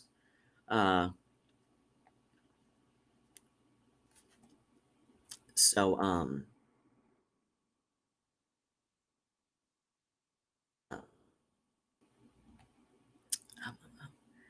so and so yeah, they're it certainly does seem an intriguing coincidence that Cyprus is the location of the oldest known example of domestic felines, is the birthplace of Aphrodite and Aphrodite and Adonis, and cats in modern Western symbolism, with the most likely known source being Egypt's fertility goddess Bastet, or Bast, tend to represent sexuality and typically feminine sexuality. So yeah, this this comes back to some comparative mythology from earlier, and and noticing like some of the ways these symbolisms all come together. And now so yeah, like this was an article about the current earliest known evidence of a domesticated house cat. And um, specifically, the article says, like, evidence of a cat as a cherished, or cherished and loved, like, family pet of sorts. But the cat was buried with little like grave trinkets that like seashells. And I remember that specifically, that this little like grave of an African wildcat, based on DNA testing, it is, it is an African wildcat compared to, domestic cats. So like that's also like kind of fascinating, with like in just like a few thousand years, the genetics changed just enough to distinguish subspecies, right?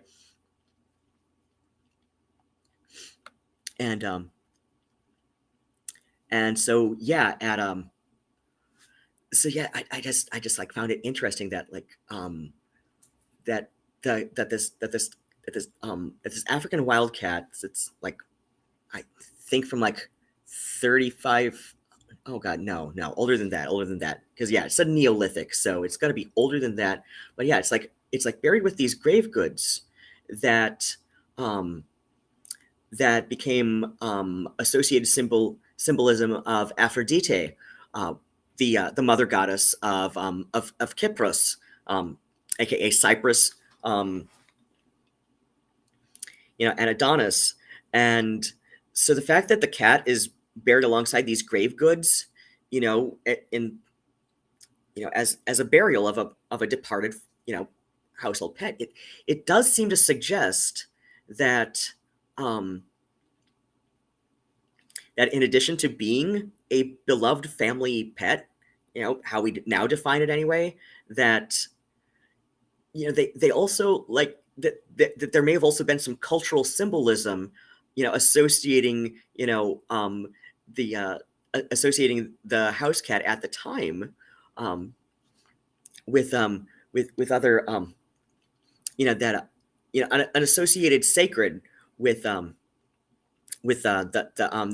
Cypriot mother goddess of Aphrodite, right? And I just found that really interesting that these little symbols just like seem to crop up almost independently of each other. And like, yeah, a lot of time like people will point to the representation of a feminine sensuality and fertility and sexuality of like cats, and like, of course, like there's the trope of the blonde bombshell wearing the leopard print um, um, clothing items, and yeah, like you can point to how this like crops up again and again through history. So like, yeah, of course, like by the time we've got the like Jane Mansfield in the leopard print dress in the 60s, yeah, you can say this was this may have had a direct influence for that dress, or like choosing that costume design, or maybe like a subconscious influence that somebody like remembered from a school lesson or something before they got working on costuming on a film, right?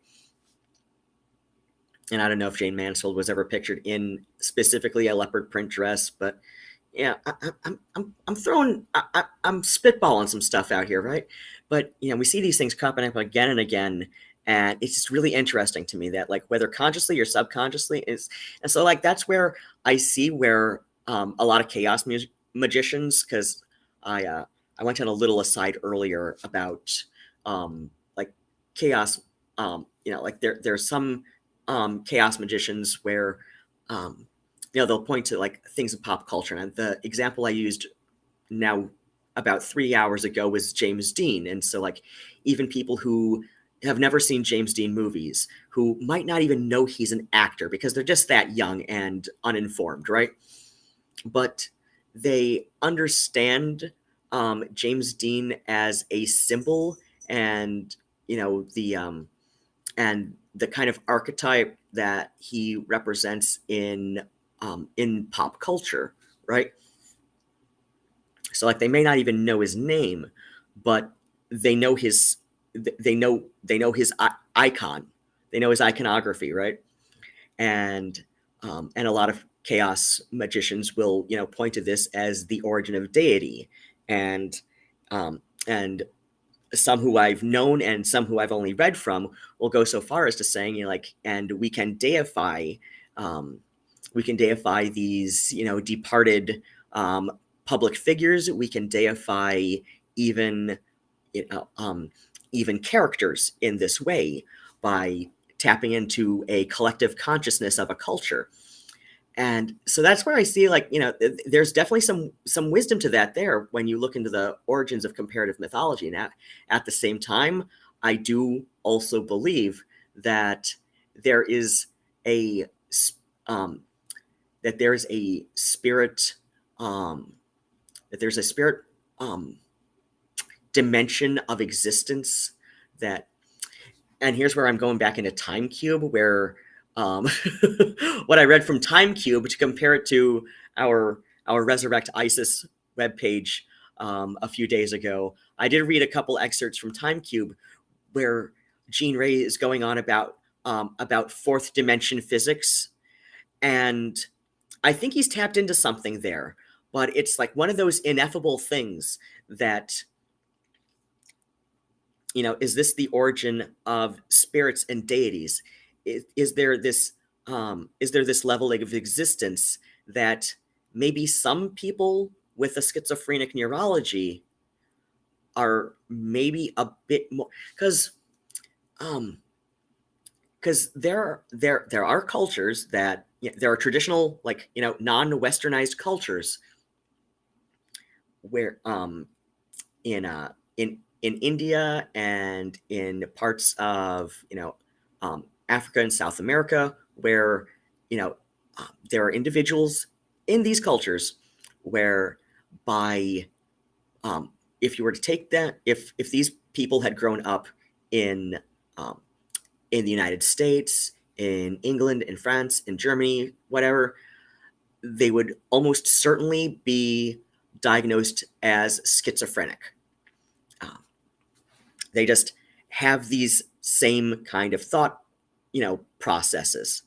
But in cultures where there is a role for their kind of thinking that is given a form of respect, and it's usually as some kind of spiritual role, right? It's usually some kind of religious spiritual role.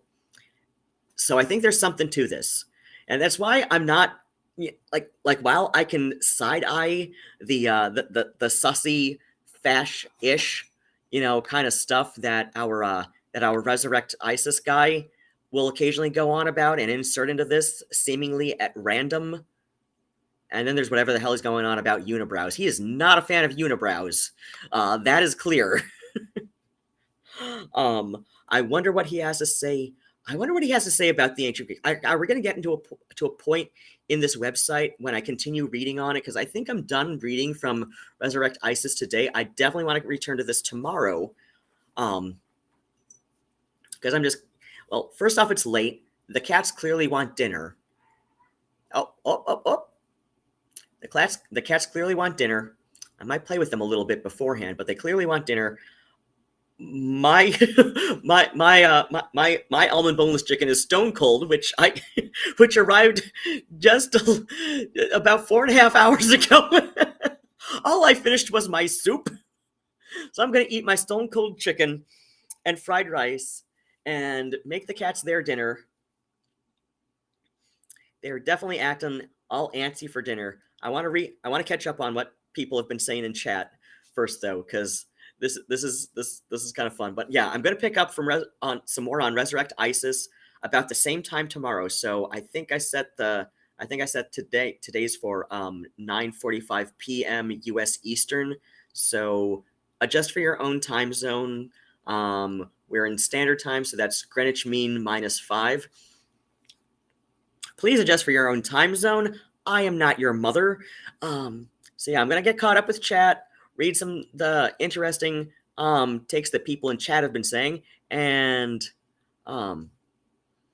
then wrap up a bit, and we can pick up on Resurrect ISIS tomorrow. Because, like I said, when I get on these little tangents and see and like I said, when I say this guy is writing with some schizophrenic logic, or at least what appears to be such from my own non-schizophrenic experience with people who are definitely on the schizoaffective spectrum, I do see some commonalities.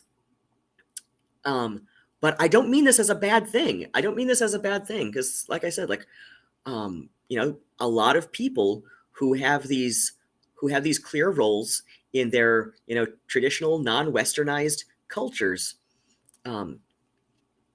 who, if we were to take them and put them in if they were to have grown up in France or the UK or the US or even the urban parts of Mexico or Germany or Russia, even, they would be diagnosed as schizophrenic, and they would have much harder lives than they do in their traditional societies, where there's a place for them, and it is a place of relative respect in their cultures, and they have much happier, more fulfilled lives. And so I think a lot of times, so yeah, when I say that, people with schizophrenia it's a very misunderstood condition. It's often vilified, for lack of a better word off the top of my head right now, but it's often maligned and vilified for very stupid reasons that, it comes, ultimately comes down to the average person not understanding, and the way that the way that psychological jargon will enter the mainstream in ways that are not very good, that are not very well put, right? And that are often very simplified in ways that turn very very counter, very unproductive, very that turn very negative. So yeah, like I just want to reiterate, if you've been with me this long, if you're watching this archive this far, uh, you know, I mean this with a lot of kindness and respect. But yeah, it does seem our Resurrect ISIS writer, who, like I said, is absolutely serious about this. And when people most recently, especially, compare this to Pagan Timecube, I can see that there's some similarities to how he writes and to that of Jean Ray, who was confirmed by people who had, since the launch of Timecube, met him before he died. So yeah, Jean Ray was diagnosed with schizophrenia. That explains a lot of the weird turns that his theory takes. But yeah, like when he goes on about, like, fourth dimension physics, I'm thinking there might be something to that that is, it's one of those like little ineffable qualities that I don't have a schizophrenic neurology, so I can't voice this from experience. But what I do know from a lot of the research that I've read, and from growing up with a sister who did have schizoaffective disorder, and another sister who was autistic with bipolar disorder and strong schizoaffective traits, and 3 good friends who are diagnosed varyingly along the schizoaffective spectrum, that I think there might be something to that, right? Like, I think there might be something to that, and there might be a reason why a lot of traditional, not unwesternized cultures, will have a place for people who exhibit that kind of neurology, right? And that gives them more fulfilling, happier lives in their cultures. So yeah, anyway, if you're with me this far, hopefully I'm just like preaching to the choir when I explain that further. But yeah, okay. And okay, I've already read this part. And oh yeah, so many stupid conversations about Vouch. Just kidding. Don't have Vouch derangements. Oh yeah. Vouch does some stupids, and because like us all, like all of us, Vouch is a human being, and human beings do stupid things. As loath as he may be to admit that, he does some stupid things, and it just happens. It just happens.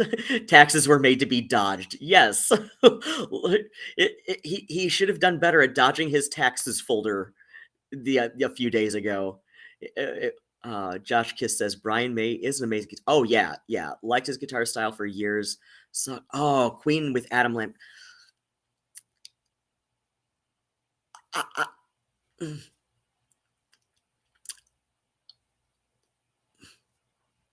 I have very strong opinions about about Roger Taylor and Brian May touring as Queen. John Deacon has outright refused out of respect for Freddie Mercury, and I don't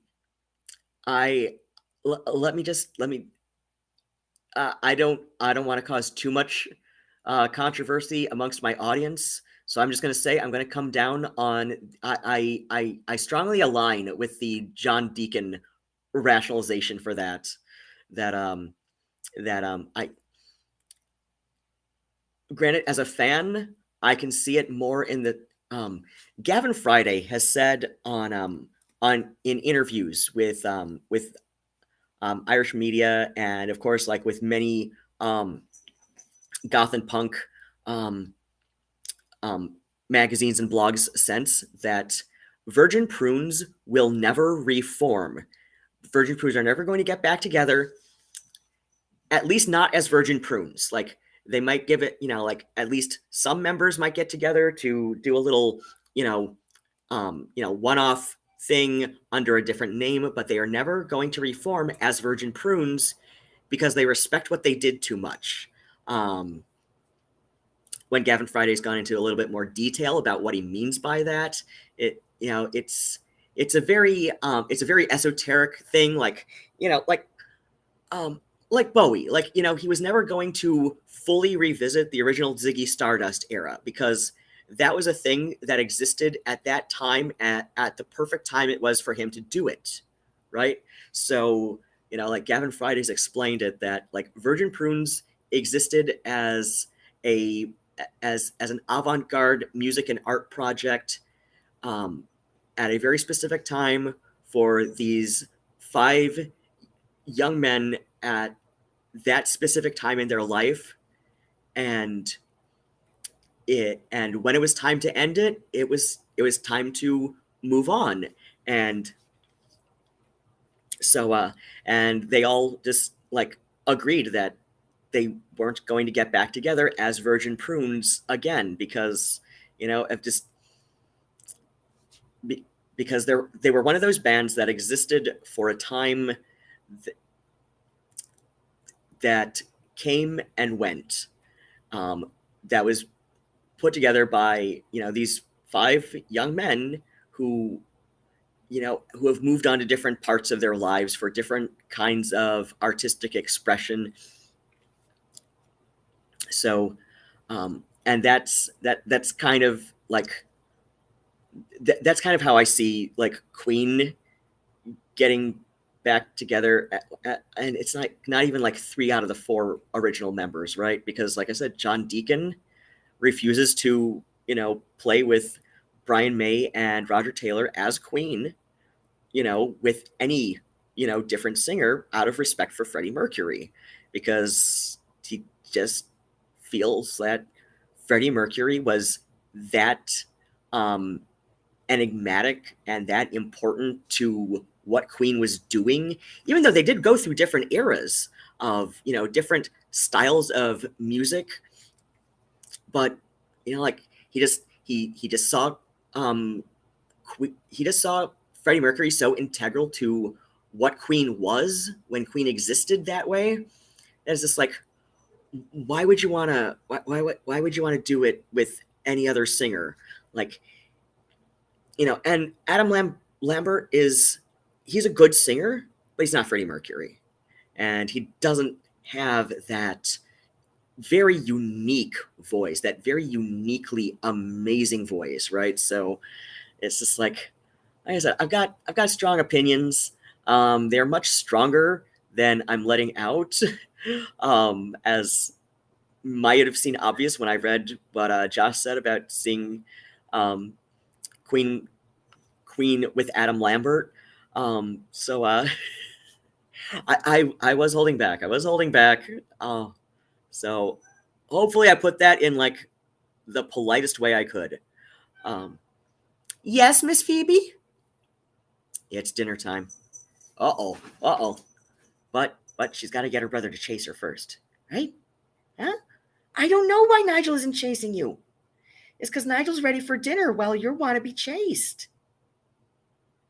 But I need to have some dinner too. I know. Yes. Oh, please don't dump my gravy. Oh, okay. The top did not come off my gravy. Come here. Oh, yes. Who's my silly girl? Who's my chubby little muffin? Who's my little muffin? Little Miss Phoebe, get some butt scritches. Scritchy little lady. Oh, yes. Oh, yeah, there we go. Is that nice? Huh? Yeah? No? Yes? Hello? Are you my sweet little muffin? Are you my sweet little chubbin? My pretty little lady cat. I love you. Yes, I do. Oh, yes, I do. Oh, what? I'm being annoying. Okay.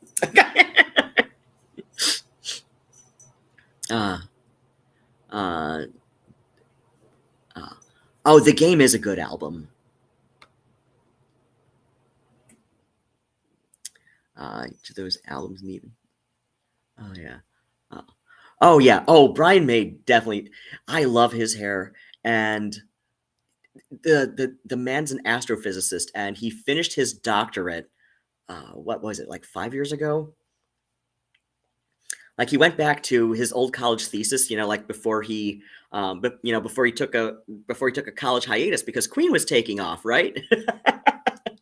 So he decided to like put his doctorate on hiatus, and he like revisited his old doctorate. He revisited his old doctorate thesis as because that's what he was majoring in.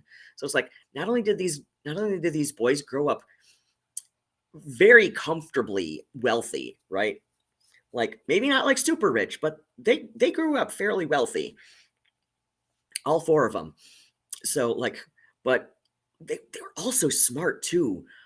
John Deacon was going to school for electrical engineering. He built his amps. He built his own amps, like ground up. So yeah, like these all four of them brilliantly smart men. And oh yeah, cats are opportunistic, a little bit on the lazy side. Oh yeah, it's just not Queen without Freddie. And like I understand that that Brian May and Roger Taylor really enjoy playing music, right? And I understand that it is difficult, for like two men of their age to of their age and their reputation to it would at least I mean, maybe if it's out of a habit or opportunistic or something to just like like I understand logically why they would want to tour as Queen, right? I just, like I said, I got to come down on the John Deacon side of this, and I'm just like, why would you want to tour as Queen? If only out of respect for Freddie, right? Because I don't think John Deacon's played music live since Freddie passed away. Just like they were really close. And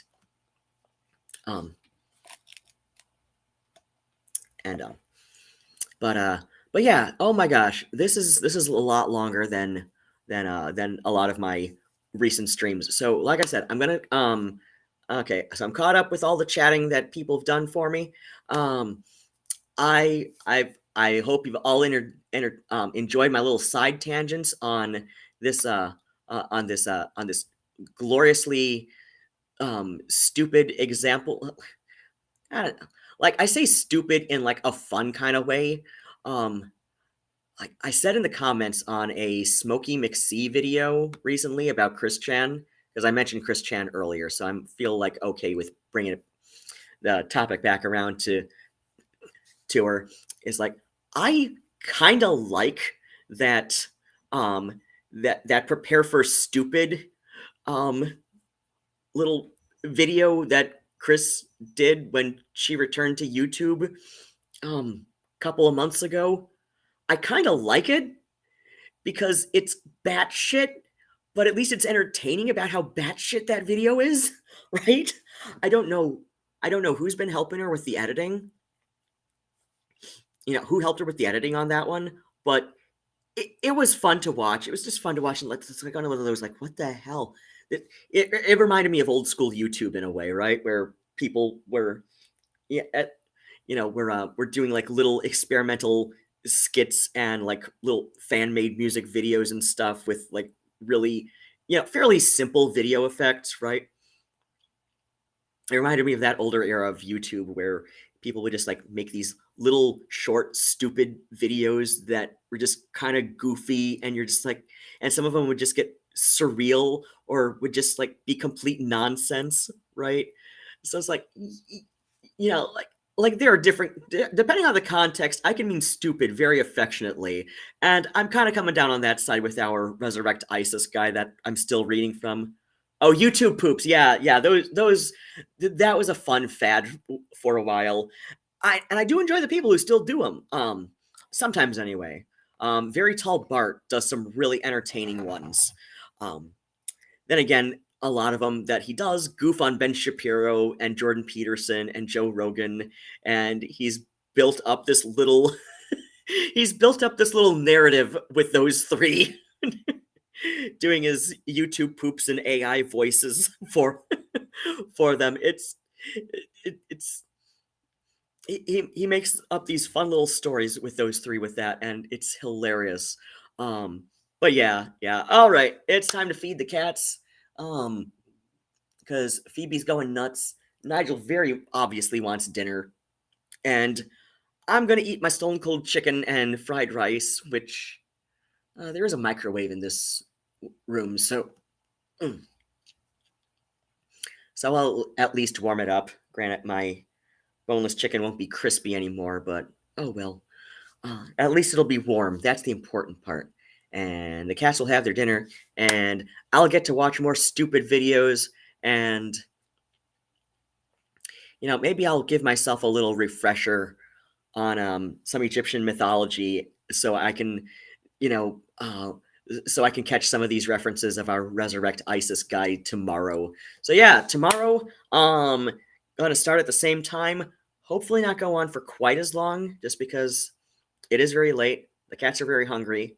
I would like to finish my Chinese food before I go to bed. So about I'll start a little bit earlier. So 9:15 US Eastern. Please adjust for your own time zone because I'm not your mother. Other than that, drink your water, take your meds, and if you need to, if you're watching my show, you probably do need some kind of meds. as one strange little man who needs his meds, you're in good company as far as I'm concerned. Otherwise, take very good care of yourselves and have exactly the kind of day you deserve, which I hope it's a good one. I hope you deserve a good day.